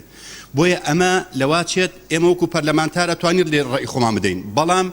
بۆ ئەوەی بتوانین قەزیەکە بکەین بە قەزەیەکی دووەلی لە مەحاکمی دەولیە قەزیەکەمان براوە بێ ئەبی ببینە دەرەوە بەڕاستی ئێستاکە دووەلی ئەوروپی ڕاستە گۆمان لێ ئەگرێ بەڵام بە گۆمان ناکەن دووەلی ئەوروپی بێ ئەم قەزەیە چۆن کۆسۆڤۆ لە دەرەوە یەکلای کردەوە قەزیەکە ئێمە بێ لە دەرەوە یەکلایکەینەوە چونکە نە عەرەب نە تورک نە فارس اعتراف بە بوونی ئێمە ناکە نەک بەوەی کە ببین بە دەوڵەتیش بۆی من یعنی داوا ئەەکەم پەرلەمان حکومەت ڕاستپێرێ بە تەشکیلکردنی لجنەیەکی یاسایی کە ئیش لە دەرەوە بکات ئەگەر ئەو قەزەیە نەچێتە محکەمەی دەولی بە ئێمە و عێراق یەکلا نابێتەوە لە ئێستاکەوە عەبادی دەرگەی داخستووە لەوەی کە ئەڵێ ئەبێ ڕیفراندۆم ئاعترافی پێ نەکرێ ئەوجا من گفتوگۆکەم بەڵام ئێمە بەردەوامی لەسەر گفتوگۆگی خۆمان بۆیە من داوا لە جەنابتانەکەم لەو ڕاستپاردەی کە ئەمڕۆ دەرەچێت جەخت بکەینەوە لەسەر ئەوە ئەم بابەتە بچێتە محکەمەی دەولی لەوێەوە ئێمە ئەسپی خۆمان تاو دێین بتوانین مواجهەی ئەم حاڵەتە بکەین ئەگەر لەوە چەند دەوڵەتێک وتی پشتمانی گرت ئەو کاتە لەگەڵ عێراق زۆر مشکلەمان ناوێت پرسیارێک بۆ جەنابی وەزیر ئەگەر ئێستا گرفتی ئەوەمان هەیە ئەو ئەخەتی ئەنتەرنێتیش ئایدی ئەوانە کۆڕک و ئاسیاش ئایدی بەغایە ئایا ئەبڕێ لێرە نابڕێ ئەوە شتێکی ترە نووسە لای خۆی پێش نووسیوێتی باش گرفتی سێمان بەڕێزان کە ئەمەیان قورسترە بەڕێی من لە مەسەلەی ئاسمان ئێستا حکوومەتی عێراقی تورکی و ئێرانی هەرسێکیان بە تەمان گومرکەکان ببەرنەوە خاری خۆیان ناو خاچی خۆیان ئایان لە جاتی گومرکی ئێمە کە لە ئیبراهیم خەلیل یان لە حاجی عومەرانە قواتی عێراقیە یا تشکیلەی ئیدارەی عێراقی بچێتە ئەو دیۆ ئەو کاتێمە لە ڕووی داری چمان بۆ ناکرێ یانە بێ حدود بگرین لە خۆمان ئەبێ سەڕەحی بن سەراحەتەن لەم نقطەیە یان ئەبێ بەڕاستی بێ خەم لەم قەزەیە بخۆین ئەمە بە پێی یاسای دەولی مەجاعی عامە ئەبێ ئێمە لەمەلەوە جەخت بکەین بەڕاستی ئەم نقطەیەشە بێ هەر ببینم شکاتی محکەمەی دەولیان ببیتە کە دەولیەکان بەشکولەوە پشگیریمان بکەن من تاکی لە قسەی بەڕێز کاکزانە ئەەکەم کە پەرلەمانتار لێرە کە قەرارە دیفاع لە قەزەی گەلەکەی خۆی بکات بەڵام لەلایەکی ترەوە بچێ لە دەرەوە ینی لجوء وەرگێ ئەمە بۆ خۆی هورە ڕووخاندنی خەڵکە ئەبێەوە ئیجراعاتانە بکرێ لە نەتیجە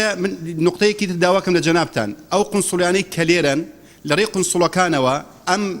بە هەرچی یەک دەرچوین لە دانیشتنی ئەمڕۆ نەک تەنها ڕەدانەوە بۆ حکوومەتی عێراقی بەڵکو هەموو ئەم بابەتە بچێتە پەرلەمانتارانی ئەوروپا یعنی بەڕەسمی لێرەوە بەناو بچێت یعنی نەکەرەوە بە شێوەیەکی تەسریحی بەناو ناوی ئەوروپای فڵان وڵات لێبێنێ کە ئەمە قەزێکەی ئەمە ڕای پەرلەمانی کوردستانە یعنی ئەمە ببێتە شتێکی ڕەسمی چونکە ئێمە دانیشتونە تەنها بەرامبەر حکوومەتی عێراقی دانیشتە وەک گوتم ئیشکەمان لە دەرەوەش هەیە خاڵێکی تر بەرەزان هەر ئێمە گرفتێکمان تەناوتمان لەگەڵ حکوومەتی عێراق نیە بەڵکو لەگەڵ ئێران و تورکیا هەیە بە جددی مخاڵەبەی ئەوانیش بکەین پەرلەمانی تورکیا و پەرلەمانی عێراقش پەرلەمانی ئێران عفوان پەرلەمانی ئێران تا حدێک ئەوەی کە ئێمە ئەگەمان لێبێت تۆزێک نەرمیەکیان نواندووە لە بازی تەسریحاتە کاڵێ وەکو تورکیا نین ئەیتر بار قەزاییان هەبێت بۆیە بەڕاستیمە لێم یا بە سەردان کە ئەگەر ڕێیامدا نازانم ڕێ ئەدەنیان ئێمە وەکو پەرلەمان داوا بکەین بچین بۆ لایەن بەڕسمی داوا بکەین و بەڕسمیش ئەم داواکاریان بۆ بنێرین من سوپاسدانەکەم سپاس بۆ بەڕێز حاجی کاروان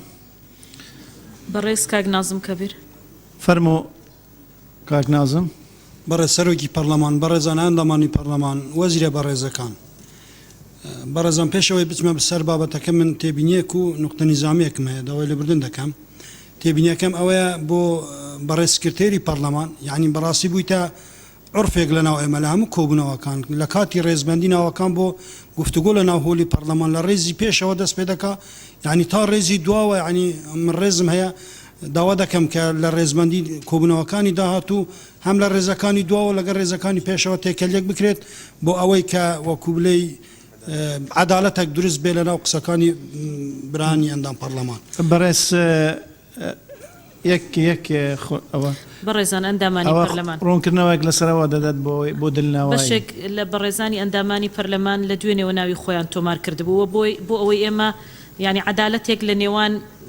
هەموو ڕیزەکان بێنی نەکایەوە لە هەر ریزە و دوو کەس مۆڵەتمان داوە کە قسە بکە بەبێ ڕەچاوکردنی ئەوانەی کە دوێنێژ ناوی خۆیان نووسیوە بەشێکیانەوانەی کە لێرە حازرن لەوانەیە تەئیدی قسەکەم کەن چونکە لە دوێنێەوە ناویان نووسیوە بەڵام لە ناوەڕاستی گفتوگۆکاندا دەرفەتی قسەکردنیان پێدراوە بۆیە دڵنیا بن ئێمە ئەو پەڕی جوودی خۆمان کردو بۆی عەدالەتێک بپارێزین نا زۆر سپاس بەل لە ڕووی ئاسوویەکەوە درستە بەڵام لە ڕووی مستەقیمیەکەوە سپاس بۆ خاتۆ بێگەر تەڵەبانی سکرتێری پەرلەمان بەرەی فەرموو کاک من ڕێزمەیە بۆ برادرانی ئەندامانی پەرلەمان ینی مەسەلەی هەر بابەتێک بە پێی پەیڕۆ دەبێ ئێمە ڕێز لە پەیڕەوی ناوخۆی پەرلەمان بگرین هەر بابەتێک لەناو کارنامەی پەرلەمان دانەبێ کۆبوونەوە دانەبێ حەقنی ئێمە لە بابەتەکەەوە دەربچین ئەم ڕێزم هەیە ئەندامانی پەرلەمان وەکو بیرۆکە و وەکو وتاریان پێشکەش کرد بە هەر حاڵ فەرموو جەنابەت وتار پێشکەش ناکە فەرموو بەڕێزان گومانی تێدانیا کە ئەو بڕیارانەی لە ئەنجومەنی وەزیرانی عێراق و لە پەرلەمانی عێراق دەرچووە بە هەموو شێوەیەک بڕیاری نایاسایین نادەستورین ناتەندروستن حقیقت ئەمانە هەمووی جێگای ڕەتکردنەوەیە جا لێرە ئەم بڕیارانە کە لەلایەن ئەنجومەنی نوێنەرانی عێراقەوە دەرچووە بەڕاستی من ناوی لێ دەنێم ئەنجومەنێکی سیاسی کە لەلایەن چەند گروپێکەوە ئێستاکە ئیش لەسەر دەکەن و ئەو بڕیارانەی کە لە بەرژەوەندی ئەواندایە دەیسەپێن لەسەر خەڵکی ئێمە و سزایەکی سیاسی دەدەن بە خەڵکی ئێمە حقیقت ئەوان کاتێک کە بیانەوێ دەستوری عێراق بۆ بەرژەوەندی خۆیان بەکاربینن بەرژەوەندی لە بەرچاویانە کاتێک کە دژی خەڵک بەکاردەینن ئەم دەستورە لیان و دەبێتن من یەک نمونەی بەسیط دەینمەوە کە 55 مادە لە دەستوری عێراق پێشێل کراوە یعنی دژی هەموو بنەماکانی دەستوری عێراق بڕیار و یاسایان دەرکردووە کاتێک کە گەورەترین میلیشیای عێراق لە پەرلەمانی عێراق بە یاساییان کرد ئەو کات دەستوری عێراق لە کێ بوو کە بەپێی بەڕگەی با لە مادەی 2 و لە مادەی 9دا ئەمە پێچەوانەی دەستوری عێراق بوو خاڵێکی تر دەمەوێت ئیشارەت پێ بکەم خۆ هەر لە مادەی 7 دەستوری عێراقدا هاتووە دەڵێ هەر کاتێک هەر بڕیارێک کە دەربچێت لە ئەنجومەنی نوێنەرانی عێراقیان لە ئەنجومەنی وەزیرانەوە بێتە هۆکاری ئەوەی کە تەمیز دروست بکرێت لە ناو پێکاتەکاندا تونند و تیژی دروست بکرێت دەبێت ئەم کەسانەی کە ڕاستەوخۆ بەرپرسن لە دەرکردنی ئەم بڕیارانە دەبێت سزا بدرێن بەپێی دەستوری عێراقەوە جا من نامەوێت بابەتەکە درێژ بکەم دەمەوێت چەند پێشنیارێک بخەمە بەردەستی لژنەی یاساییە ئەگەر پێویست بە سوود لێ وەربگرن نووسراوە بن هەر دەتوانێت وابینی بە کورتی دەتوانم یەکەم ڕەتکردنەوەی هەموو ئەو بڕیارانێک کە لە ئەنجومەنی وەزیران نوێنەرانی عێراق دەرچووە کە ئەم بڕیارانە نادەستورین ناقانونین و ناتەندروستیشن تەنها سزادانی خەڵکی کوردستانە بڕیارێکی تریش ئەوەیە کە هەروەکو گوتم لە مادەی 7دا دەبێت ئەوانەی کە ئەو بڕیاریان داوە سزا بدرێن چونکە ئەمە تەمیز دروستکردنە لە ناو پێکاتەکانی عێراقدا خاڵێکی تریش ئەوەیە مەسەلامە داوا بکرێت لە ئومەی متحیدە لە کۆمەلگای نێودەوڵەتی لە پرینسیپەکانی وێلسن لە وڵاتە یەکگرتووەکانی ئەمریکا لە هەموو ئەو یاسا و ڕێسانە نێودەوڵەتیانەی کە حەقیان داوە چارەنووسی ناتەوەیەک مافی خۆی هەبێتن دیار بکات جا ئێمە داوا لەوان بکەین کە ئەوانە شەرم لە واژووی خۆیان بکەنەوە کاتێکە ئەو میساق و ئەو یاسا و ڕێسانان واژوو کردووە خاڵێکی تریش ئێمە تەمەنا دەکەین کە دەرگای حیوار و دەستخۆشیش لەو لایەنە نەدەکەین کە دەست پێشخەری دەکەن بۆ حیوار و گفتوگۆی بێمەرج لەگەڵ عێراق بەڵام من دەڵێم ئێستاکە دەبینین هەندێک لەو بڕیارانە ئەو بڕیارە سیاسیانەی کە سزادانی خەڵکی کوردستانە چوینەواری جێبەجێکردنەوە هەروەکو دوێنێکە لە سعە 6 ئێوارە بڕیاری داخستنی ئەو فڕۆکەخانە نێودەوڵەتیەکانی هەولێر و سلێمانی درا بەڕاستی ئەم بڕیارە کەوتەواری جێبەجێکردنەوە ناکرێت ئێمەش دەستە و یەخە بوەستین ئینتزار بکەین بۆ ئەوەی کە ئەم سزانە بەسەر خەڵکی مەدا بسەپێندرێت من داوا دەکەم کە بە زووترین کات مەسەلا بە زووترین کات ئەو کاری دیبلۆماسیەت بەکار بخرێت بۆ ئەوەی هەرچی زووە ڕێکارە یاساییەکانی بۆ گەیشتن بە نزیکترین ڕێگا بۆ سەربەخۆیی کوردستان ئەمە بگرێت نەبەر و لە لایەکی تریشەوە ئەگەر ئەوان هەر بەردەوام بن لەسەر ئەو سزادانی خەڵکی سیاسی و بڕیارەکانیان جێبەجێ بکەن لە داهاتوشدا ئێمە داوا دەکەین کە لە حکوومەتی هەرێمی کوردستان ئێمەش بزان چ فشارێکمانە چ کارتی فشارمانەیە لەگەڵ عێراق بەکاری بینین ئێمە زۆر شتمان هەیە کۆکو فشار بەکاریان بینین داخستنی سنووری ئاسمانی لەگەڵ عێراق ئاو بەکاربینین ئێدی کۆمەڵێک شتی تر کە دەبێ بەکاریان لەسەر فشارەکانی تریش بۆ ئەوەی کە ئەوان پاشگەز بنە لە بڕیارەکانی خۆیان و زۆر سوپاس داوا لێ برنیش سپاس بۆ بەڕێز نازم کەبیر فشارەکان کارتەکان استراتیژی ئایندە ئەوە دەبێت بەڕاوشکاری لەگەڵ لایەنە پەیوەندیەکان لە دانیشتنەکانی ئایندە باسی لێ بکرێت بەڕێز کاک دڵشاد شابان فەرمۆ کاک دڵشاد شابان کاک نازم میکروفۆن فەرمۆ کاک دڵشاد بەڕێز سەرۆکی پەرلەمان ئەندامانی بەڕێز بەخێر هاتنی بەڕێز مەولود بامرات وەزیری گواستنەوە و گەیاندن و بەڕێز دکتۆر ئامۆژ دەکەین بەڕاستی ئەو نەفەسەی کە برای بەڕێزم کاک ئاری هەرسین قسەی پێکرد ئەو لەوێ قسەی دەکرد من لێرە حماسم گرت بوو ئەمەش نەتیجەی چ بوو نەتیجەی ئەو گرێ دەرونیە بوو کە لە 100 ساڵی ڕابردوودا لەسەر قەزیەی کورد بۆ هەموو تاکێکی کوردستانی دروست بوو بە سەراحەت بەڵام دوای 25 و دوای ئەنجامدانی ڕێفراندۆم بە قەنەعەتی من و ئەمە ڕای زۆربەی تاکەکانی ئەم کوردستانە شوایە کە ئەم گرێ دەرونیە ئیتر کرایەوە جا بە شێوەیەک بە شێوەیەکی مەدەنی دیموکراسی لەسەرخۆ سەرڕای هەموو تحەدیەکانیش جا لەبەر ئەوەی کە دەبێ ئیستراحەت بکات لەمە دووە ئەوە ملەتی ئێمە هیچ پێویست بەوە ناکات کە تەشەنوج بین و خۆمان دوور بگرین لە هەر قسەیەکی تند و شتی لە بەرامبەر ئەوەی کە دەبێت زۆر تەشەنوج بگرێ و زۆر ئینفعالی بێ و لە حالەتی ئینفعالیدا بڕیاری زۆر خراپ بدە کە دوور بێ لە هەموو بنەمای یاسایی دستوری ئەوە ئێستا لە عێراق بەدی دەکرێت کە ئەمە شتێکی سروشتیە بەخوا دەبێت لیان نەگرین چونکە ئەوانیش ڕەنگە خۆیان وەکو تاکە کەس حەزیان لەوە بێت کە ئەم قەزیە چارەسەر ببێ لە کۆڵ ئەوانیش ببێتەوە بەڵام ڕەنگە بۆیان خۆش نەبێ لە فترەی وەزیفی ئەوان ئەم شتە بکرێ جا لەبەر ئەوە من بەواشی دەزانم کە ئێمە تەشەنوج نەکەین و دەبێت بە نەفەسێکی درێژ بە شێوەی ئاشتیانە بەردەوام بین باشترە لەوەی کە ئینفعالی بین وەکو جەنابی وەزیری گواستنەوەش ئاماژەی پێدا تەنیا کارتی کە ئەوان دەتوانن بەرامبەر بە هەرێمی کوردستان بکەن ئەوەی بوو کە جموجۆڵی مەتارەکانی ڕاگرت ڕەنگە بتوان شتێکی تریش بکەن کە ئێستا باسی لێوە دەکەن ئەویش ئەوەیە وەکو پرسیارێکیش ئاراستەی دکتۆر ئاماژ دەکەم ئایا ئێستا قسە لەسەر ئەوە دەکرێت کە داهاتی نەوت بە هەماهەنگی لەگەڵ بەغدا بە هەماهەنگی لەگەڵ حکوومەتی تورکیا داهاتەکەی یەکسەر ڕادەستی حکوومەتی عێراقی بکەن ئایا بەپێی ئەو عەقدەی کە حکوومەتی هەرێمی کوردستان لەگەڵ تورکیا هەیە بەپێی ئەو یاسا نێودەوڵەتیانەی کە لە بینی هەردوو حکوومەت کراوە ڕێگە بەوە دەدرێ یانە ئەمەش تەنیا بۆ ئەوەیە کە لە هەیبەتی دەسەڵاتی هەرێمی کوردستان و لە سیادەی هەرێمی کوردستان بدەن ئەگەنە هیچی تر نییە ئەگەنە ئەوان نەک ناوێرن نەک شەڕمان لەگەڵ بکەن و نەک ئابلوقەی ئابووریش لەسەرمان بسەپێنن نەک لەبەر ئەوەی کە ئێمە لە ڕووی اقتصادی و عەسکەریەوە زۆر بەقووەتی بەڵام لەبەر ئەوەی کە ئیرادەی خەڵکی کوردستان زۆر بەقووەتە لەوەدا ئەمە یەک دوو ئەگەر ئەم ئابلوقەیە بخەنە سەر هەرێمی کوردستان ئەوە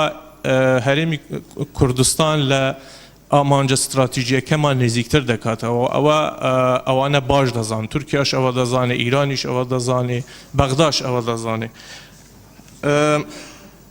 لەبەر ڕۆشنایی ئەو قسانە هەندێک پێشنیار دەخەمە ڕوو یەکێکیان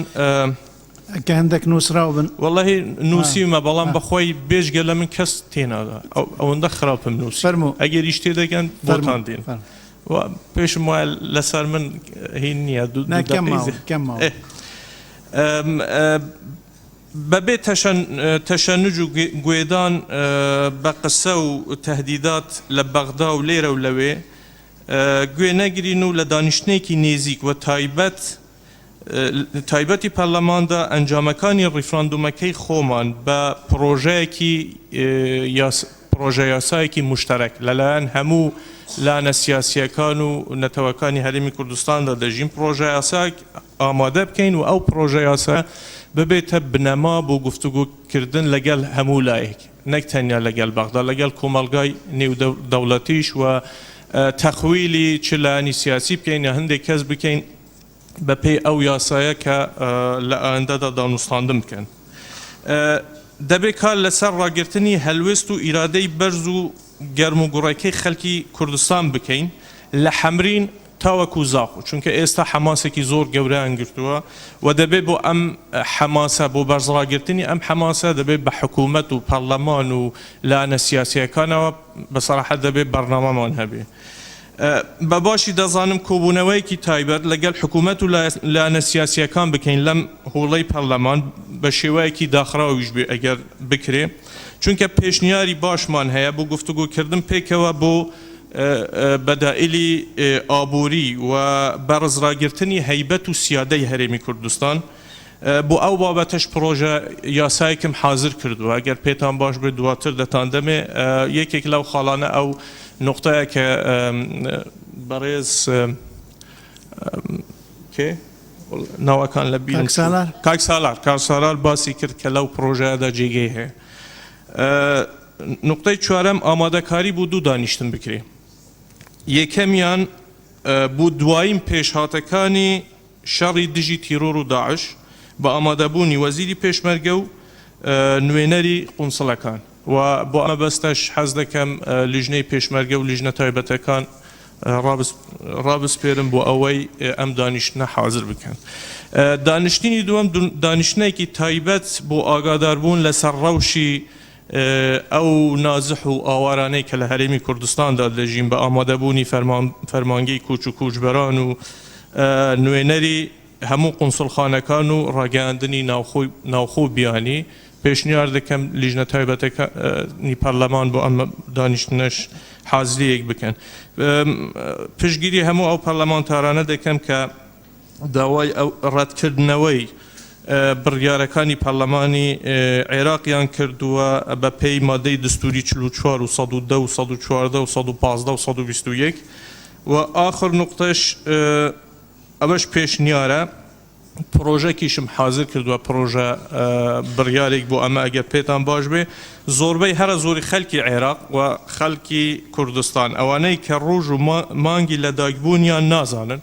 وەکو عرف لە جنسیە ئەحوالی مەدەنی ڕۆژیەکی هەفتیان دەستنیشان کراوە. پرۆژەیەکم ئامادە کردووە بۆ ئەوەی هەر کەسێک حەزی هەبێ ئەم تاریخە بگۆڕە یەکی حەوت لە جیاتی ئەوە ڕۆژی 25 نۆدا بنێ بۆ ئەمە بەستەش پرۆژەیەکم حاضر کردووە گەر پێتان باش بێت دواتر دەخەمە بەردەستان و زۆر سپاس. سپاس بۆ بەڕێز دڵشاد شعبان. خاتو سوزان فەرموو سۆزان. بەڕێز سەرۆکێ پەرلەمانی پەرلەمانتارên هێژە دەستپێکی پیرۆزباهیە gelê Kurdistanê dikem encamdana referandumê û serketina vê prosê. Helbet tiştekê namû nebû li cê pîrozbahîkirina biryara demokrasiyaneya miletê Kurd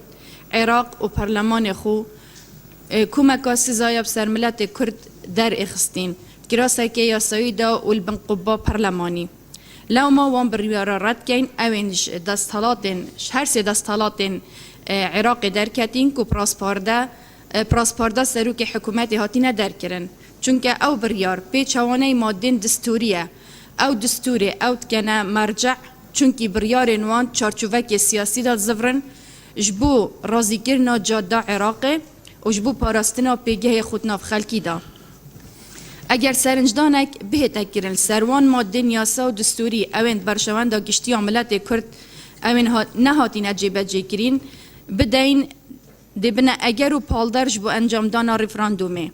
ji ber ku divêt ew bi zavên dirêjiya mêjuya miletê Kurd xebat ji bo kirî bigehîte encam û bi xweşbextane derencamê wan qurbaniyên miletê Kurd day ew ra pirsî bû ewel 25 neh 2017 hatiye encamdan.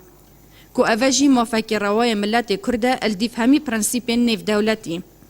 Her wesa eger Iraq pêdaçûnekê biket دي ديار بيتن بو كو هرش سالا نوتو ايكي ورا ضمنيا كردستان سربخو بويا ودستالات خوين شرعي وقضائي وتنفيذي هبوينا لورا نابت انجام دانا رپرسیه ببیتا کارتک جبو برسیکن و سزادانا بکومال یا خلق کردستانه چونکی اگر حکومت اتحادی دستور جیبه جیکربا ملت کرد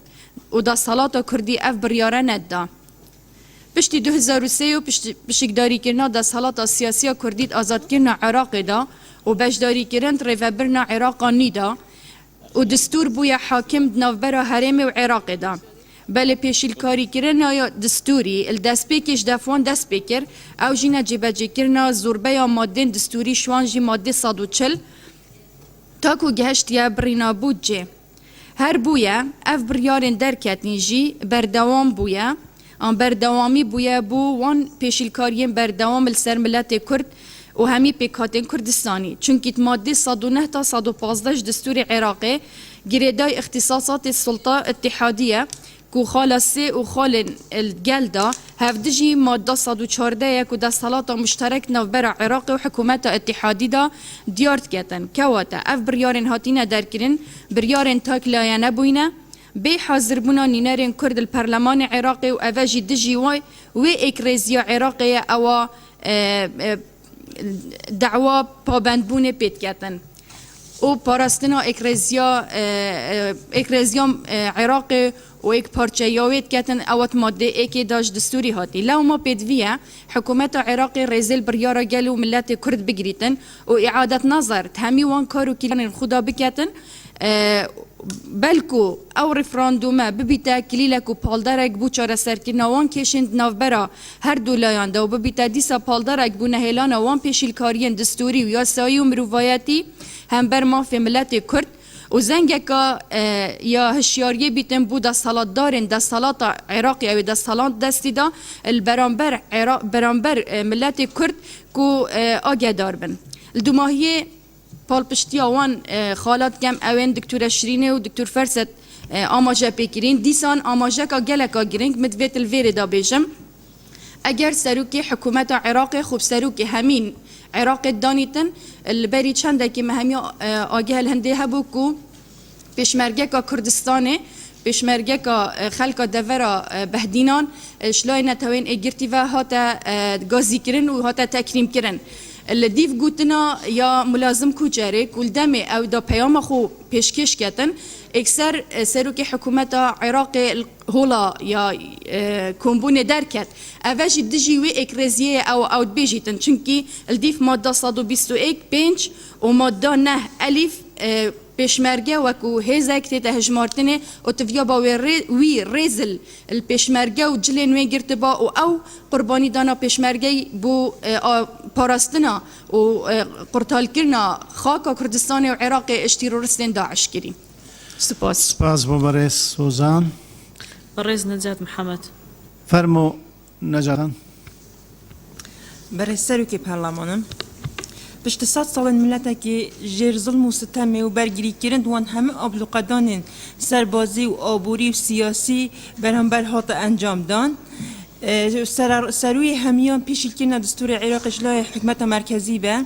شیاد ماوی 26 سال حکمرانی خدا باشترین فاکترین پیس بود در بازبونش قناغ فدرالیت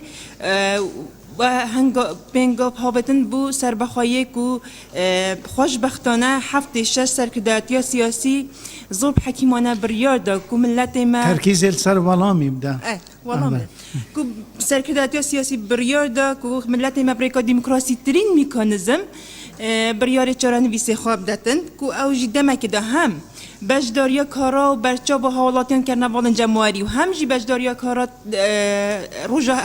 روژا دنگ دانه دا باشترین پیور بین هم کمالگه هنیب دولتی و والات انزل هست خاندن که درست و واقع بینانه بو حست و خوازا خلق کردستان بکتن و گوری بنمای نیاسایی نیب دولتی دربرین شما فمرو و چاره نویس ملتان بکتن لو ما گرنگ همو لایک ریزد ایرادا ملت کرد بگیریتن و بریارا روژا 25 جنک و 92.73 دنگ بسر بخوایا کردستان دا ریزد بگیریتن و همه ولات که ارکی ولات انزل هیزو کمالگه نیب دولتیه ولاتن هریمایتی برگیری کربنو خودان هلوی بران همه آبلوقدان کنوکه و دهاتی چوارین سر ملت ما بهنا سپاندن و دیسان تاریکار من بودن پیدان به انجام گیش پرسیه و مافروای ملت ما بو تحقیق کنا به آرمانجیجی به گمان یک گوتارا سیاسی کو او ارکی حمله عنین سیاسیه هیوی دارین که ورول بگیریتن و داخازش لجنا یاسایید کم که وان هسته بریارت جلای هسته دست حالات بغدا و هاتدان رد بکن چونکه او یاسد نه بریارانه یاسایی و نه دستوری نه دیما هیچی بدویز دانم دست پیشخریا مرجعش آیت شیعی یا آیت الله سیستانی کو براستی گرینگ به تورگیرتن و بر دوام بیت بو گران رول خواهی مزن و قناغ دهاتی جدا و زور سپاس سپاس بو برایس نجات خاتو سهام عمر فرمو برای سیام عمر که میکروفونی برای فرمو سیام خان نوع باش تمام برای سروک پارلمانی برای اندام پارلمانی دستپیک بخیر هاتنا مهوانن برای دکین و دستپیکا پیون خوک و دیف برنامه کاری برسفدانا او بریارن هاتین درکرن شلای انجمن نوینران و انجمن وزیران عراق اسد بینم پیام من بو گل کرد او جی دبیتا برسفدانک بوان بریارن تعسفانه هاتینه کرن بش برهندشی پیروزباهی گل کرد کم کو بویرانه و اراده و قناعت رفراندوم انجام دای و رجای بلیا هر برس میجو تومار کرنه و سروریه بهمی رامانن خوبه بتوی ام همی شنازیه ببین المن ورا قناعت کادی دست بکریه اوی سروریه پارزین و خوراگرین و اثبات بکین ام هر او نفشین چندین شورش و سرهلدان و قربانیدان و تومار کرین و مظلم قبیل نکریه و دبر دوام بین ام پتویا بزانین کو دوزا کردا حق و روایا و چه ساختهی تدانینه و ام پتوینا گتن شرمه جب کن کد افروکه دا بومد دو دلی چه ببیتن هر دیسان 100 سالن دا بشکرنامه شاهدن سر و چنده و شاهدن سر طموحامه و امیدامه و آرمانجامه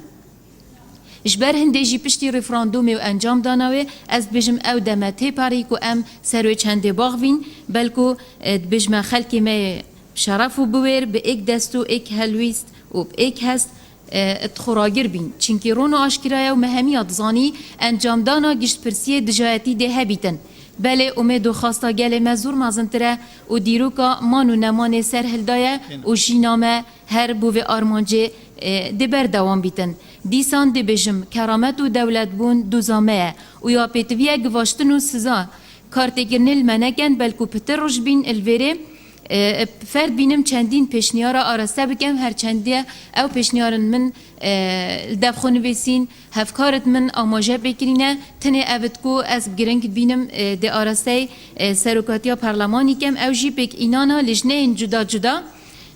بو هند خطاب و گفتگود گل کمالگه نف دولتی هبیتن بمرام ناساندنا بریارم بغدا وکو سزای کاب کومیه اف بریارن هاتینه درکرن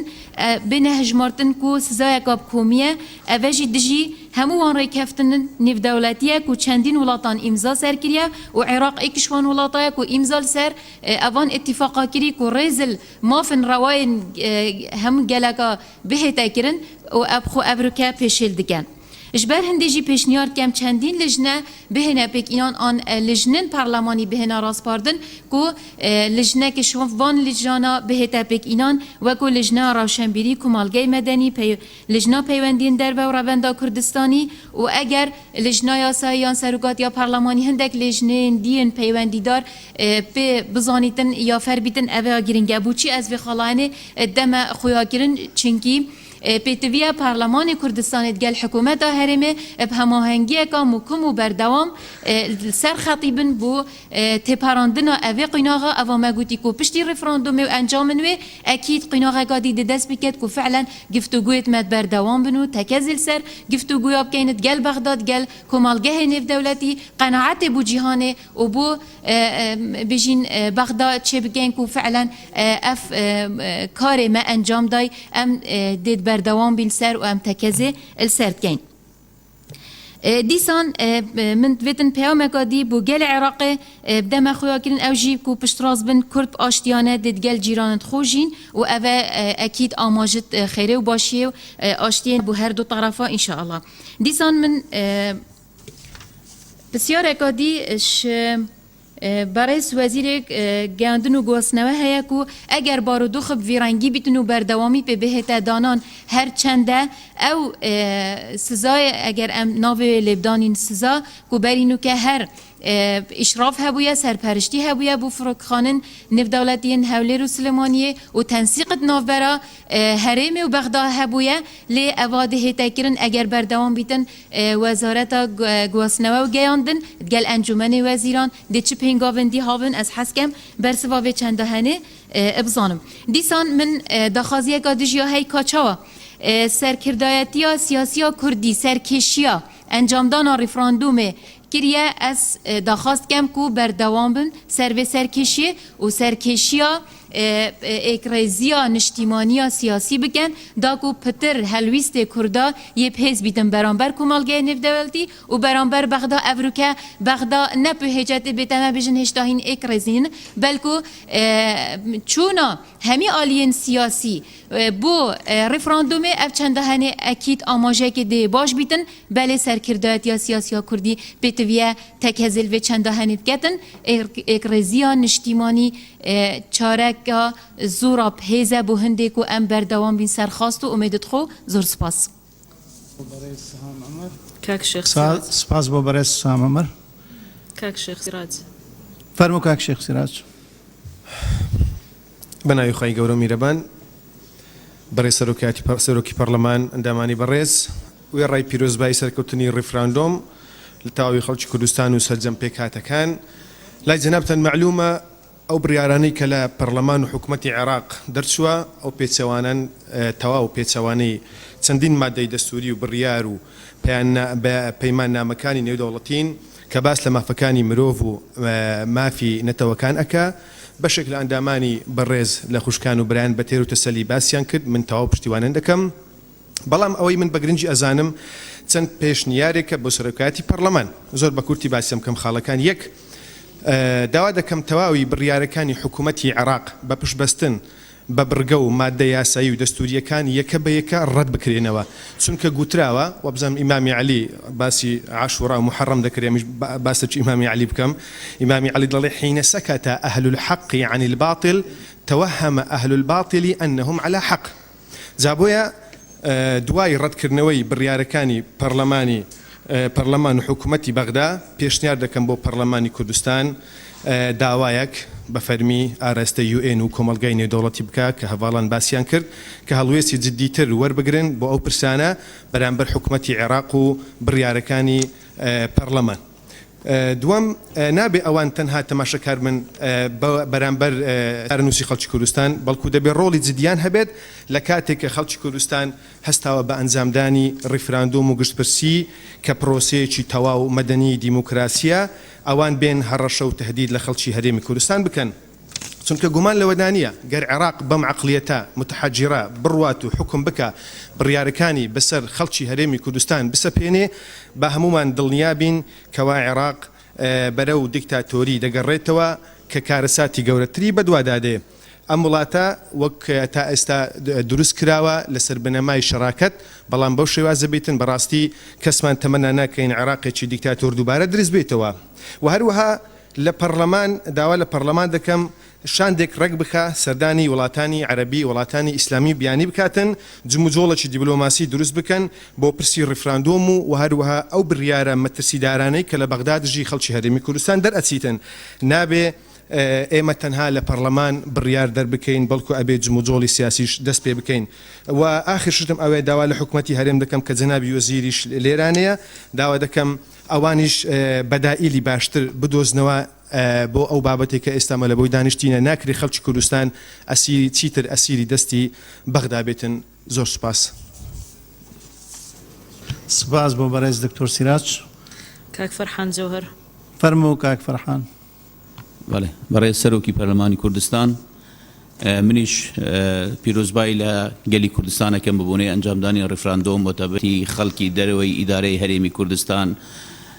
ناوچە جێناکۆکەکان کە نەبەردیەکی گەورەیان تۆمار کرد بە ئەنجامدانی ڕێفراندۆم.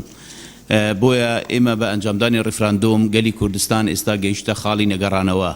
حکوومەتی عێراق دوو ڕێگەی لە بەردەمە یان ئەبێ گفتوگۆ بکاتن یان ئەبێ خیاری ئەمنی هەڵبژێریتن کە بەداخەوە وەکو دیارە لە بەپێ ئەو بڕیارانەی کە دەری کردوونە لە پەرلەمانی عێراق دەری کردوونە خیاری ئەمنی هەڵبژاردووە کە پێچەوانەی هەموو بڕگە و مادەکانی ئەو دەستورن کە پێکەوە دەنگمان لەسەرداوە. بۆیە پەرلەمانی کوردستان ئەتوانێت گەلێک شتی گرنگ بکاتن لەبەرەوەی ئەوان ئێستا دەستوریان بیر هاتۆتەوە. ئێستا باسی دەستورەکەن کە خۆیان پێچەوانی دەستور ساڵانێکی زۆرە ڕەفتارەکەن. پێویست بۆ ڕێفراندۆمی کوردستان بەڕاستی لەو کاتە کرابایە کە قوت و بووموچە و بودجەی خەڵکی کوردستانیان بڕی ئەو کاتە کە هیچ بەرگریان لە خەڵکی کوردستان نەکرد هەروەها موچەی خەڵکیشیان بڕی ئەو کاتە ئێمە دەبی بیان زانی بە ئێمە هیچمان لەگەڵ ئەوان نامێنێتن لەبەرەوەی هەردوو ڕەبتی دەسەڵاتی فیدرالی لەگەڵ ئێمە مەسەلەی موچەی بوو لەگەڵ مەسەلەی ئەمنی بوو ئەوان نەیانتوانی نەبەرگری لە ئێمە بکەن نەچەک بە ئێمە بدەن نە مستحقاتی پێشمەرگە بدەن هەروەها نەشیان توانی موچەی خەڵکی کوردستان بدەن و نەیاندا. بۆیە بەڕاستی بەڕێیمە ئەم ڕێفراندۆمە نەک کاتی نەبووە بەڵکو دواش کەوتووە. بۆیە ئێستا نقطەی خاڵی نەگەڕانەوەیە. حکوومەتی عێراق دەوێت بزانێ خەڵکی کوردستان لەم مەسەلەیە ناگەڕێتەوە پاش. ڕاستە سەرکردایەتی هەرێمی کوردستان ڕاگەیاندووە کە بڵێ بۆ ئەم مەسەلەیە کات ئەبەخشین مفاوەزات ئەکەین داوای گفتوگۆ ئەکەین بەڵام مەسەلەی نەگەڕانەوە دەبێت حکوومەتی عێراق ئەوە بزانێتن کە ئێمە گەیشتینە خاڵی نەگەڕانەوە. بۆیە وەڵامدانەوەی حکوومەتی عێراق یان پەرلەمانی عێراق ئەو بڕیارانەی کە دەرکردوون بە ناوی دەستورەوە ئێمە زۆر زیاترمان لەبەردەستە ئەگەر وەڵامیان دەینەوە بەپێی ئەو دەستورەی کە عێراق دەری کردووە لژنەی یاسایی تەکلیف بکرێتن بە وەڵامدانەوەی ئەم بڕیارانەی عێراق بەپێی خاڵ و بەرگەکان نەک بە شێوەیەکی تەعمیم دەربکرێتن بە شێوەیەکی سیاسی ببین بڕیارەکانمان ڕەت کردەوە. هەموو ئەو بڕیارانەی کە دەریان کردوون یەکیان بە پرگا بەبێی مادە یاسایی خۆی ئیشارەتی پێ بکرێتن هەروەها لەبەرەوەی کۆمەلگەی نێودەوڵەتی باشتر لێمان قبول دەکا و نسخەیەک لەو بڕیارە و لەو وەڵامدانەوەی ئێمە هەموو بدرێتن بە هەم حکوومەتی عێراقی هەم پەرلەمانی عێراقی هەم جیهاتی دەرەوە هەم ڕای گشتی هەموو UN هەموو ئەمانە زۆر گرنگە لە ڕووی دەستوری و قانونیەوە کار لەسەر ئەم مەوزوعە بکرێتن لەبەرەوەی لە ڕووی قانونی و دەستوریەوە زۆر گرنگی خۆی ئەبیلەوەی زیاتر لە مەسەلەی سیاسی ئەو مستەلحاتانە کە ئێمە بەکاردێن ڕاستە غەدر لە ئێمە کراوە جینۆساید لە ئێمە کراوە بەپێی تاریخ ئێمە چەوساندراینەوە بەڵام ئەمە حکوومەتەکانی پێشتر بوونە. ئەم حکوومەتی ئێستا ئێوێ بەپێی دەستور تعامل لەگەڵ ما بکە بە قسەی خۆی کە چەند لە مێژە ئەم بڕگە و دەستورە ئەم بڕگانەی خۆی و مادەکانی دەستور بەخۆی پێشێل ئەکاتن. ئەم دەستورە حەقی دایتە ئێمە حەقی دایتە حەقیشی نەدایتە حکوومەتی عێراق جێش بکاتە ئەداتێک بۆ قەمعکردنی شعبی عێراقی و بە بێچەوانەوە ئەو جێشە ئەبێ بۆ پاراستنی ئەمنی حدودی بەپێی ئەم مادانەی کە لەم دەستورەدا هاتوون کەچی ئێستا حکوومەتی عێراق دەستوری پێشێل کردووە ئەچی لەگەڵ حکوومەتی بیانی ڕێک ئەکەوی بۆ لێدانی خەڵکی خۆی بۆ لێدانی ڕۆڵەکانی خۆی موامەرە لەگەڵ هەردوو دەوڵەتی دراوسێ ئەکاتن بۆ گرتنی و بۆ برسیکردنی خەڵکی کوردستان و هەروەها بە هەڕەشەکردن لەو ناوچانەی کە پێویستە ئەمنیەتی لێ ئەمنیەتێکی باشی لێ پێشمەرگە ئەم ناوچانەی پاراستونە نەیهێش بکەوێتە دەستی داعش ئێستا ئەیانەوێتن بەقرا وەکو بە بڕیار دەریان کردووە کە ئەم ناوچانە بگەڕێنەوە ژێر دەستی خۆیان بە زەبری هێز و بە بەکارهێنانی هێز. بۆیە ئەم یاسا و ئەم بڕیارانەی کە دەرچوونە لە پەرلەمانی عێراق هەموو پێچەوانەی دەستوری عێراقن. بۆیە گرنگە کورد لە ئێستاشدا ئەگەر بڕیارەکانی دادگای فیدرالیش تا ڕادەیەک وەکو ئەوەی مسەیەز بن یان بە سیاسی کرابن بەڵام دەکرێت ئێمە لە دادگای فیدرالیشدا ئەم تێ هەڵچوونەوانە بکەین و هەروەها تا بکرێتن بە لۆجیکی یاسا مامەڵەیان لەگەڵ بکەین و هەروەها داوای گفتوگۆ بکەین داوای حیوار بکەین چەند وەخت پێویست بیتن بۆ مەسەلەی گفتوگۆ لەسەر ئەم مەسەلەیە بدرێتە عێراق هیچ کێشەیەک نابیتن تا ئەو کاتەی ئێمە لەبەرەوەی قەزیەیەکی حەقا قەزیەیەکی ڕەوایە مافی چارەی خۆنووسینە بەپێی یاسانەی و دەوڵەتیەکان بەپێی معاهداتی دەولی بەپێی یاساکانی ئومەم المتحیدە هەموویان ڕێگەیان بە خەڵکی کوردستان داوە ممارەسەی ئەم حەقە بکاتن. دەستوری عێراقی لە بەرگەی لە مادەی دوودا هاتووە لە بەرگەی جیمدا ئەڵێتن ناکرێت هیچ یاسایەک دەربچێنرێ پێچەوانەی بنەمە و پرەنسیپەکانی دیموکراتی لە عێراقدا کەواتە ڕیفراندۆم بنەما و پرەنسیپێکی دیموکراتیە هەر یاسایەک دژی ئەم بنەمانە دەربچیتن شتێکی نادیموکراتیە و پێچەوانەی دەستورە لەبەرەوەی ئێمە لە مەسلەی نەفدا لە مەسلەی گومرگەکانە لە مەسلەی مەنافزی حدودیە لە مەسلەی ئەنجامدانی ڕیفراندۆمە لە مەسلەی ناوچە جێناکۆکانە مادەی 140 هەموو حەق لەگەڵ خەڵکی کوردستانە بۆیە ناکرێ ئێمە بە بڕیاری سیاسی ئەم حەقانەی خۆمان ینی والێ بکرێت نێنە پێشاو گوایە ئێمە دەستورمان پێشێل کردووە ڕاستە لە ڕووی سیاسی مهمە کار بکرێ بەڵام ئەوەندەی گرنگترە کە پەرلەمان ئەتوانێت ڕۆڵێکی زۆر گەورە ببینیتن هەروە پەرلەمانی کوردستان ئەتوانێتن تعدیلی ئەو قانونی ئیتیحادی بکات لە پەرلەمانی عێراق کە دەرچوونە لێرە ڕاستیان بکەتەوە دەستور حەقی بە ئێمە داوە هەموو ئەو قانونانی ئیتیحادی کە دەرەچوون لێرە پێچەوانی هەرێمن ئەتوانین ئێمە لە پەرلەمانی کوردستان تعدیلیان بکەینەوە جارێکی تر نهێلین ساریة المفعول بن بويا أمانة جرينجن يعني بمسألة أو راس بارداني استدرتشن بي موابي دبي ببرجو بإشارة دان بدستور بيتن ناكو تعميمكي سياسي بيتن وهروها تشنجي تدا نبيتن وهيرش كرديني تدا نبيتن لبروي إما بريار ما دوا بقفتو أم موضوعات على سر بكريتن گفتوگۆش ئەوەیە کە ئێمە پەنا ببینەوە بە دەستور و کاوان ئێستا دەستوریان لەبیرە ئێمە زۆر دەبی مەمنون بین کە ئەوان ئەگەر هاتوو لە ڕێی دەستورە تەعامل لەگەڵ ئێمە بکەن ئێمەش ئەبێ بە دەستور وەڵامیان دەینەوە زۆر سوپاسدانێکی سپاس بۆ بەڕێز فەرحان جەوهەر بەڕێز مامۆستا ئیدریس فەرموو مەلا ئیدریس تو دیمایکی ناماینە کاک دکتۆر عەبدوڵڵا مایەوە بزان ناوێ خدای مەزن و دلۆڤان بەڕێز سەرۆکێ پەرلەمانی بخێر هاتنە هەردوو میهێوانین بەڕێز دکن حقیقت جبرك كات وقت جنما وخطاب ونقطة نظامي جنما زي قصر جمع كمت برسوا بريار بغداد بيش سپاس ماموستا سپاس حقيقة أو بريار هاتي نداني برئيس سروكي برلماني بريار برلمان بغداد وحكومة بغداد الحفتية درباز بي دجي جل كردستان كوب جرتنا مطاري وسنورة وبيدا بشي هر خالدي حمي چه بنمایان اساس بینین هر وسایل نشرعینه و نقانونینه جبر دخاله ایک وکو زمان و میجو یان جم بیجن آخ و ولات و آلا و بیرو بوچون ما گل کردستان جوازن گل وان گل دی حما گوری قوانین یان ام بیجن انظیمه سیستم دولی و عالمی حما حقی و ما فیدتا هر گلو ملتك كو زمان خواهبت و آخا خواهبت و گل خواهبت میجوا خواهبت كو سربخويا خواجهبت بلكنك دولة بونا خواهبت ام وكو گل كردستان ياشمه و ام رسنترين گلن الدواري ده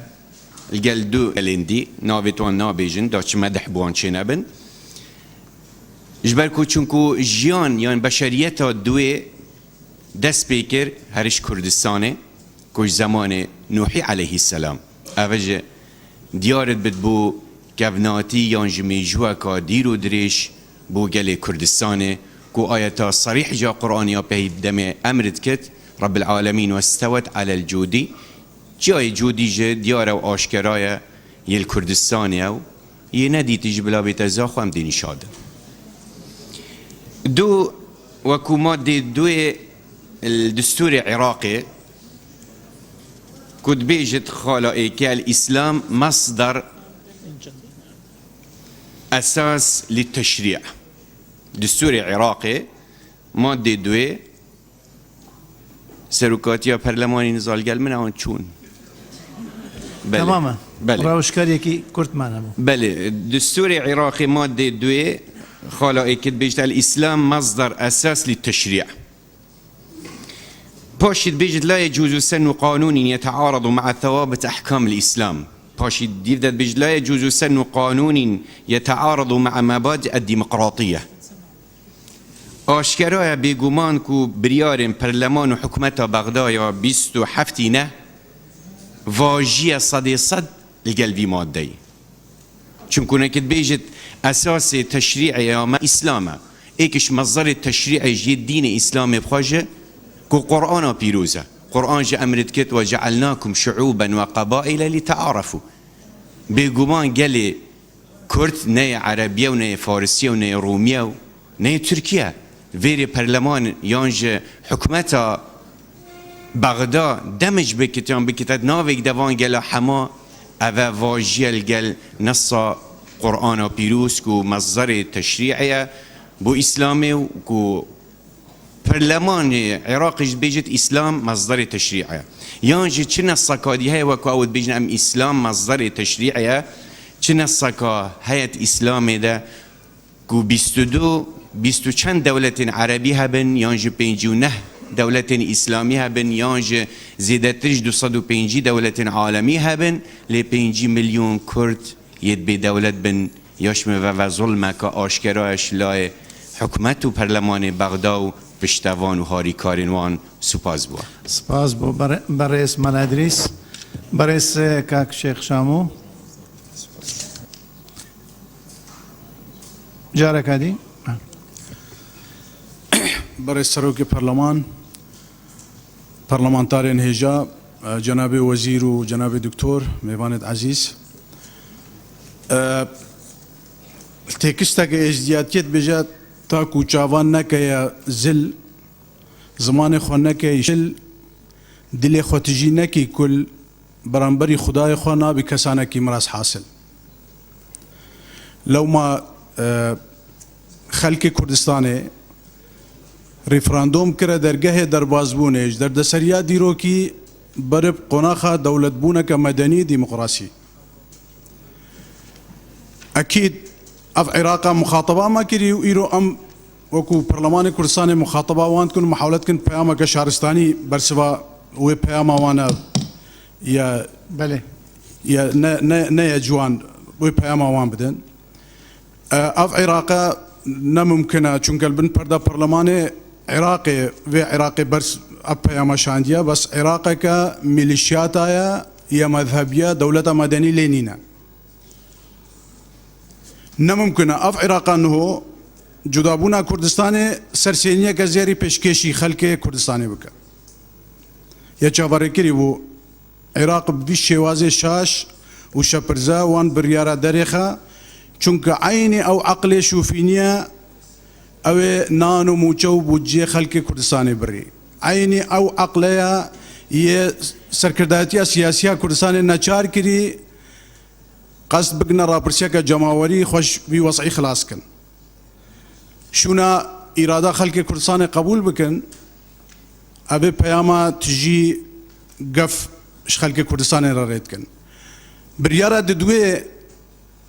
إلزام قائد العام للقوات المسلحة بجا هيزن أمني ببا منطقة أو بجني متنازع عليها كركوك والشنقال وان دبر ديتر بديتنا من أف قائد العام للقوات المسلحة برز عبادية أنه وكتيت خفكا قائد بريخوا خفكا مالكي چوكو هيزا مظن البرلمان هيزا مالكية أبينا شارتك بان بريارة دريخا أس برسيارش هردو قائدات كم وقت بعصي دهي شش 2014 كن بجن بلا هزيد امني بقر نوان دورا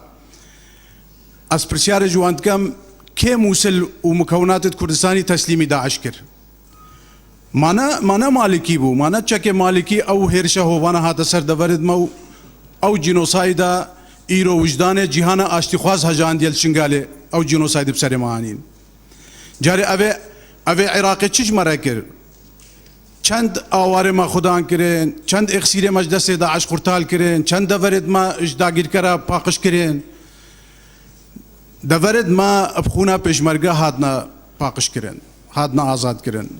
جوان هزين هبيمان العزمانة وبيشمرقة قهرمان العرض ديساش هردو قواتات تخوستن هاري كاربن اگر وان انيتها هيرج بقنا سربان دورا لشكر كيشي بنا سر دورد ما ديسا واجب خرابن قبول لكن چونك او دورا بخوني هاد نازاد كرن بلا پیاما ما برسفا برلمان كردستاني بشيوازك شهرستاني با الاسي اراده و هيز و هيبت و ديمقراطي و اشتخوازيا خلق كردستاني با برانبري و پیاما عراق ياكو دايا خلق كردستان يا داغرتي اشقف وقمارة كرني وسياسات ترساندني دویا پیاماما یا چارچوبکری با بوی دلوانیا نیف دولتیال گل مال وانش 3 سالن در بازبوین شر داعش کو او افسانه یا داعش السردست پیشمرگی قهرمان هاتش کاندن دویا او دلوانیا مراکشینن بگنا پشتوانی الديالوج كشارستاني القى العراقي چونك امي برب قناخه دولت بوني وچن دویا امت پشتراز بن سروکو سرکرداتیا سیاسیا کردستان ایرو سرکشیاس گمیا سرفراز بونا خلق کردستان کن اوه گمی حمی قناخ درباز کرن گهشتی قناخا دولت بونه تنه یک رزیان آمالا کردستانی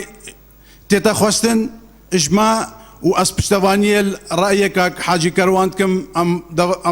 ام بابت خو پتر بگنا بابت کی نیف دولتی و از پشتوانی الديتنين دكتور فرسد كم ام في بابتي تشارچوفكي يا سعيد برسفا عراقي بدن او هردو ديتنين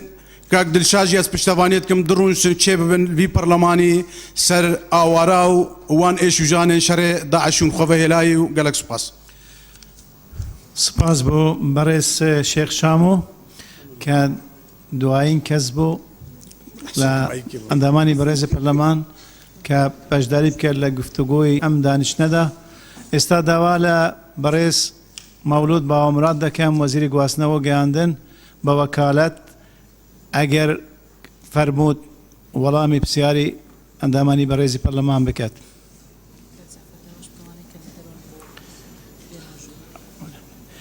او اندام پرلمانی که استا لدروی ام هولنا داوان لدکین اوانش بین جور بووی او بسیاری آرستیان کردوا به بشنبن لا ولام دانوکا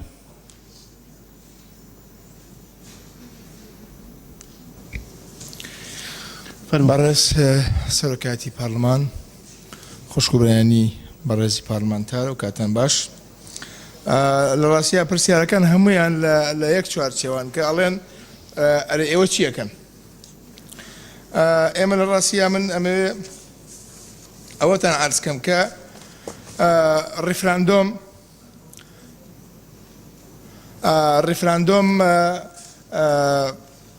بربەسی ترس و دڵڕاوکەی تێکشکان تەواو کۆتایی هات ئێستا شتێنێ ناوی ڕیفراندۆم بێ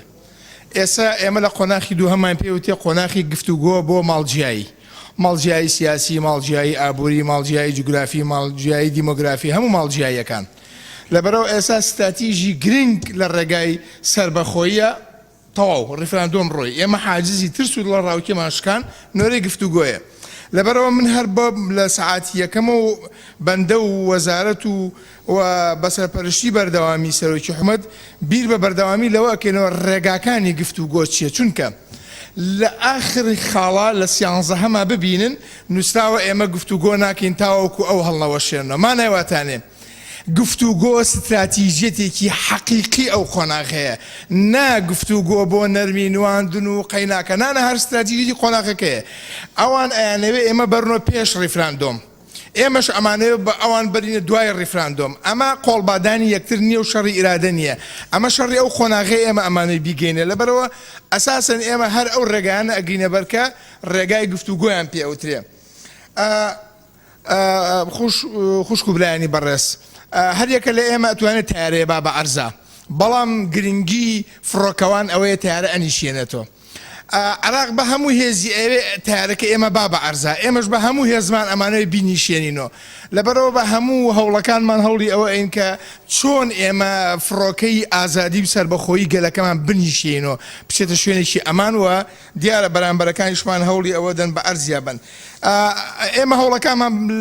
سێ شوێنمان هەیە تەنها هەوڵی تیا بدەین ئەویشەوەی کە قسە لەگەڵ تەحالف بکەین و بەردەوام کردومانە و هەیئەتێک پێک هاتووە لە سەرۆکاتی ئەنجومەنی وەزیران و قسە لەگەڵ UNHCR بکەین ئەوەی کە لەگەڵ ئاوارەکان خەریکە ئەو ڕێکخراوی نەتەوە یەکگرتوەکان کە خەریکی ئاوارەکان و نازحینە و قسە لەگەڵ کاو بکەین بەرنامە حازرە و عراق مودانە بەپێی ئەو ڕێکەوتنامەی شیکاگۆ و هەروەها لەگەڵ ڕێکخراوی ئایاتە ئەمە ئەو کۆمەڵە ڕێکخراون کە ئێمە قسەیان لەگەڵاکەین و جەنابیان هەر خاتو ئامینە بەحسی ئەوەی کە ئەگەر وڵاتان ئەوە ڕێگا گومرگیەکانی ئاوی وشکانی بگرن واتە دەواازە سنووریەکان یا کۆمەڵگەی دەواازە سنووریەکانی وشکانی بگرن ئەوە ڕەنگە و پرسیارە لە من نەکەی چکە من هیچ معلوماتێکم لەو بارەوە نێو سەر بە وەزارەتی دارایی ئابوووریە. ئایا ئەتوانین ئێمە بەشێک لە سیادەی عراق بۆ خۆمان بەکاربهێنین بەڕاستی من ئەمە نازانام یا تێگەشتنی من وایە ینی خۆی ئیشەکە وایە من پێم وایە ئێمە لە قۆناغێکی سەختانی لەگەڵ عراقا شەڕی لەگەڵا بکەین لەگەڵ لە قۆناغی سەختین چۆن گفتوگۆ لەگەڵ عراق بکەین چۆن وای لێ بکەین بێ قسەمان لەگەڵا بکە ئەو بۆ ئەوی قسەمان لەگەڵانەکە ینی ئەنوا وشکال ڕێگە بەکارهێنێ بە تەسەوری من ئێمە 3 تا 4 ساڵمان پێویستە لەگەڵ عراقا شتێ بکەین کە پێوتێ فەک الارتباط ئێمە چۆن خۆمان دابڕین لەگەڵ عراقا فەک الارتباط ینی پرۆسەیەکی زۆر درێژخایانە زۆری ئەوێ بەتەسەوری من ئێمە ئەگەر سبەینێ سیادەمان سبەینێ سربەخۆیمان ڕاگەیان دوو سبەی ئەتوانین بەشێ لە سیادەی عراق بۆ خۆمان بین بەڵام ئەوە ئیشێکی زەحمەتە. ئەوەی کە بازێک لە بەڕێزان فەرمویان ئایا ئەنتەرنێت ئەبڕێ یعنی لە هەرێمی کوردستان دوو سیستمی ئەنتەرنێتمان هەیە سیستمێکیان بەڕێگەی پوینت تو پوینت یا با بڵین بەڕێگەی مایکرۆفە و سیستمیکیان بەڕێگەی ئەوەیە بەڕێگەی کێبڵە بەئەکیدی ئێران و تورکیا ئەگەر بیانێ ئەتوان کێبڵەکان ڕاگرن بەڵام مایکرۆف ناتوان ڕاگرن چونکەوە دیجیتاڵە و لە ڕێگەی ژمارەی دیجیتالیۆ تۆ لەگەڵ کۆمپانیەکانی عالەمە ڕاستە و ڕاست ئەگاتە ناو خاکی هەرێمی کوردستان و ئەوانەی کەوا مدمینی ئەنتەرنێتن خەمیان نەبێ. من پێم وایە کە بەڵێ من قسەم نەماوە جواب بەمە تەنها جوملەیەکم ماوە ئێڵێم من پێم وایە ئێمە گەلی کوردستان پاش ڕیفراندۆم بە ئەنجامدانی ڕیفراندۆم لەسەر زەمینەیەکی پتەوی ئەخلاقی و ڕوحی و دەرونی وەساوە کە پێوتێ خواستی ئازادی و سربەخۆی بەرامبەرەکانیشمان شوورەیە بۆیان لە قەرنی 21ەمە لە ناخیانە هەست بە شەرمەکەن کە دژی ئازادی و سربەخۆی گەلێک بوەستن لە هەر شوێنەکە بێ کورد بێ و هەر کەسێکی تر بێ و سوپاسانەکەم. زۆر سپاس بۆ بەڕێز مەولود بامەمرات. عفوا لە مەسەی تەلەفۆن ئەوە ئاسیا سێڵکۆڕێک زێن هەمویان سەر بە عێراقن و ئەوان ئەگەرەک و بیانێ فعلەن CMC عراق ڕیانەگرێ.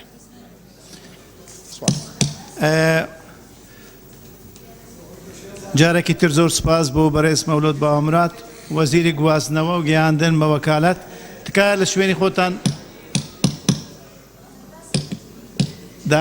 مناقەشەی لابەلا نیکەن بۆ ئەوەی سۆت لە کاتەکە بگرین. زۆر سپاس پشۆ درێژ بووی لەگەل ئێمە جارێکی تر سپاس بەڕێزان. پێشەوەی داوا لە کاک دکتۆر ئامانج بکەم ئەوش وەڵامی پرسیارەکانی ئێوە بدات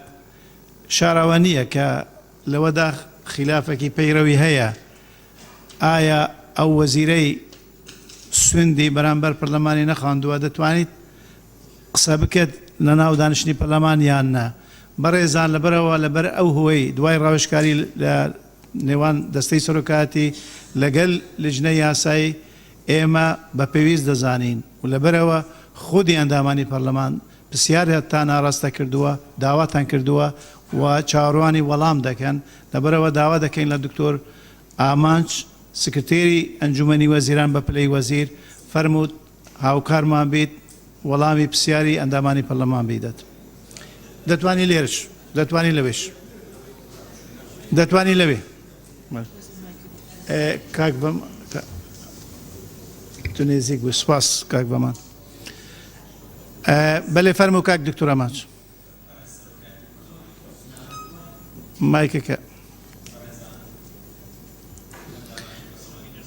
ئەکە مایکەکە ئیش نەکە دەتوانی بێ ئێرە. بەڕێزان ئەندامانی پەرلەمانی کوردستان زۆر خۆشحاڵم کە دەرفەتیەوەتان پێدام لەم کوونەوە گرنگە ئامادە بم و لە چوارچێوەی ئەرکەکانی خۆم وەکو سکرتێری ئەنجومەنی وەزیران بە پێی توانە وەڵامی ئەو پرسیارانە بدەمەوە کە ئاراستەی من کرا. بەڕێزان من وابزانم پێویست ناکات هەموو ئەو ئەرگومنت و بنەما یاسایانەی کە بەڕێستان ئاماژتان پێدا لێرە ئێمە دووبارەیکەینەوە و هەروەها لەو بەیاننامەیەی کە دەرئەنجامی کۆبوونەوەی ئەنجومەنی وەزیران لە ڕۆژی 28 نۆ زۆر بە وردی و بە پوختی ئەم بابەتانە خراونەتە ڕوو ئەوەی کە زۆر گرنگە ئاماژەی پێ بدەم سەرەتا پێشوی بچمە سەرەکەیەکی پرسیارەکان بەڕاستی تا ئێستا ئێمە وەکو حکوومەتی هەرێمی کوردستان دوو بڕیار دەرچووە کە پێمان گەیشتووە بە کەناڵی ناڕەسمیکیشان ئەو بڕیارە کە بە ناوی قەرار نیابی لە پەرلەمانی بەغدا دەرچووە لە 27 نوێی 2007 جەنابتان ئەزانن کە پەرلەمان یان تەشریع دەرەکا یان خودت بڕیار دەرەکا کە قووەتی قانونی هەیە ئەم قەرارە نیابیە کە دەرچووە تەشریع نییە بەڵام قووەتی قانونی هەیە بڕیاری دووەمیشان ئەو بڕیارەیە کە لە ئەنجومەنی وەزیرانی حکوومەتی فیدرالی دەرچووە لە ڕۆژی 26 مانگ ئەوەی کە پەیوەندیدار بووە بە بڕیارەکەی ئەنجومەنی وەزیران هەتا ئێستا ئەنجومەنی وەزیرانی حکوومەتی فیدرالی تەنها لەسەر بابەتی دەواازە سنوورەکان و فڕۆکەخانەکان بڕیاری دەرکردووە بەڵام ئەو سیانزە خاڵە ئەو سیانزە بڕگەی کە لە پەرلەمانی حکوومەتی لە پەرلەمانی عراقی فدرال دەرچووە لە ئەنجومەنی وەزیران و بە باشزانرا کە ئەم بابەتە دەکەوێتە دەسەڵاتی پەرلەمانی کوردستانەوە وەکو هەر خۆتان بەڕێز ئاماژتان پێدا بە پێی مادەی 121 بڕگەی 2 پەرلەمانی کوردستان بریتیە لەو دەسەڵاتە یاسایی کە لە دەستوری عراقی دەسەڵاتی پێدراوە کە بۆی هەیە بڕیار بدات کە قەرار یاخود قانونی ئینفازی قوانین دەربکات لە تا چەند هەرێمی کوردستان پابەندە بێ پێوەی طبعا ئەم سیانزە بڕگەیە کە دەرچووە زۆر بە سادە و ساکاری و لە ئەو چوارچێوەی یاسایی کە بەڕێسان ئاماژتان پێدا ئەتوانین بڵین هەمویان دژ بە دەستوری عێراقن و لە هەمان کاتیشا دژ بە هەموو ئەو مەواثیق و ڕێکەوتن نامەنێو دەوڵەتیانن کە بەڕێسان ئاماژتان پێدا و لێرە پێویست ناکە من دووبارەیەکەمەوە بۆیە ئێمە وەکو حکوومەتی هەرێمی کوردستان پێویستمان بە هەڵوێستی یەکلاکەرەوەی پەرلەمانی کوردستانە کە ئەمڕۆ بە قەرارێکی تەشریعی بە هەرێمی کوردستان بڵێت کە ئایا ئەم بڕیارەی نیابیەی کە لە پەرلەمانی عێراق دەرچوو قووەتی قانونی هەیە کە ئەمە ئینفاز ناکرێت لە هەرێمی کوردستان و چوارچێوەی جێبەجێکردنی نیتاقی تەطبیقی ئەم قەرارە تەنها لە چوارچێوەی حکوومەتی ئیتیحادیە و هیچ ئیلزامێت و پابەندیشی نییە بۆ حکوومەتی هەرێمی کوردستان و بۆ زانیاری بەڕێزیشتان ئەم سیانزە بڕگەی کە دەرچووە ئەتوانین بڵێن خەرقێکی گەورەی مەبدەئی فەسڵ سوڵەتاتی تایە چونکە نەواجبی ڕقابیە نەواجبی تەشریعی پەرلەمانی فیدرالیە هەمویان ئەکەونە چوارچێوەی واجباتی تەنفیزی سوڵتەی تەنفیزیەوە بۆ یەکەم خەرقێکی گەورەی مەبدەئی فەسڵی بینە سوڵەتاتی تایە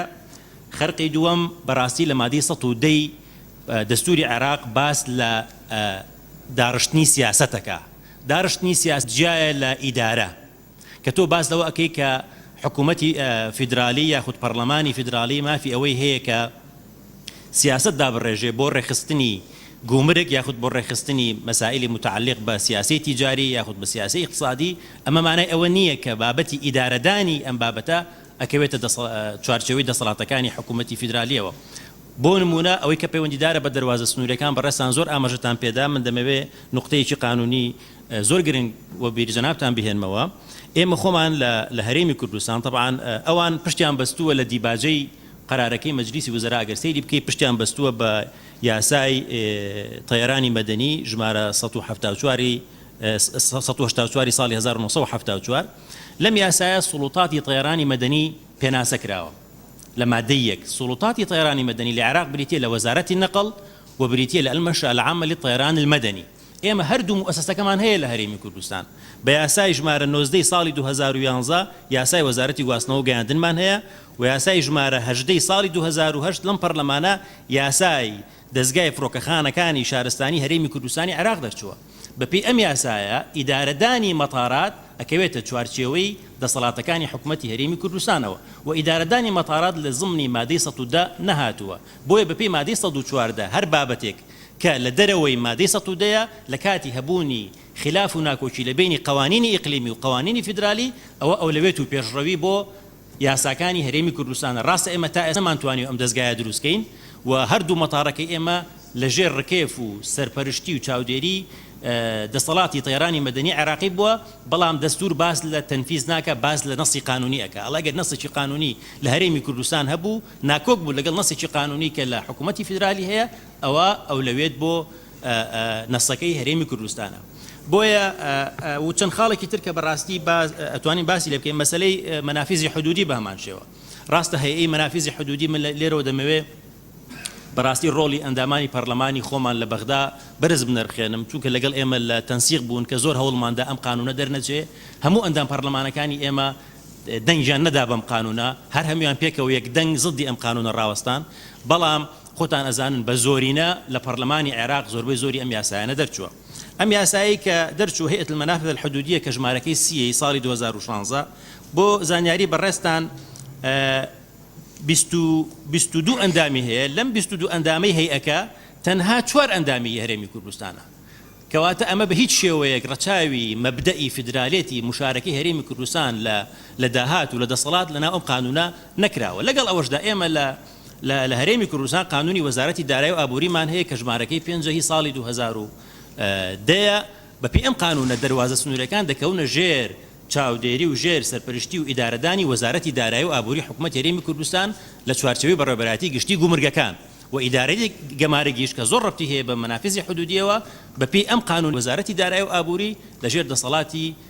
حکوومەت هەرێمی کوردستان لێرەشا خلافێک هەیە لە بینی قانونی هەیە مەنافیزی حدودی لەگەڵ قانونی وەزارەتی دارایی و ئابووری کە بابەتێکیان هەرێکیان بە جۆرێکی جیاواز معالەجە کردووە بۆیە بۆ ئەمەش هەرەگەڕێنەوە سەر ئەو مادەی کە پێشڕەوی ئەولێتە داد بە قوانینی هەرێمی کوردستان لە کاتی هەبوونی ناکۆچی لەگەڵ قوانینی ئیتیحادی بۆیە بە گرنگی دەزانین ئێمە و لە ناو ڕاگەاندراوەکە ئەنجومەنی وەزیرانی شەهاتووە کە ئەمڕۆ پەرلەمانی کوردستان ڕاستپاردە دەرنەکات بەڵکو پێویستمان بە بڕیارێکی تەشریعی پەرلەمانی کوردستان هەیە کە بڕیار بدات کە ئێمە ئینفازی ئەم قەرارە نیابیەی پەرلەمانی عێراقی ناکەین لە هەرێمی کوردستان و بێگومان ئەوان لە دیباجەکە گەرسەیەکی نزیکەی 12 دیێڕیان نووسیوە دیباجە و ئەساسی قانونی ئەم سیانزە بڕگەیان ئاماژە پێداوە ئێمەش دەبێت لە پەرلەمانی کوردستان وەکو ڕاستپاردەیەکی ئەنجومەنی وەزیران بۆ سەرۆکاتی پەرلەمانی کوردستان و بۆ لیژنەی قانونی دەبێت زۆر بەڕوون و ئاشکرایی ئێمەش ئەم خاڵە قانونانی ئەمڕۆ هەم بەڕێستان ئاماژەتان پێدا و هەم ئێمە ڕوونمان کردەوە لە ڕاگەاندراوەکە ئەنجومەنی وەزیران هاتووە دەبێت زۆر بەڕوونی و ئاشکرایی لە دیباجی ئەم قەرارە ئەم ئارگومنت و بنەما یاسایانی کە باسم کرد ئاماژە پێ بدەین.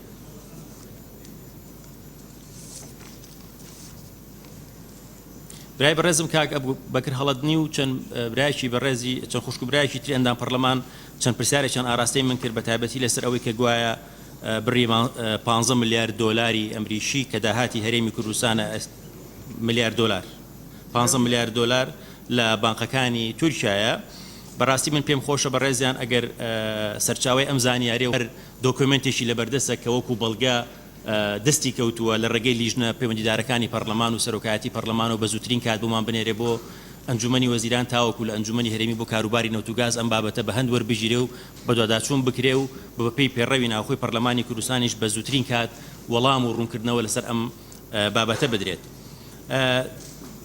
سەبارەت بە ئامادەنەبوونی بەڕێزان وەزیرەکانی تری حکوومەت هەرێمی کوردستان یاخود هەردوو بەڕێزان جەنابی سەرۆکوەزیران و جەنابی جێگری سەرۆکوەزیران ئێمە لەو نووسراوەی کە پێمان گەیشتووە ئەمڕۆ ئەم بەیانیە تەنها داوا کراوە سکرتێری ئەنجومەنی وەزیران ئامادە بێ لەم کۆبوونەوەیە بێگومان ئەگەر بەڕێستان پێتان باشە لە کۆبوونەوەی داهاتوو بۆ قسەکردن لەسەر استراتیژ و بەدائیلەکانی تری حکوومەت هەرێمی کوردستان بۆ ڕوبەڕووبوونەوەی هەموو ئەو ڕیسک و مەترسیانەی کە ڕوبەڕووی هەرێمی کوردستان دەبێت و پێم باشە جەنابتان لە زووترین کاتا کۆبوونەوەیش کە ڕێک بخەن و ئەو وەزیرانشی کە پێتان وایە گرنگە ئامادە بێت لە کۆبوونەوەی داوا بکەن تاوەکو ئێمە ژۆک و سکرتارەتی ئەنجومەنی وەزیران کاری لەسەر بکەین و لە ڕێگەی سەرۆکاتی ئەنجومەنی وەزیرانەوە تەبلیغی ئەو بەڕێزانە بکەین بۆ ئامادە بوون.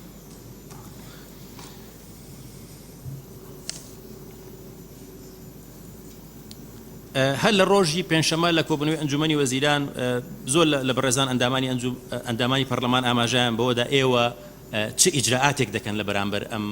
حاڵەتانەی کە ڕوویداوە. طبعاً تەنها بڕگە کە ئێستا کەوتوتە بواری جێبەجێکردنەوە تەنها مەسەلەی ڕاگررتنی گەشتە ئاسمانەکانی هەردوو فڕۆکەخانی هەولێر و سلێمانیە. بڕگەکانی تر تا ئێستا وەکو خۆی ماوەتەوانێ مەسەلەی هەناردەکردنەوە هەرێمی کوردستان هەتا ئەم لەحظەیەش لە وەکو جاران بە شێوەیەکی زۆر ئاسایی و وەکو جاران ئەڕوا بڕێوە هیچ شتێک ڕووی نەداوە کە مایە نیگەرانی بێ لەوەی کە هەناردەکردنەوەی هەرێمی کوردستان ڕادەگیرێ یاخود ئەو پارەیە کە لە ئەچێتە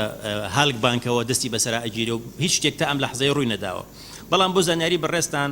هەموو پرۆسەی نەوتوگاز لە هەرێمی کوردستان لە چوارچێوەی یاسای نەوتوگازی هەرێمی کوردستان ئەنجام درراوە و نزیکەی زیاتر لە 50 عقودی مشارەکە لە ئینتاج لەگەڵ گەورە کۆمپانیەکانی دنیا ئەنجام درراوە. هەرێکێک لەم عقدانە نزیکەی 250 لاپەڕەیە ستانداردی عالەمی بەکارهێنراوە لە کاتی هەبوونی هەر خلاف و نیزاعێک ئاربیتریشنی عالەمی بەکار ئەهێنرێت. بە هەمان شێوە بۆ دیوی تورکیاش ئەم بابەتەکە لە دوای ساڵی 2014 بۆ یەکەم جار هەرێمی کوردستان لە مانگی 5 بڕیاریدا بە هەنار دەکردنەوە هەرێمی کوردستان چەند ڕێکەوتنامەیەک لە بینی دوو حکومەتە ئیمزاکراوە حکوومەتی تورکیا و حکوومەتی هەرێمی کوردستان ئەم ڕێکەوتنامانەش شەریکاتی محاماتی گەورە لە هەردوو لاوە ڕابژیان کردووە لە ئامادەکردنی و لە کاتی هەبوونی ناکۆشی و نزاعیش لە بینی هەردوو حکوومەتەکە پێم وایە کە ستانداردی عالمی بۆ چۆنەتی یەکلایکردنەوەی ئەم ناکۆچانە چارەسەر کراوە و بۆ ئەو کاتەش کە ئەم بابەتە ڕوو بدات بێگومان حکوومەتی هەرێمی کوردستانی لە چوارچەوەی ئەو گرێبەستە نێودەوڵەتیانی کە ئیمزای کردووە ڕێکار و ئیجراعاتی یاسایی وەردەگرێت بۆ بەدەستێنانی مافەکانی. بەڕێستان زۆرتان ئاماژەتان بەوەدا کە بچین بۆ محکەمەی عەدلی نێودەوڵەتی. بەڕێزان بابەتی محکەمەی عەدلی نێودەوڵەتی بە ئیجازەی ئەو بەڕێزانی کە خۆیان پسپۆڕن لە مەجالی قانونی دەولی عام بە من زۆر زانیاریەکی کەمم هەیە لەسەر ئەم بابەتە چکە اختصاصی من نییە بەڵام محکەمەی عەدلی نێودەوڵەتی دوو اختصاصی هەیە. اختصاصێکی هەیە کە اختصاصی قەزائیە و ملزەمە، اختصاصێکی تر هەیە کە اختصاصێکی ئیستیشاریە. بۆ ئەوەی کە متعلقە بە اختصاصی قەزایی ئەبێ هەردوو لایەنەکە دەوڵەت بن، يعني ناكري إقليمك لتوارشوي دولتي شي فدرالي شكوى تسجيل بك لمحكمة عدلي ودولتي وداوي بك قضاوت بك لبيني حكومة هريمي كردستان وحكومة اتحادي ودبي هردو دولتك خوان بنسرة وقبوليان بك محكمة عدلي ودولتي قضاوت بك بو يقلاي كرنوي نزاعك هرشي اختصاصي دوما ك وابزان كاك حاجي كاروان بو اماجي بيدا بنمونيك او اتوانين بلين ك اختصاصي استشاريه اوش ابي يا جمعيه عامه ياخذ مجلسي امن ام بابتي اما تحويلي محكمه عدليه ودولتي بك اما وكو هريمي كردستان سياده ماني بداخل اما لتوارشوي دولتي فيدرالي نما سياده تجزئه ناكره استشكى اقليمي جوي لهريمي كردستان حكومتي فيدرالي توانيوتي كامبرجي جبك هم علاقه به هيك اما سياده ماني اما كداوا كاين استفتاء كاين رابرسي كاين بو سر بخوي ورجرين لروي قانوني امانه بين صاحبي سيادي خومان تاو بي سياده من هبه لسر اقليمي جوي وبري وهمو اقليمي هريمي كردستان بو مساله محكمه عدل دولتي ابي زور بورياي تعاملي لقل كاين دوهميان مساله ايكاوا كزور جرينجا اما او قانوني كخوان اوان حجتيان به هنا وتو قانوني اجمار 184 صالي 1974 لبرگەی دووەمی زۆر بە ئاشکرای دەڵێ اتفاقی شیکاغۆ ساڵی 1944 وەکو جزئێکی مکملی ئەم قانونە تەعامل کرێ واتە هەر قاعدەیە کە لە ناو اتفاقی شیکاغۆ هاتووە وەکو نەسێکی قانونی داخلی تەعاملی لەگەڵە کرێ بەپێی ئەم قانونە زۆر بەباشی لە مادەی دوو ئاماژەی پێداوە ئەڵێت نابێت تەعەسوف بکرێ لە بەکارهێنانی دەسەڵات لەلایەن سوڵتەی تەیرانی مەدەنیەوە واتا نابێت فڕۆکەخانە مەدەنیەکان بە هیچ شێوێ بەکار بهێنرێت بۆ بەدیهێنانی هیچ ئامانجێکی سیاسی ئەمە نەستێکی سەریحە لە ئیتیفاقی شیکاغۆ هاتووە دووهەمیشیان حاڵەتەکانی ڕاگررتنی گەشتی ئاسمانی لەر فڕۆکەخانەیەک لە مادەی نۆی ئیتیفاقی شیکاغۆ دەستنیشان کراوە وعلى سبيل الحصر دەستنیشان کراوە واتە ئەمە کراوە نییە بۆ هەر دەوڵەتێک بێوێ و یەکێک لە مەبدەئەکان ئەڵێ نابێت تەمیز هەبێ لە بینی خطوطی جەوی وەطنی لەگەڵ خطوطی جەوی ئەجنەبی يعني عدم التمييز بين أويك نص عربي هاتوا استأمن خطوط جوي عراقي هروكو جاران همان امتيازاتي هي بلان إما نزيكي حفظوا هجد خطوط جوي أجنبي لهريمي كردستان استا جشتيان هي أمان أتوانا خطوط جوي كاني شميان آماديان در بريو بوزانياري برستان يعني إما لا استا كوملك محامين ودولتي مان هي إما لندن هاوكارن لقل مان كإما تشون بتشينا آيكاو بۆ ئەوەی کە وەکو هەرێمی کوردستان ئێمە ئەم دوو مادەی کە بۆ جنابتانم باس کرد بڵین ئەمە حکوومەتی عێراقی کە ئەندامە لە ناو ئەم ئیتیفاقیە ئیخلالی کردووە بەم دوو بڕگەیەی ئیتیفاقی شیکاغۆ کە سیفەتی ئیلزامی هەیە و ئەوان خۆیان مەجلیسێکیان هەیە کە بڕیاری یەکلایکەرەوە دەدەن لەسەر ئەم بابەتانە و سیفەتی ئیلزامی هەیە ئایا تا لەگەڵ ئایکا و فەرقی چێ ئایا تا بۆ نقلی جەویە بۆ قطاعی خاصە شەریکات ئەو هەژدە خطوط جەویش کە هەن ئەوانیش ئەتوانن بچن شکاتی خۆیان بگەێنە ئاتا بۆ ئەوەی کە ئەوانیش بێگومان مەساڵحەکانیان لێرە زۆر زەرمەند بوون و ئێستا ئێمە لەگەڵ محاماتی عالەمی پێکەوە خەریکین بۆ ئەوەی کە چۆن بە باشترین شێوە لە چوارچێوەی ستانداردی نێودەوڵەتی بتوانین ئەم تەقریر و ئەم یادداشتانەی حکوومەتی هەرێمی کوردستان بگەێنینە هەم ئایکا و هەم ئاتا بۆ ئەوەی کە هاوکارمان بن و ئێمە ئەمریکا کردومانە تەنها لە چوارچێوەی یاسا و مواسقە نێودەوڵەتەکانە هیچ ڕێگەیەکی تری ناقانونیمان لە حکوومەتی هەرێمی کوردستان یاخود ڕێگەیەکی عسکەری یاخود ڕێگەیەکی تری کە لە چوارچێوەی قانونە نەهاتی بێ نەگیراوەتە بر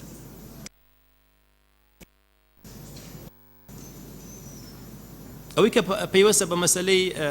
ڕیفراندۆم ئەگەر سەیری بڕیارەکەی پەرلەمان بکەی بەڕاستی ڕیفراندۆمی یاخود ئیستفتایی بە جەریمە داناوە دەڵێ هەموو ئەو کەسانی کە بەشدار بوون لە ڕیفراندۆم هەمویانی بە مجرم داناوە و داوای لە ئیدعای عامی حکوومەتی فدرالی کردووە کە ملاحقەی قەزایی بکەن يعني ملاحقي قضائي يعني شكوى تسجيل بكري يعني هم أو موظفة اتحادياني ككردن لخانقين لكركوك كمعاش لحكومة عراقي وردقرن ولا سر بلاكي وزارة كاني حكومة عراقين ببي أمبرياري برلماني اتحادي أمانة استهميان وكو مجرم سيركرين يعني أمانة هم متهما وتهمكش لسر أساسي أوية كمسلي رابرسي فعلية كتشكيل جريمة كاتك إما أزانين ببي مبدئي دستوري كلا دستوري عراقاته لا جريمة ولا عقوبة إلا بالنص يعني كزنات وانا فعلية بكا بجريمة أجر نص نبي لقانون عقوبات بلا أنفع لجريمة واستفتائيش براستي رابرسيش أجر سيدي بين للدستور العراقي هيز نص نية منعي بكا كما بكري والأمان كتعبير لإرادة كلقانون بكل الوسائل لزور بأشكرايها ولا للدستور العراقي أمريكا كراوة تنها خلشي هريمي كردستان تعبيري للرأي خوي كردوا إيش تا برياري أو ندرا وكتو استقلال دورگیری یاخود انفصال کی اعلانی دولت نکراوە بۆیە ئەمە لە چوارچێوەی مافی دەربڕینی ڕایە و ئەژمارکردنی ئەم ڕیفراندۆمی کە کراوە بە تاوان پێم وایە مخالفی دەستورە و مخالفی چەندین مەبدە لە دەستور و بە هیچ شێوەیەک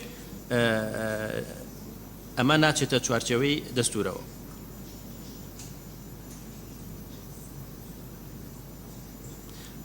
سەبارەت بە داخستنی نوێنەرایەتی و نێودەوڵەتەکان لە هەرێمی کوردستان ئەمە بە ئیتفاقیەشی نێودەوڵەتی ڕێکخراوە ئیتفاقی ڤێنای ساڵی 1963 ئەم بابەتە تەنها بە قانونی داخلی ڕێک نەخراوە و هەر لە کۆبوونەوەی ئەنجومەنی وەزیران بەڕێز کاک فەلاح مستەفا ڕاست پێدرا کە بە زووترین کات ڕێپۆرتێک ئامادە بکەن لەسەر ئەم ئیتفاقیە و چۆنەتی ڕێخستنی کاری دیبلۆماتکار و هەروەها نووسنگەکانی دیبلۆماسی لە هەرێمی کوردستان و بێگومان ئەنجومەنی وەزیران هەر لە کۆبوونەوەی ئەنجومەنی وەزیران چەند بەڕێزێکی چەند وەزیرەکانی هەموو ڕاست پاردووە کارێکیان بۆ کۆبوونەوە لەگەڵ نووسنگە و نووسنگە و هەروەها ڕێکخراوە نێودەوڵەتەکان وەکو باسیشم کرد قانونیەکان لە ئەنجومەنی وەزیران و چەند وەزیرێک و بە ئاهەوبەشی لەگەڵ کۆمەڵێک شەریکاتی محاماتی عالەمی ڕاست پێدراون بۆی بە زووترین کات ئیجراءات و ڕێکاری قانونی وەربگرن سەبارەت بەو بڕیارە نادەستوریانەی کە لە پەرلەمانی عێراق دەرچووە.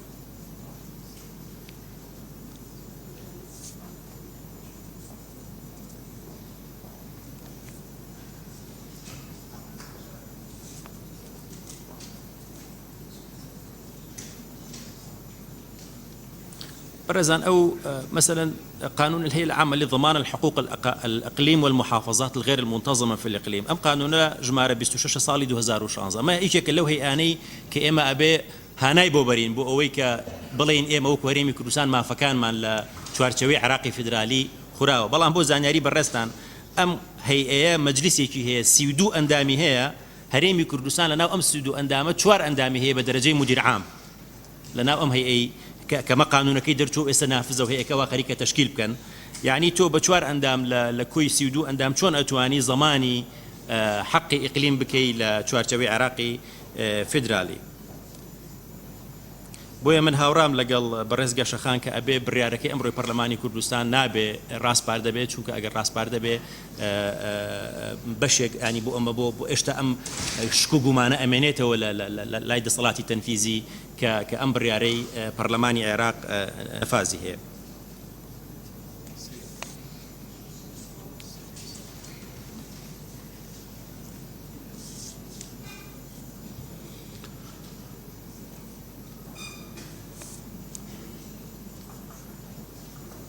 سەبارەت بە محکمەی ئیتیحادی دواش تەکە باسێکم طبعا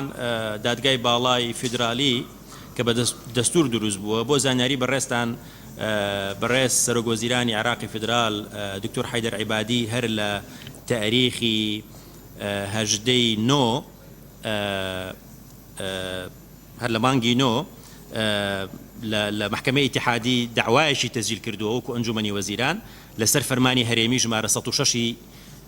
سەرۆکایەتی هەرێمی کوردستان لە 8 6 2017 و محکمەی ئیتیحادی ئەمرێکی ویلایی دەرکرد و بڕیاریدا کە ئیجراءاتی جێبەجێکردنی ڕیفراندۆم لە هەرێمی کوردستان ڕابژیرێت بۆیە مەسەلەی چوون بۆ محکمەی ئیتیحادی تۆزێک ئەبێ بە وریایی تەعاملی لەگەڵ بکەین و ئەو محکمە ئیتیحادی کە ئێستا کار دەکات ئەو محکەمەیە تەشکیلەکەی بەو شێوەیەنێ کە لە دەستورا هاتووە کە دەبێت هەموو مکەوناتی و هەموو محافظات و ئەقلیمەکان بەشداری بکەن لە پێکەنان و دروستکردنی ئەم دادگا فیدرالیە بۆیە زەمانەتی ئەوەی کە محکەمەی ئیتیحادی و لە هەمان کاتە ئەنجومەنی وەزیران بەڕاستی ڕایسپاردوین کە ئێمە بە زووترین کات لایحەیەکی قانونی ئامادە بکەین بۆ ئەوەی کە بیگەینە محکەمەی ئیتیحادی سەبارەت بە هەموو ئەو بابەتانەی کە بەڕێستان ئاماژەتان پێدا هەروەها لە ڕاگەیاوەکەی ئەنجومەنی وەزیرانیشە هاتووە. طبعا قسەکردن لەسەر ئەم بابەتە زۆر هەڵەگرێ و ئەکرێ زیاتر قسەی لەسەر بکەین بەڵام بە شێوەیەکی گشتی وابزانم ئەمە ئەو چوارچێوە قانونیە بوو کە هەم لە بڵاوکراوەکەی ئەنجومەنی وەزیران هەم لە چوارچێوەی ئەمڕۆ قسەکانی ئەمڕۆی بەڕێزان ئەندامانی پەرلەمانی کوردستان ئاماژیان پێدا و جارێکیکە زۆر سپاس بۆ ئەم دەرفەتە. زۆر سپاس بۆ بەڕێز دکتۆر ئامانچ بۆ وەڵامدانەوەی بەڕێزتان بۆ ئەم زانیاریانە زانیارە بەنرخانە. بەڕێزان ئێستا داوا لە لیژنەی یاسایی دەکەین ئەگەر پێشنیارەکە حاضر بیت بۆ وەڵامدانەوە پێشنیارەکە بخرێنە ڕوو ئەگەر حاضریش نەبیت دەرفەتیان دەدەی 5 دقه 10 دقه تا شوەر بگرین. کاک حاجی پێشنیار عفوا یەک تەوزیحێ بۆ دکتۆر ئامانج ئەوتی دوو دەوڵەت ئەبێ شکات بکەن لەوێ کۆسۆڤۆ دەوڵەت نەبوو بە تەنها سربیا داوای کردبوو بەڵێ بەس قەیناوی تر جیاتەکەی تر دەوڵەت نەبوو یعنی ئێمە توانین بەعکسەوە دەوڵەت داوای کرد سربیاندام بۆ داوای کرد لە جیاتی کاک دکتۆری بەڵێ کاک دکتۆر ئامانج بەڵێ وەڵامی بدە تکایە بەس یەک دقەی تر بە ئەو من ئەوەی سربیام خوێندۆتەوە بۆ علمی جەنابەت ڕائەکەی محکەمەی عەدلی نێودەوڵەتی ڕائێکی ئیستیشاریە ئەوە قەزاوت نەبووە لە بینی دوو دەوڵەت حەزەکەم جەنابیشت مراجعەیەکەیەوە و ئەوە لە جەمعی عامە شەوانێ بڕێنەکە حویل کرابوو بۆ محکەمەی عەدلی نێودەوڵەتی. بەڵێ ڕاست من هاوڕام لەگەڵت کە دەوڵەت نەبوون بەڵام قەزایی نەبوو اختصاصی ئیستیشاری بوو. سپاس زۆر سپاس بۆ بەڕێز دکتۆر ئامانچ. بەڕێزان 10 دقه پشۆ دوای دەینە ژوورێ 10 دقه ڕێک 10 دقه ڕێک دانیشتەکە.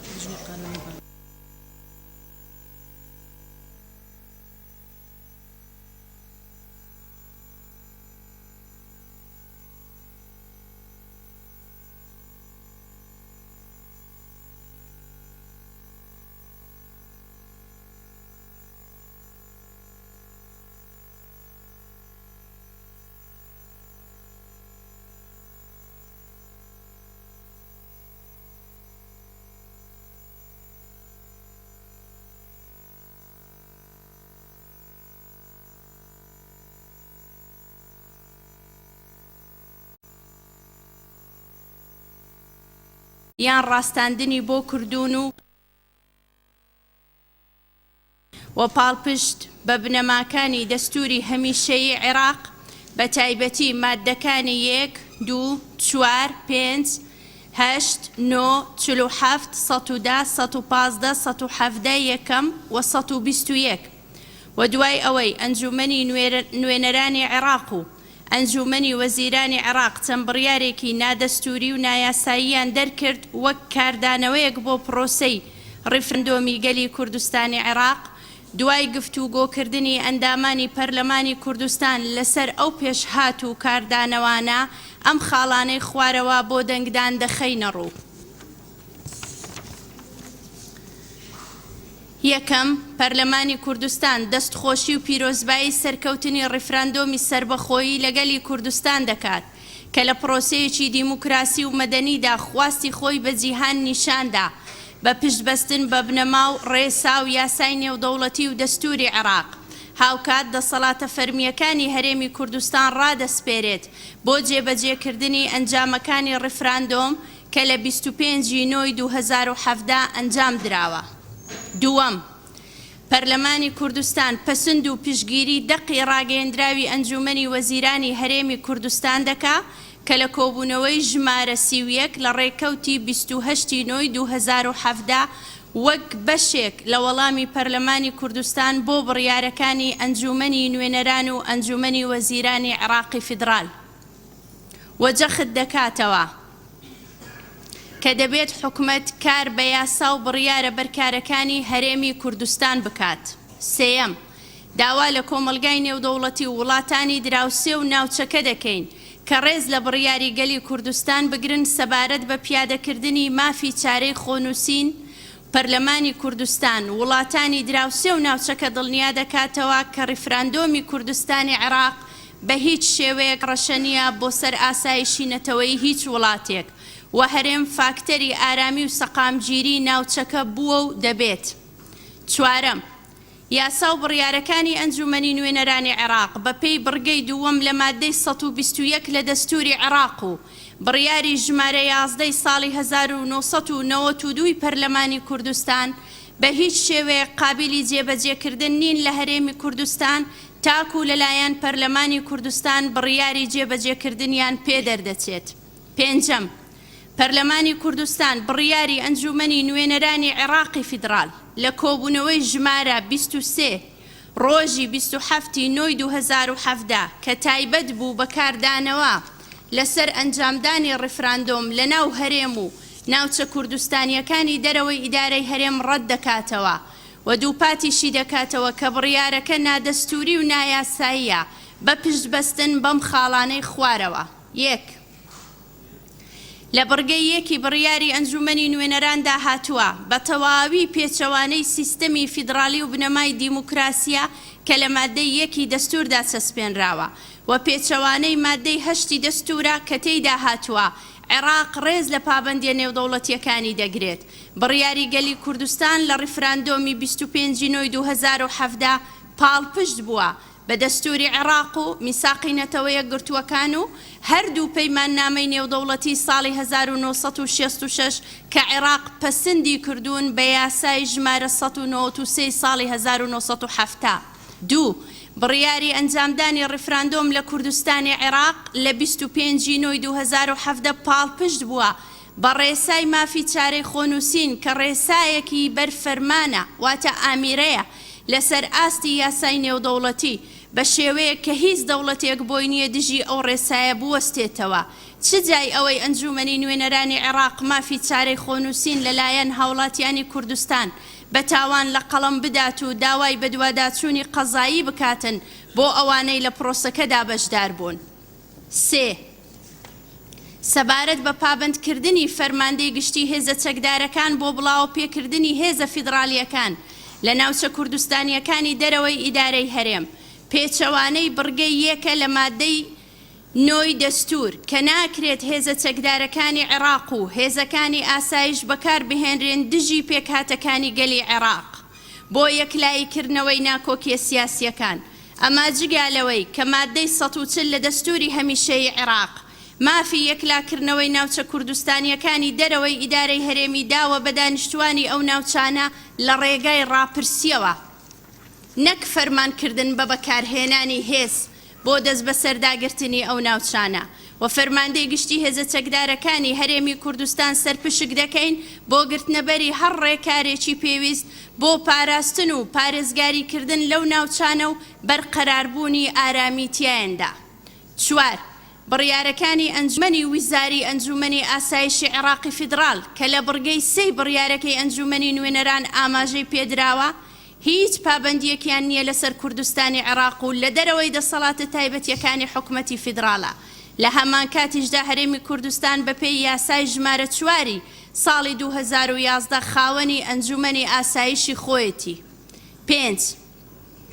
بڕیاری داخستنی دەواازە سنووریەکان لە دەسەڵاتی حکومەتی فیدرال نییە و بە هیچ جۆرێک لە مادەی 110 دەستوردا ئاماژەی پێنەدراوە و بە پێی مادەی 115 لە دەستور هەر بابەتێک کە لە چوارچێوەی دەسەڵاتە تایبەتیەکانی حکومەتی فیدرالدا نەهات بێت دەسەڵاتی هەرێمەکانە. 6 سەبارەت بە کێڵگە نەوتیەکان کە دەکەوێتە چوارچێوەی سیاسەتی نەوت و گاز ئەویش لە مادەی 110 دەستوری عێراقی فیدرالدا نەهاتووە بەڵکو لە چوارچێوەی مادەی 112 چارەسەر کراوە بۆیە ئەمەش دەسەڵاتی تایبەتی حکومەتی فیدرالی نییە.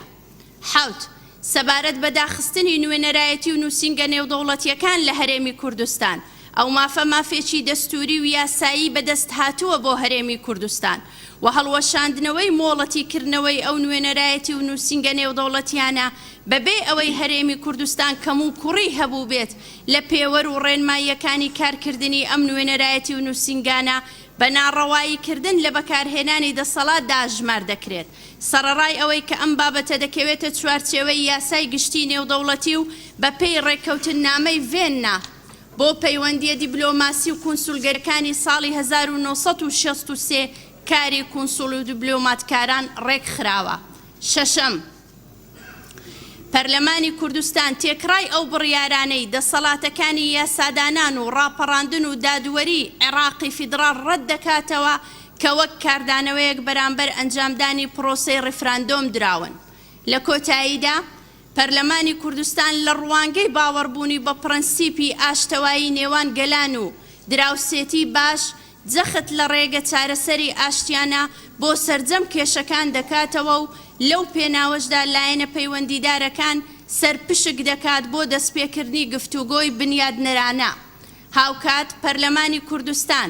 داوا لە کۆمەڵگای نێودەوڵەتی و لە دۆستانی گەلەکەمان دەکات کە بە نیگەرانیەوە لە بڕیارەکانی ئەنجومەنی نوێنەران و ئەنجومەنی وەزیرانی عێراقی فیدرال بڕوانن و هەڵوێستیان هەبێ بۆ ڕوبەڕووی بوونەوەیان چونکە لە ڕوانگەی پەرلەمانی کوردستانەوە ئەو بڕیارانە سزای بە کۆمەڵی خەڵکی کوردستانە و دژی گەلی کوردستانە بە هەموو پێکهاتەکانی.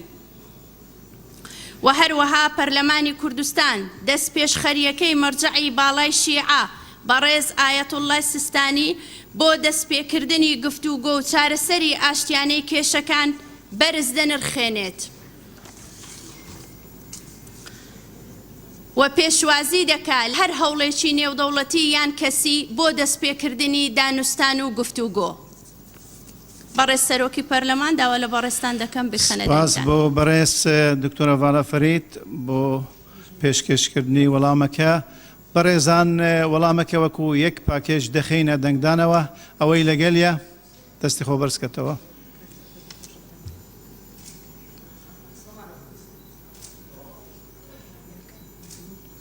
لە کاتی دەنگدان هیچ مداخەلە نییە. چەندن؟ ئەو لا پشبێنە من ئەمدا.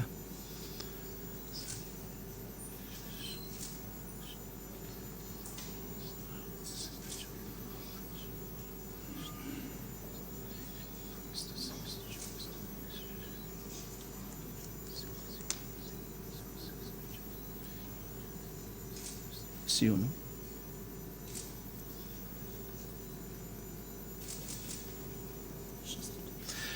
شێست و دوو کەس لەگەلیە ئەوەی دژە کەس دژ نییە. سوپاس بە کۆی دەنگ پەسەند کرا وەڵامەکە. سپاس بۆ ئێوەی بەڕێز فەرموون.